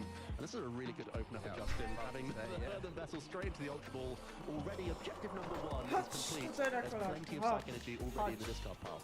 Yeah, that's the first mini game of God of Ice. Get those energy in the discard pile. Tell you what, Niby jest what's that? Oh, it's a Lily in the hand. I was about to say, I didn't see anything good in that hand. Like Lily's determination. Dobra, jest Lily. God of War, well, for a lot of decks actually in format, letting you shuffle in your hand and draw 8 if you haven't taken a single prize card, which obviously you haven't. Worth noting as well, the God of War does have that new Curlier as well, which we did see is in the deck, letting you for 1 energy grabbers at any 3 Pokemon you like and pop in your hands. Not too bad. So already a great turn for Justin, who's seeing a fresh 8. Ideally more single prize basic Pokemon. Monkey Dory could be handy. Try and play around an early Fan Rotom attack. You want to try and protect this Pheasantipity if you can as well for additional draw, and I think there is Artisan and Ultra Ball in this hand. Yes. So it's looking like a really good start here. Dobra, połącz się. Dobra, połączyło się, hurra! But it means that Justin can at least get the Artisan going here. And we'll have to try and find a rare candy combo next turn. But for all intents and purposes, getting this early discard of so many energy really gives him so much relief throughout the remainder of the game. It looks like he might even be able to retreat into a Monkey Dory here as well. That's the ideal scenario. Force Thomas into a strange attacker here. Something for every occasion. Give one a go. And just one of these easy to take out rolls. Well, you mentioned that you were forced into an awkward attack here. What sort of attackers do you think Thomas will want to be using against the God of EX archetype? Typically early on, despite this being a Flareon deck, there is that Wellspring Mask, Ogapon, EX in the deck, and that's normally the Torrential Pump option is the sort of go-to aggressive line. Oh, sorry, Joe. Opted to leave Pheasantipity in the action? Yeah. Okej, już widzę, że się nie pojawiają jabłka. Let's have a quick peek at Energy Crush, doing 50 for the amount of energy attached to all of your opponent's Pokemon. So I don't think the Pheasantipity is in the line of fire of Hooper. So Thomas will have a few objectives this turn. Doesn't play Crispin, did it?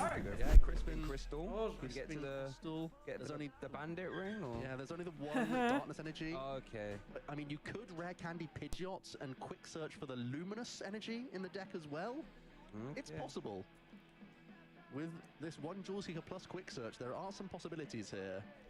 Beyond that, there's not an easy 2-prize turn coming out, especially with that Terrapagos EX in the prize. Cyrano! Here comes the supporter for the turn, so no energy acceleration coming out. Yep, true. Just going to be the Cyrano instead.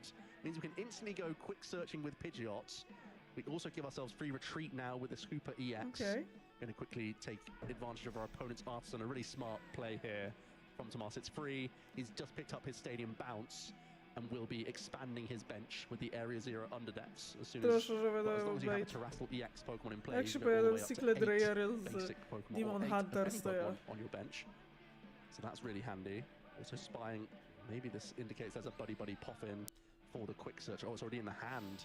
So this Area 0 will allow us to go really wide here. Yeah, Area 0, the Stadium card. As long as you have a terrestrial Pokemon in play, have up to 8 Pokemon on your bench. Lets you get a little bit, you know, weird with all the support Pokemon knocked out. There is Area 0. Loving that play reward promo there as well. Get that from your local leagues if you don't go already. Dalej, to jest The idea this turn is for Thomas to simply sob the active. Dobra, jest Eevee. Jest pewnie Even if the Latias, Scarbois is evolved jest up and people start Orderpo, fleeing around a bunch of psych energy, you still can't launch a meaningful attack. I really like this choice. If you can't get an aggressive turn in, at least slow my opponent down with a nice sob play here, and still open yourself up for future torrential pump attacks. Yeah, it's interesting, the sort of sob effect we see it now on your Vettals, really, and the Sudowoodo as well. We see this effect all over, and it can be really impactful. Now, it looked like Justin has the Mystery Garden. Absolutely, and that card from Mega Evolution, allowing you to discard an energy from your hand and then draw up the amount of psychic Pokemon you have in play. Vitally, this is also discarding the Area 0 Underdepths, which forces Thomas now to get rid of some Pokemon. At least is a little relieved to have got rid of his Hooper EX now. It was not going to be too useful in the matchup, and it's another huge 8 cards from Justin. You can see exactly why this Lily's Determination is such a big deal. I mean, God of War was good before this. I know. And now it gets to shuffle in, draw 8. How could this happen? And they get Mystery Garden as well. I know. If you choose, you're just drawing cards everywhere. It doesn't feel fair, to be honest with you. But there is just that Lily's Determination again. Now, it does play Rare Candy, so we could see, I mean, we know there's a lot of energy in the discard pile, so any attacker is online. Okay, could you? No, I was gonna say you could crawl out, but you can't. So I think very seductive. Was that So I'm not seeing rare candy. I'm not seeing. Is that curlier at least? There's one curlier, but that's still vulnerable. Thomas to the torrential pump. Yes, especially with one energy already attached. Yeah. You can use the gusting supporter, spend a manual attachment plus your sparkling crystal, and you could still be torrential pumping through 2 Pokemon here. And what does torrential pump do? I don't think we spoke much about that one, as we didn't see the Adrenaline Brain being used here. It's 100 damage to the active and then 120 to one of your opponent's benched Pokemon. So even evolving up into Curlier would not be enough to protect these evolving Rolts. Can't even draw with Mystery Gun by the looks of things. And just the pass. Can't do anything. Retreat locked because of Sob. Now it is over to Thomas. Oh no, and that's not what you want to see. Jaw Seeker basically saying, Thomas, whatever I want to do, I'm going to do it. And immediately Boss's Orders is coming to the top, which highlights that we're certainly looking for a torrential pump angle here. The crystal is the second piece of that puzzle. Sparkling Crystal and Ace Pack. I don't think we've seen on stream so far, I believe. Tool card, when it's attached to a Terra Pokemon. We do see Boss's Orders being played on the rolls. There's a turn attached. Sparkling Crystal reduces the attack cost by any energy while it's attached to a Terra Pokemon. So there is torrential pump being used for 2 energy. Shuffle them back in. Thomas Ducro takes 2 prize cards here in our Swiss Round 9 feature match here. The little international championships, I wish. The regional championships is over to Justin now. Wow. We were praising Justin's opening with just how much he was getting, but that 8 cards really sort of betrayed him. Yeah. Really give him too much to work with. And now Thomas has suddenly found himself 2 prize cards up and expecting essentially nothing coming back his way this turn. Yeah. Justin has to rebuild this turn. Fortunately, he does have access to a Super Rod. I'm not sure how many other cards he can draw. Possibly the Pheasantipity EX has flipped the script. Might be the only way that he can start accessing some of the basics that have just been KO'd, because this Gardevoir deck doesn't really play Buddy Buddy Poffin. It relies on finding these rolls sort of one at a time with Artisan or your Nest Ball or naturally drawing into the rolls. So there's no guarantee that we're going to access multiple rolls again this turn. And Justin can't protect his bench here. So he really needs to find multiple rolls again. Yeah. Looks like there is a Lily in the hand at the very least. So we could see a fresh 8, then draw additional cards with Pheasantipity EX afterwards. So should give himself good odds to access multiple basics, but there's still a big threat here from Thomas on his side of the field, as he's just going to keep charging through prize cards pretty happily. That's the scary thing about Wellspring Ogerpon. It shuffles energy back, so if you can reload them, you can keep swinging. There is no shame or anything like this. It's over to Justin. That leads determination. It's going to get 8 again. What are the odds that these 8 aren't going to be very good? Surely not, right? Let's have a gander. There's 1 rod and a night stretcher. Okay. Well, I think we did just rod back in 2 rolls, so we're still hoping from Pheasantipity see an extra 1. Yeah, you need 3. Okay. Yeah. Well, fortunately, there's no energy currently on the Wellspring, so you could have a little bit more time, because even with a like, you're only really worried if there's only 1 Rots coming into play. If you put 2 down, you feel a lot safer in this position, because the main means of energy acceleration from Thomas is a Crispin. Yeah, you can't play 2 supporters in the same turn. Ooh, sent up for a potential Mind Bend, perhaps. Yeah. Don't mind it. No, it feels like probably the best thing we can do here. Here comes the flip the script. Doesn't get us into any additional rolts. So it might be Mind Bend as our best opportunity here to try and disrupt Thomas from getting an easy knockout on your rolts. Now the Wellspring wouldn't be an attacking option. We'd have to try and sculpt another attacker. But it shouldn't be too tough, really, based on this board. Might be possible for this Rolts to still go down next turn. Really, really is, you know. I mean, I guess Mind Bend, 60 damage, and the confusion makes life a little bit harder, perhaps. Is over to Thomas, though. What was that? Not sure. Noctowl. There's Noctowl and there's Pidgeot. So we are seeing all sorts of options here. That's 3 cards from the deck. That's like a secret box without playing secret box. There has to be a way that we can access this lone Rolts here and deal with it. One of the core cards that would have been helpful would have been, well, perhaps the Jet Energy could be useful. True. I'm trying to think of maybe getting even your Van Rotom in the mix with the Rolts. You'd have to sort of recover it and whatnot, but maybe even just evolving into a Flareon at this point could be useful. Trying to use a Burning Charge. Honestly, because there's no energy on the board, this 1 Rolts might still be safe. Yeah, I'm trying. The only real attacker would be maybe Glass Trumpet shenanigans if we can discard some energy. Okay. Or if we could Yeah, energy switch shenanigans could get into the mix. I feel like we have to move out of this Wellspring Mask No Ogopon. to jest to trochę ciekawie, bo tutaj się Tomas The rozłożył. only thing we'd have to think about at that stage is perhaps we could bounce the stadium to get another area 0, give ourselves access to Rotom again, and then pick up the Rolts. When you're seeing 3 cards, you have a lot of opportunities here. Almost like whatever you want, you can realistically do. Like the Flareon almost being taken. Quick search, yeah. Okay. Crispin potentially being eyed up as well in the hand already. There is the evolution to Flareon, burning charge. 2 energy, 130 damage.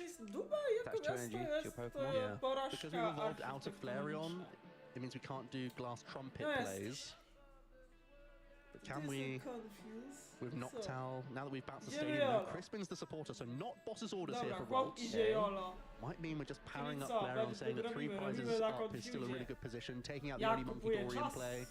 Still one of the core weapons that Gardevoir likes to use. It is worth noting, Flareon EX can plow through the Gardevoir EX with the use of that Black Box training. Carnelian, if you can set that up, so maybe that's what we could be thinking. Oh, to active. We flipping a coin here, Shay? What, no, we're Switch using was in hand, Noctowl for right? Switch. No, yeah, I'm gonna say. Oh, I was gonna say. There's no way. Alright, so that means we will still launch an attack with the Wellspring Mask Ogopon here. It's not enough to knock out the active Monkey Dory, but crucially, you're still dealing with this Rolts. Which is good because when you're playing a Gardevoir EX deck, if you start with getting Gardevoir, should be in good stead. So that's why we are going to see Nest Ball plus Switch being taken. That very old Switch there, love that. We did see the stadium replacement as well, so that means that Nest Ball is live. Yeah, and I think Pheasantipity was the card Thomas is thinking about, simply to safeguard a little bit. When you're going to just 3 prize cards remaining, you want to safeguard your hand as best as possible. And even this Night Stretcher for an additional Hoot Hoot serves that purpose well. Here comes the switch, free retreat from the Pidgeot back into the Wellspring Mask Ogopon EX, no longer confused. And there we go, big torrential pump, 100 damage into the active, not quite a KO, but it's fine because we are going to KO that benched Rolts. 3rd prize card being taken there for Thomas. And it is over to Justin. Does have to shuffle in those energy, of course. Can't just leave him there. That would be rather good. So they're going to get shuffled away. It's over to Justin now. Joe, I mean, I guess we've got some damage to play around with Monkey Dory at the very least, but what's the game plan here? It's probably another Mind Bend. I'm going to be real with you. Okay. it's probably flinging some more damage counters around with multiple Monkey Dory. But Iono in the mix now has to be pretty critical. The only good news is that Thomas is whittling down cards remaining in the hand. You still have no energy on the board. Yep. So you're still going to make it difficult for the opponent. And there is the Iono, crucially here, for Justin. Keeping him in this mix was also able to Night Stretcher back the first Rolts. Again, an extra copy of Rolts would be really handy on the other side of this hand. Doesn't look like, well, possibly Counter Catcher could be useful on the Flareon EX now as well. Yeah. Because that has a chunky retreat cost and isn't a basic. Well, we do see Secret Box off the Iono there for Justin. See another Rolts as well. It was pretty important. That's immediately coming into play. Doesn't look like easy fodder for the Secret Box. Yeah, that third option for the discard does seem a bit costly. How about we get an extra 3 cards first? We flip the script. Now a rare candy Gardevoir combination, but turn too late for that one. Handy for next turn. Yep.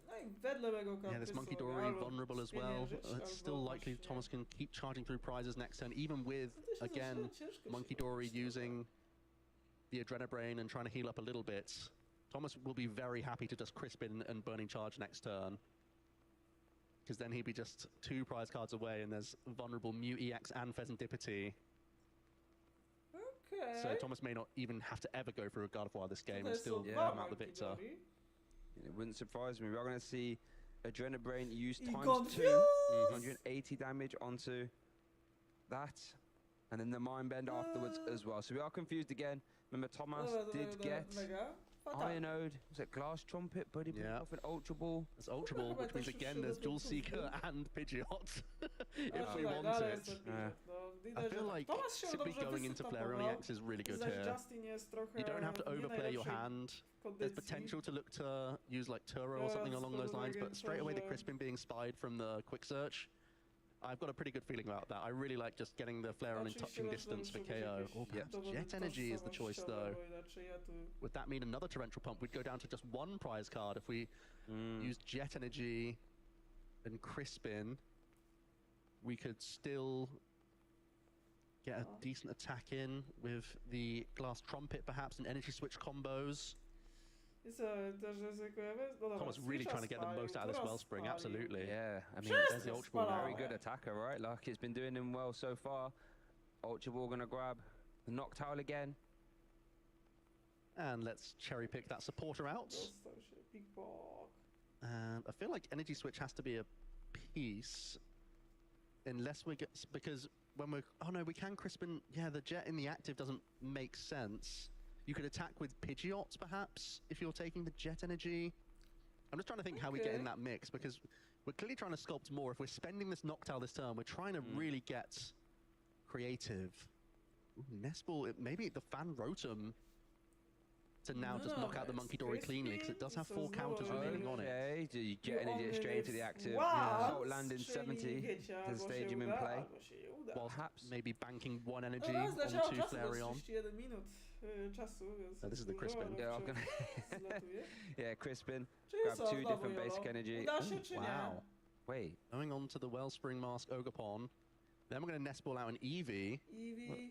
What have I missed? Can't use jet energy. Wait, Nie, no, zaraz. no, Turn. can't do that. Jetka! Wait, No, we no. can't. Yeah, that's 1 extra energy. Yeah, that, Jo! I was confused. I was like, yeah, we To can't nie attack tak the jet. prędko kończy. Yeah. Do you Przecież risk the podpinałeś attack now? Crispinem, no ja You get knocked out if you flip tails. To True, się yeah, good chyba point actually. But troszeczkę you're za too many bardzo points ahead. rozpędził, więc... O, dobrze, This is że why I Justin talk to about the game, zauważył, everybody. bo byłaby dupa. Yeah, it feels Co like Thomas teraz? was really trying to put as much pressure on as possible. I felt like just 1 prize KO Yeah. who Zostaje opened tylko felt jedna so rzecz. safe. Yeah, this is. But now we've tried to get really zaatakowanie z quite Confusa. You put the Eevee aggressive. down. Dobra, Oh, yeah. ryzyko. Go for the Czy attack. będzie? Here Będzie? we go. If heads, the attack goes for tails. Tails! The self KO. KO! Oh my goodness. Justin is on the board now. No to The Mind dupa! Bang came up clutch. Wellspring Ogapon sent to the discard pile off the confusion. Self-damage. Tails Wow. poszedł po knockout! Not something you see every. This opens the door for Jak Justin, no ja. question about it. Just gets to pick up 2 prize cards. Znaczy dalej jest oczywiście Justin And do suddenly, tyłu, ale I actually think kurwa, Justin's in a jaki... phenomenal position now. Miałeś There's to a wyjście? knockdown in the active position. There's rare candy Jest Gardevoir i Gardyna! Counter is still available. We know there's a lot of energy Tak, down there. dalej There's Justin 2 jest Monkey do Dory tyłu, with 2 więc Darkness Energy on the board as well. Counter We have jest so much aktywny. damage to play with. It should not be difficult from Justin from this Wiecie, stage to co to take znaczy? two prize KOs from this position with so many Ten psychic in the discard pile. The priority's on him and he has double Monkey Dory set up. This has completely opened the door wide open for Justin, and I feel like he's going to really capitalize on this from here. Yeah, Thomas been at 3 prize cards left as well, so you know it's hard to navigate out of that one. And Justin's gonna now immediately start looking at the door. Remember, Justin hasn't had Gardevoir in play till this exact turn. So now can really start to apply pressure. We know there's a whole multitude of psych energy at discard pile. That basically means whatever Justin wants to attack with, he can probably pretty much do it. I think there's a second Candy Gardevoir coming down as well here, Shay. Don't mind it. Justin putting himself in the best possible position. It means he can even attack with the Gardevoir EX fairly comfortably. Yeah. You know, when you've got the double Monkey Dory, it's actually a pretty fun attack, right? There's what, 190 normally, but because you attach, you put 6 damage counts on yourself by the ability. With double Monkey Dory, you just push them off like an extra 60, whatever you like. As you say, these Noctowl haven't got the greatest amount of hit points. You can start to build them up. You know? And there's that little EVEX, which has no right being there as well. Little, yeah. 200 hit points. There's the counter catcher into Pheasant Dipsy. Yeah. We have plenty of damage to play with. We haven't used either of our Adrenabrain yet. Yeah. The only thing that Justin has to not trip up on now is that there is the fear of Briar. You're going down to 2 prize cards remaining. True. You have to make sure your Gardevoir's out of range of any Briar shenanigans. Because Thomas could still win in 1 attack if Briar were live. True. The only concern with that is the Flareon's the only thing, and you need to Crispin in order to get that, so you can't really piece it together in one turn. We can trumpet E-switch and still get close. Okay, yeah. As well, because the Eevee's a colorless Pokemon. Okay. We actually, it could still come together. I would. You'd have to Gravity Mountain as well. Like, there's a big combo. I'm not saying it's easy, but here comes... Oh yeah, Craft Mountain, yeah. Here comes the heel of the Gardevoir EX. Knockout. Double Monkey Dory. We're going to take a knockout on the Pheasant Dipsy EX. Justin now going down to just 2 prize cards. In a position he never thought he'd be in this game. Ale w ogóle to było straszne. Hero. Now we're struggling a little bit here. Does have the free promotion to Pidgeot at the very least. 3 prize cards to take. Justin Kembley. 2 prize cards left to take in a very commanding position. Double Gardevoir developed Mew EX. Double Monkey Dory is over. Thomas does have that glass trumpet in hand and the jet energy, of course. But the problem is now there's no hoo-hoo. It's just, I say just, it's just Pidgeot. What one card, perhaps, Joe, could get you out of this mess? Is there one? Does it exist? I don't think one card gets us there. And this deck's not great at playing defense either. No. It plays one copy of Ino for any means of defense. There's a Gardevoir pretty well powered up. Ognista, As well. If you try and go for an Ino play, you still need to probably take a single prize. I'm not seeing how that comes together very easily. Ironically, Countercatcher is now live on the Flareon side. True. Funny how the tables can turn so quick. This is a really tough Pidgeot. And when one card can't get you there, do we have to go for Pheasantipity for a multiple? Ooh, the sob angle. Okay. There is boss's orders in the hand. Is it time to see if you can trap Pheasantipity EX? Boss! Here's the boss's orders. The only Pokemon that's not a psychic type, so can't be psychic recharged onto. We know there's a lot of energy in this card pile. We would require a turn attachment or Churro, which is actually in hand, actually. No niestety Justin Timberlake wygrywa pierwszą, tak? Miał brać za Turo, więc... A bo wie, że to był fatalny pomysł. Kurde, ale widać, że Justin bardzo dobrze wyszedł z tej kiepskiej sytuacji i zdołał wygrać. Serio, ten początek miał tak kiepski. W ogóle jeszcze dostać knockout z Confusa. And after a couple of these God minds, use, ale faktycznie, no bo Thomas to się tak zagalopował, że... Ja już tą jetkę nie miał wyjścia, as soon as that tails, Justin now, his board is fully set up with rare candy in hand. That's Pokemon for you. That can go awry very, very quickly. Justin was clutching onto a bunch of his cards. The rare candy combination already sat in the hand. The Countercatcher already available. And when the Monkey Dory weren't KO'd, suddenly they're usable for Justin to start piling on the damage and suddenly wiping out lots of these basic EX Pokemon. Really nicely played from Justin from a tough position. Really was, and there we did see the sort of sob to try and get out of it, but Professor Turo scenario, and that's all she wrote for game one. And it's just so interesting how all it takes is one turn, and you know Justin was on the back foot. Justin was, you know, mind bending, and all of a sudden immediately catapults back into the game. Gardevoir, EX, Curly, Iron Bundle. Let's have a look for Thomas. One crisp and a Noctowl. Energy switch and the Hyper Ball. There is still the EV EX in the deck, so he can still evolve and actually starts off with the EV EX. And I think the draw for the turn was the Van Rosen. There wasn't much else going on. Znaczy ogólnie Francuzów jest dużo, no bo tak w zasadzie, no to się dzieje we Francji, the number one search your deck, so you can have a little prize. Spodziewajcie się. Check is quite nice. When you can grab any 3 colorless Pokemon with 90 hit points or less. What I really like about the Fan Rotom is how it can grab your basics and it can grab your stage 1 Pidgeotto or Noctowl. But here we're going for 3 basics. Yep, looking really solid for next turn now with the Noctowl already in hand. So the Noctowl can find the Pidgeot can find another piece, almost give you a refund on your first Jewel Seeker, and then you sit with Quick Search on board, one of the best abilities in the game. Searching for any card is just insane flexibility that can sort out any situation, really. So a pretty good opener. I wouldn't mind stashing energy onto the active EV EX here. I know early on you often look towards the Wellspring Mask Ogerpon, but I think just based on your board, it wouldn't be too wrong to, I like seeing the grass energy onto EX here. Pretty much everything you need turn 1. Alright, it's over to Justin now. Going second, I see Ino, I see a lot of Earth and Vessel again, I see a Nightfall. Doing well again, there's energy in discard pile, and I promise you folks, that's the first minigame of Gardevoir EX, honestly. You have to get energy in discard pile. It's all very well and good having Gardevoir EX, the ability only works when energy in discard pile, so you have to get over that hurdle. And Justin's just making that look easy in game 1 and 2 here. Yeah, so often you can see little droughts of energy in Gardevoir. It's not enough to see just the 1 or 2, you need to constantly select these Psych Energy, and Earthen Vessel's the key card that can make that come together. So already having no issue finding those is a big win for Justin. Thins the deck for the remainder of the game, and Psych Energy in the discard's exactly where you want them. Also has Nespal and Lily, the Ino. So does have a good amount of draw this hand. But again, when there's the fear of the Wellspring Mask Ogopon, this 2 rolls isn't enough. We still need to find more additional basics after this fresh hand. So we're going to Earth from Vessel again. Get those energy into the hand. I'm going to put them to the bomb, so he's not guaranteed to draw into them. Like that. It's a strange situation throwing Psych Energy to the bottom. You want to increase your odds of finding basic energy. You also don't mind attaching Darkness Energy onto your Monkey Dory in the opening. Even just attaching Psych Energy to Monkey Dory is useful, because Mind Bend is one of your best defenses, as we just saw. MVP again. So by throwing this Psych Energy to the bottom of the deck, you're saying that you're going to find more Secret Box or Vessel and be able to like re-access them again. Obviously a turn attachment to the active as well. I don't know! Collect. Draw cards. No i wydłużył coming out from Mega Evolution. It does allow you to draw an additional card. Or headbutt if you're feeling aggressive. Yeah. Teraz 3 zdrowaśki o to, żeby nie było I prefer the card. Dodatkowo.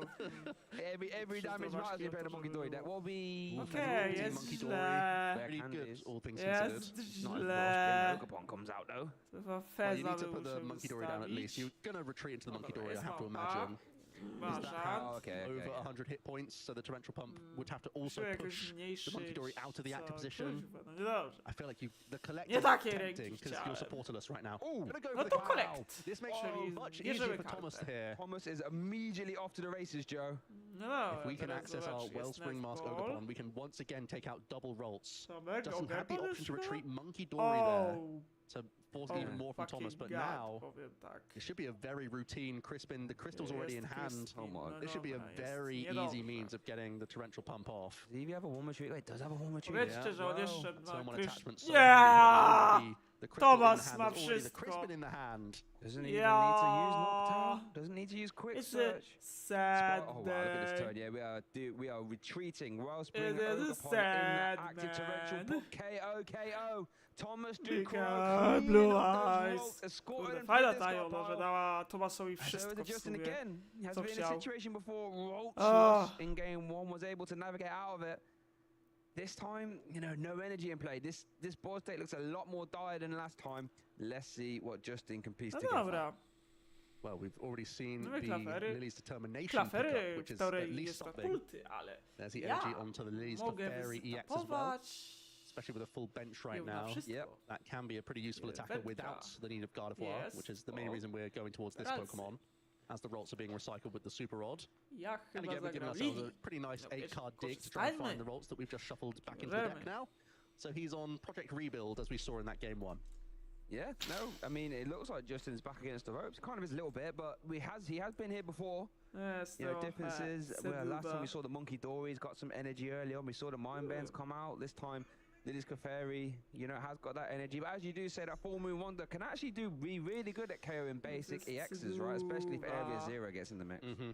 Here comes the fresh 8 from Lily, as we haven't taken any prizes on Justin's side just yet. Secret Box. Secret Box is exactly what you want to see, especially with the Flip the Script helping out for some additional cards.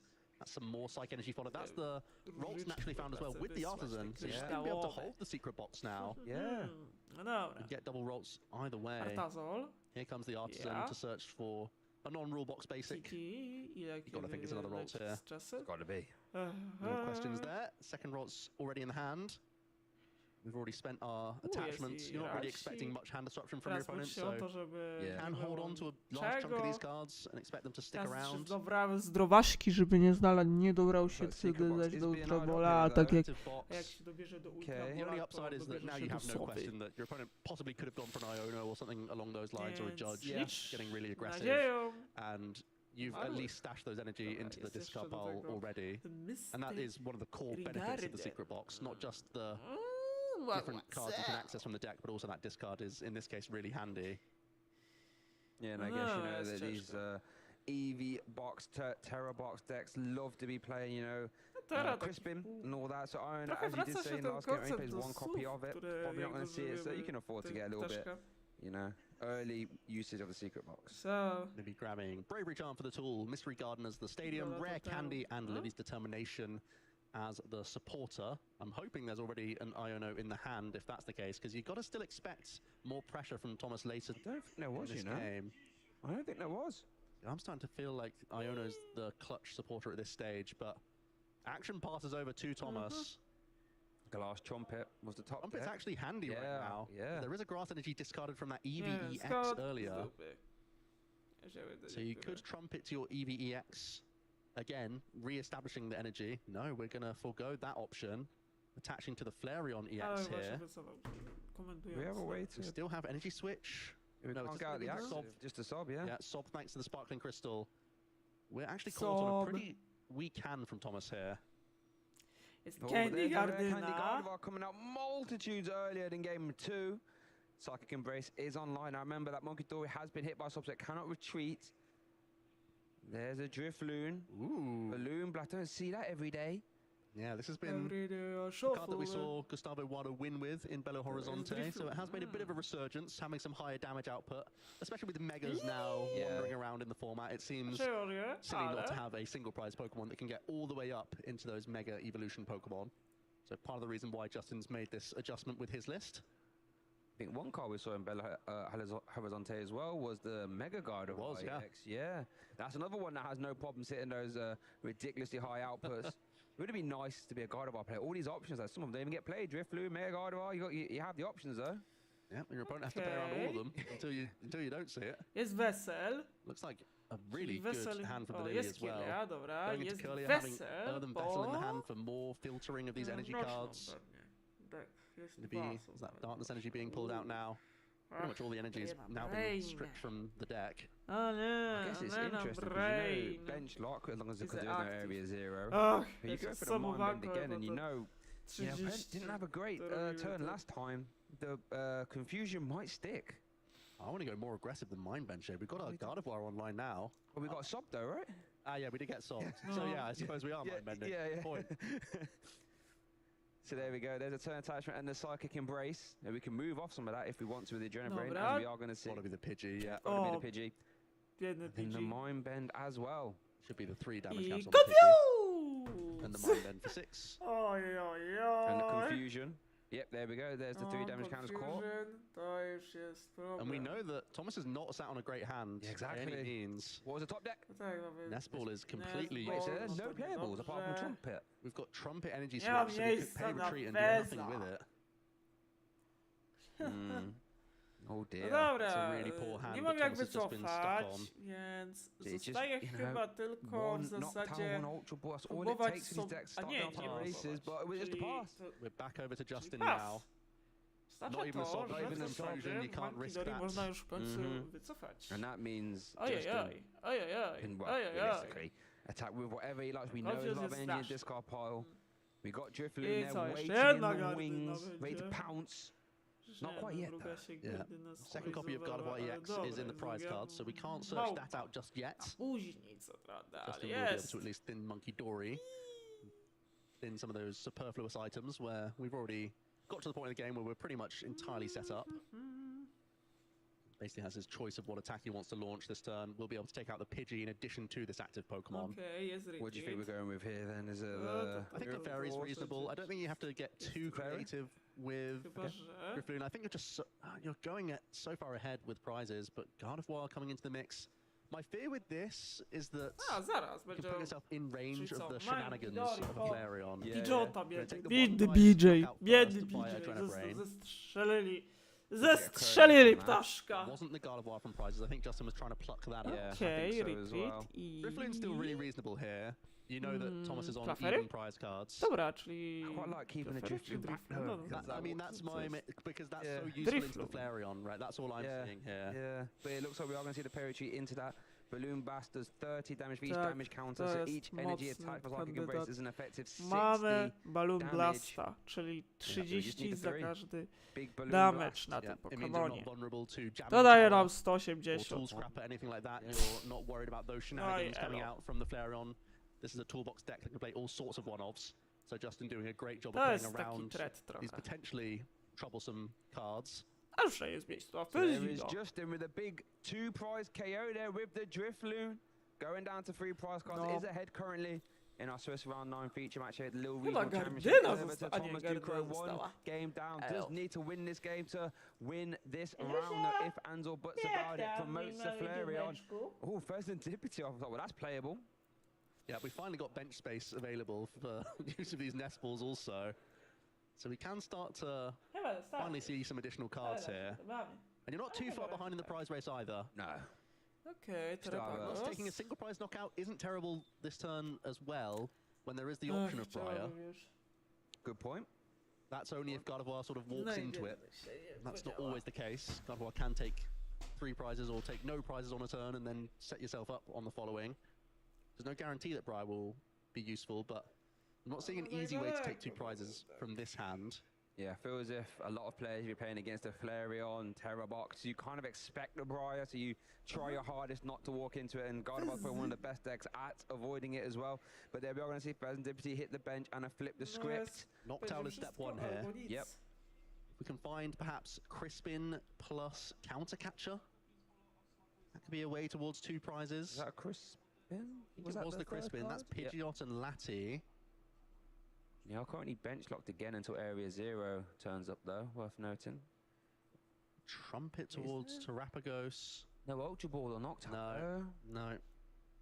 Okay, here is well, last Trumpet. Can come in. I think there's still just the one grass energy.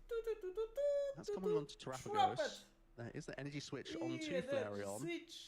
So perhaps just the Burning Charge here is the best we have to work with. Yeah, Burning Charge for a single prize knockout. You can also grab a couple energy out of the deck and attach them to your Pokemon. It's going to go on to the Terrapagos EX in the back.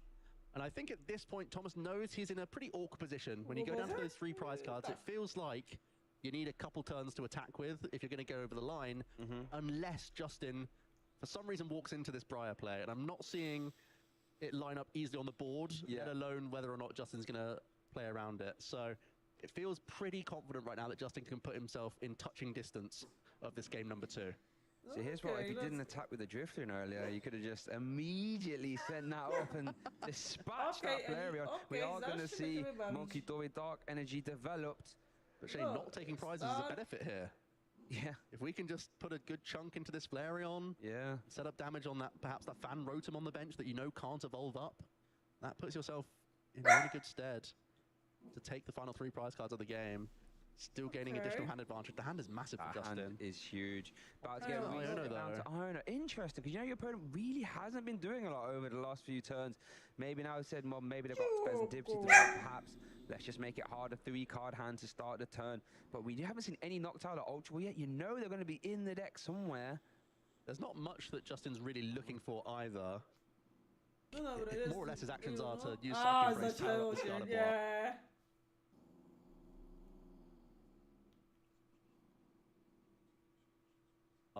And then just Monkey Dory around some. Yeah. It's going to be the retreat. I do like this because you still prize that Gardevoir EX, so no need to put that in the line of fire. Makes sense. Clefairy also does a little bit more damage with the Full Moon Rondo. There's 20 plus 20 for each benched Pokemon, both yours and your opponent's. Just adding up quite nicely. We can go down to 1 prize card this turn with double Monkey Dory. Oh, wow. Full Moon Rondo. We're going to put... There's... Yeah. Wow, big KO there from Justin. The double Monkey Dory plus Full Moon Rondo combination. That Lily's Clefairy dancing Justin down to 1 prize card. The Briar has been completely nullified. Is over to Thomas. Now, did get the hand refresh of 3. I think one of them was a Noctowl. Did take the Gardevoir from the prize cards as well, worth noting from Justin.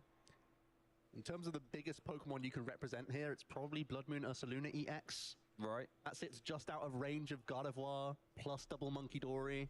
That's the 260 hit points. That's in the hand. That might be your go-to attacker here to go down to just 1 prize card remaining. Can flip the script, get us towards Iono. I feel like if you can use Blood Moon and Iono, that still gives you a chance. Night Stretcher might be able to get us knocked out. Oh, there's already Noctowl in the hand. So Blood Moon Ursaluna taking out the active. Yep. In addition to Noctowl cherry-picking Iono here, keeps Thomas just about in this game. It's going to be a big Iono though, because, you know, if that was to be the case with a KO, Screamtail immediately wins the game at that point, just hoping that that 1 card from that Iono doesn't have act. I mean, the Heartizon's currently in play actually as well, so we need to try and replace the stadium bounce as well. Replace the stadium as well. It's going to be Iono plus stadium bump, you have to think. Yep, already the Area 0 being one of the options. Ooh, Counter Catcher. Interesting. Denying the Pheasantipity EX draw. saying that you can take out the draw, put your opponent to a lower hand size, but you are, like you said, Shay, very vulnerable to Screamtail winning the game. I feel like the Stadium Bump is still the safer route here. Yeah, you have to. Stadium Bump plus INO. INO's certainly a piece. Yeah. There's no debate on that one. Any pieces in the hand? Not if currently. You can recognize the threat of this Artisan. Dobra, na pewno będzie You have to go Stadium here, I think. Yeah, because Countercatcher, it is tempting to go Countercatcher because you're limiting the Pheasantipity draw. That looks really tempting from the board position, but you have to think that there's a Screamtail waiting in the ring. Just debating, perhaps. I really like this choice. You have to. Yeah. Because the Artisan would just be instant win. Screamtail, all the energy's there. And that would be all she wrote there. Area 0 being taken as well. Yep, these are the choices from the Jewel Seeker. Blood Moon Ursaluna, almost certainly the attack that we launch here. That Blood Moon looks like a big 5 energy attack season. Skill ability on it though, reducing its attack cost by 1 for each prize card your opponent has taken. And since Justin has taken a maximum of 5, Blood Moon can attack for free. A massive 240 damage swing on a basic Pokemon with an even more monstrous 260 hit points as well. Justin eyeing up his discard pile as Thomas is shuffling up the deck before this INO.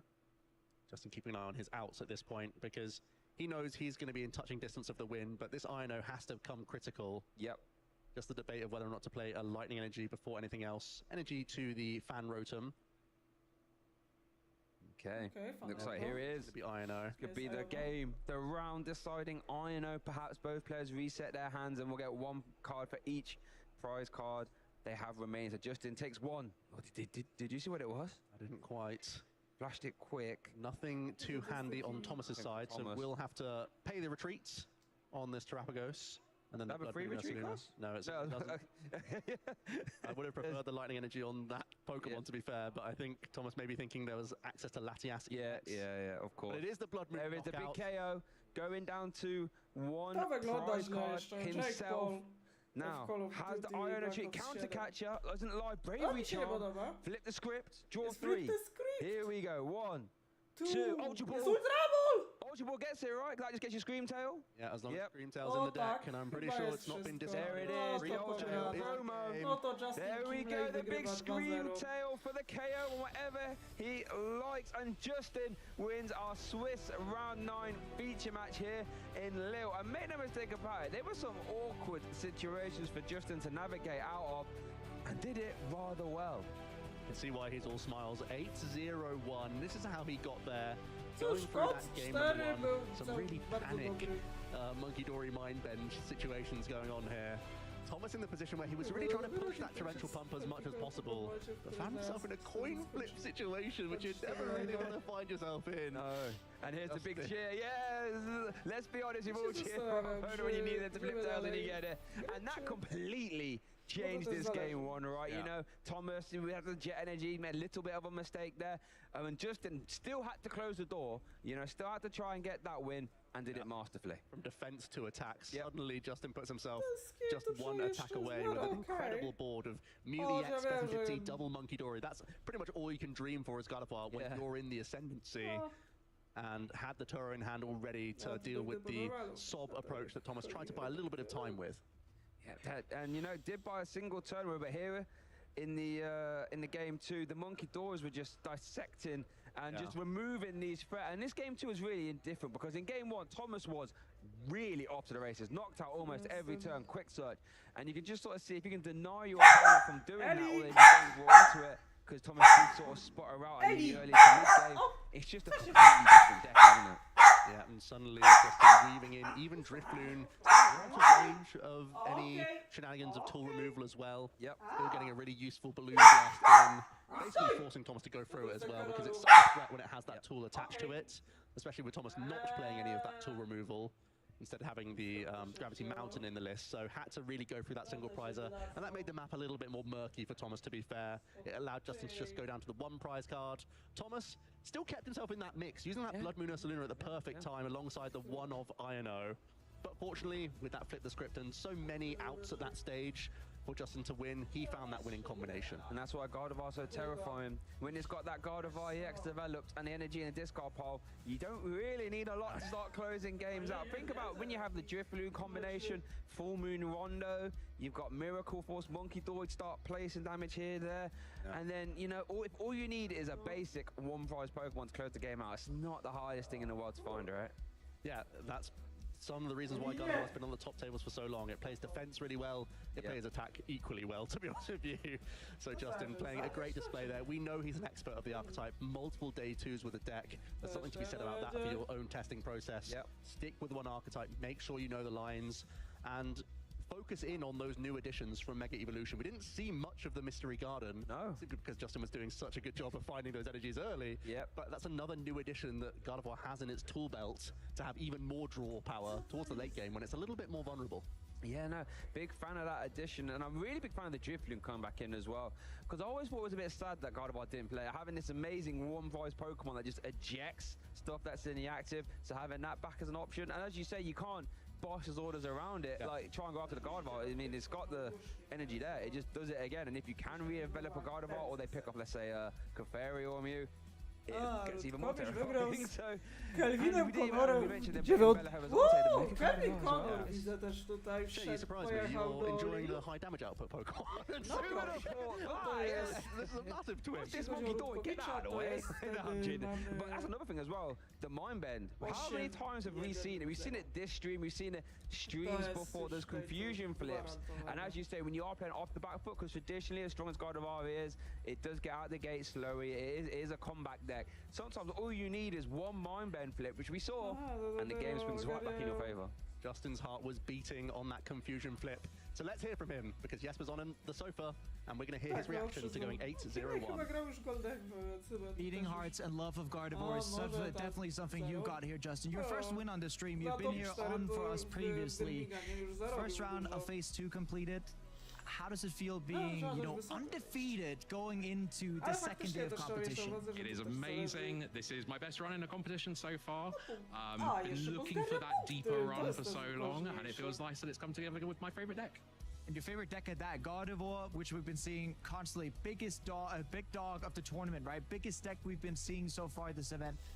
Why Gardevoir? Why did you choose that for this event, other than it being your favorite deck, of course? Two things. It is the deck that I have played for on and off for 2 years in different forms. It's the deck that has answers to everything. It's the deck that will always find ways to cheat wins in interesting ways and has that comeback potential. That's what it means to me. Interesting ways indeed. Interesting matchup. We just saw you face there against the Evolutions deck. When looking at a matchup like that, how did you feel going into it whenever we saw the opening Pokemon? The Hooper kind of threw me. That's a really interesting tech from my opponent. As a matchup, it's pretty good, honestly. It all hinges on, can you establish a Gardevoir? Can you saw the water Ogerpon sort of taking those double shots on routes in the game. If you can establish it, it's a good matchup. If you can't, you can be in a bit of trouble. And a bit of trouble, that ended up being that. You were winning pretty cleanly in that matchup too. And you know what? To all have to say to you now, Justin, you know, 8-0-1 going into second day. I can't stress enough, like, we're almost as perfect as could be. Could have been 9-0, but I mean, I'll take it. A tie is a tie, right? And that still leaves you undefeated going into the second day. But now, up to you. You gotta get back to your hotel, rest up, get ready for a second day of competition. Anyone you want to shout out before we leave it up to us casters? A couple of folks. My wife Catherine, to all of our team from Darksphere just over there. They've been absolutely amazing. And I'm also going to give a shout out to your lovely brother Stefan, who has helped me with coaching at different points. And yeah, amazing to see it all pay off. Well, apparently my brother is also a part of this, but thank you so much, Justin, and best of luck to you tomorrow. And with that said, we'll get back to us casters, going to be wrapping up the first day of action, and stay tuned, there's a lot of it. Rainbow Six Ghost Recon oraz Spritesa.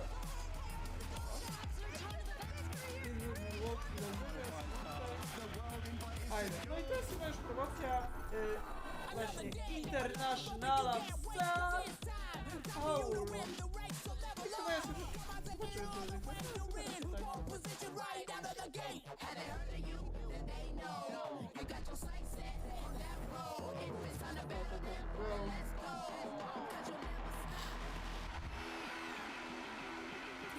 Tak, już jest promocja oczywiście Internationali, która LACA. Potem mamy UAC, które jak zawsze jest w Londynie. Londyn to nasza aktualna widza. To jest dramatycznie, a to nie było oglądać.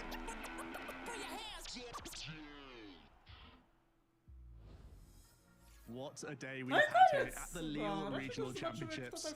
It never fails, Pokemon. We've had some incredible games throughout the day, incredible players that we got to see, lots of new decks as well, new innovations in the Mega Evolution format. That's exactly what I'd hoped for, and it didn't disappoint today. Well, especially not when we saw so many great players on stream as well.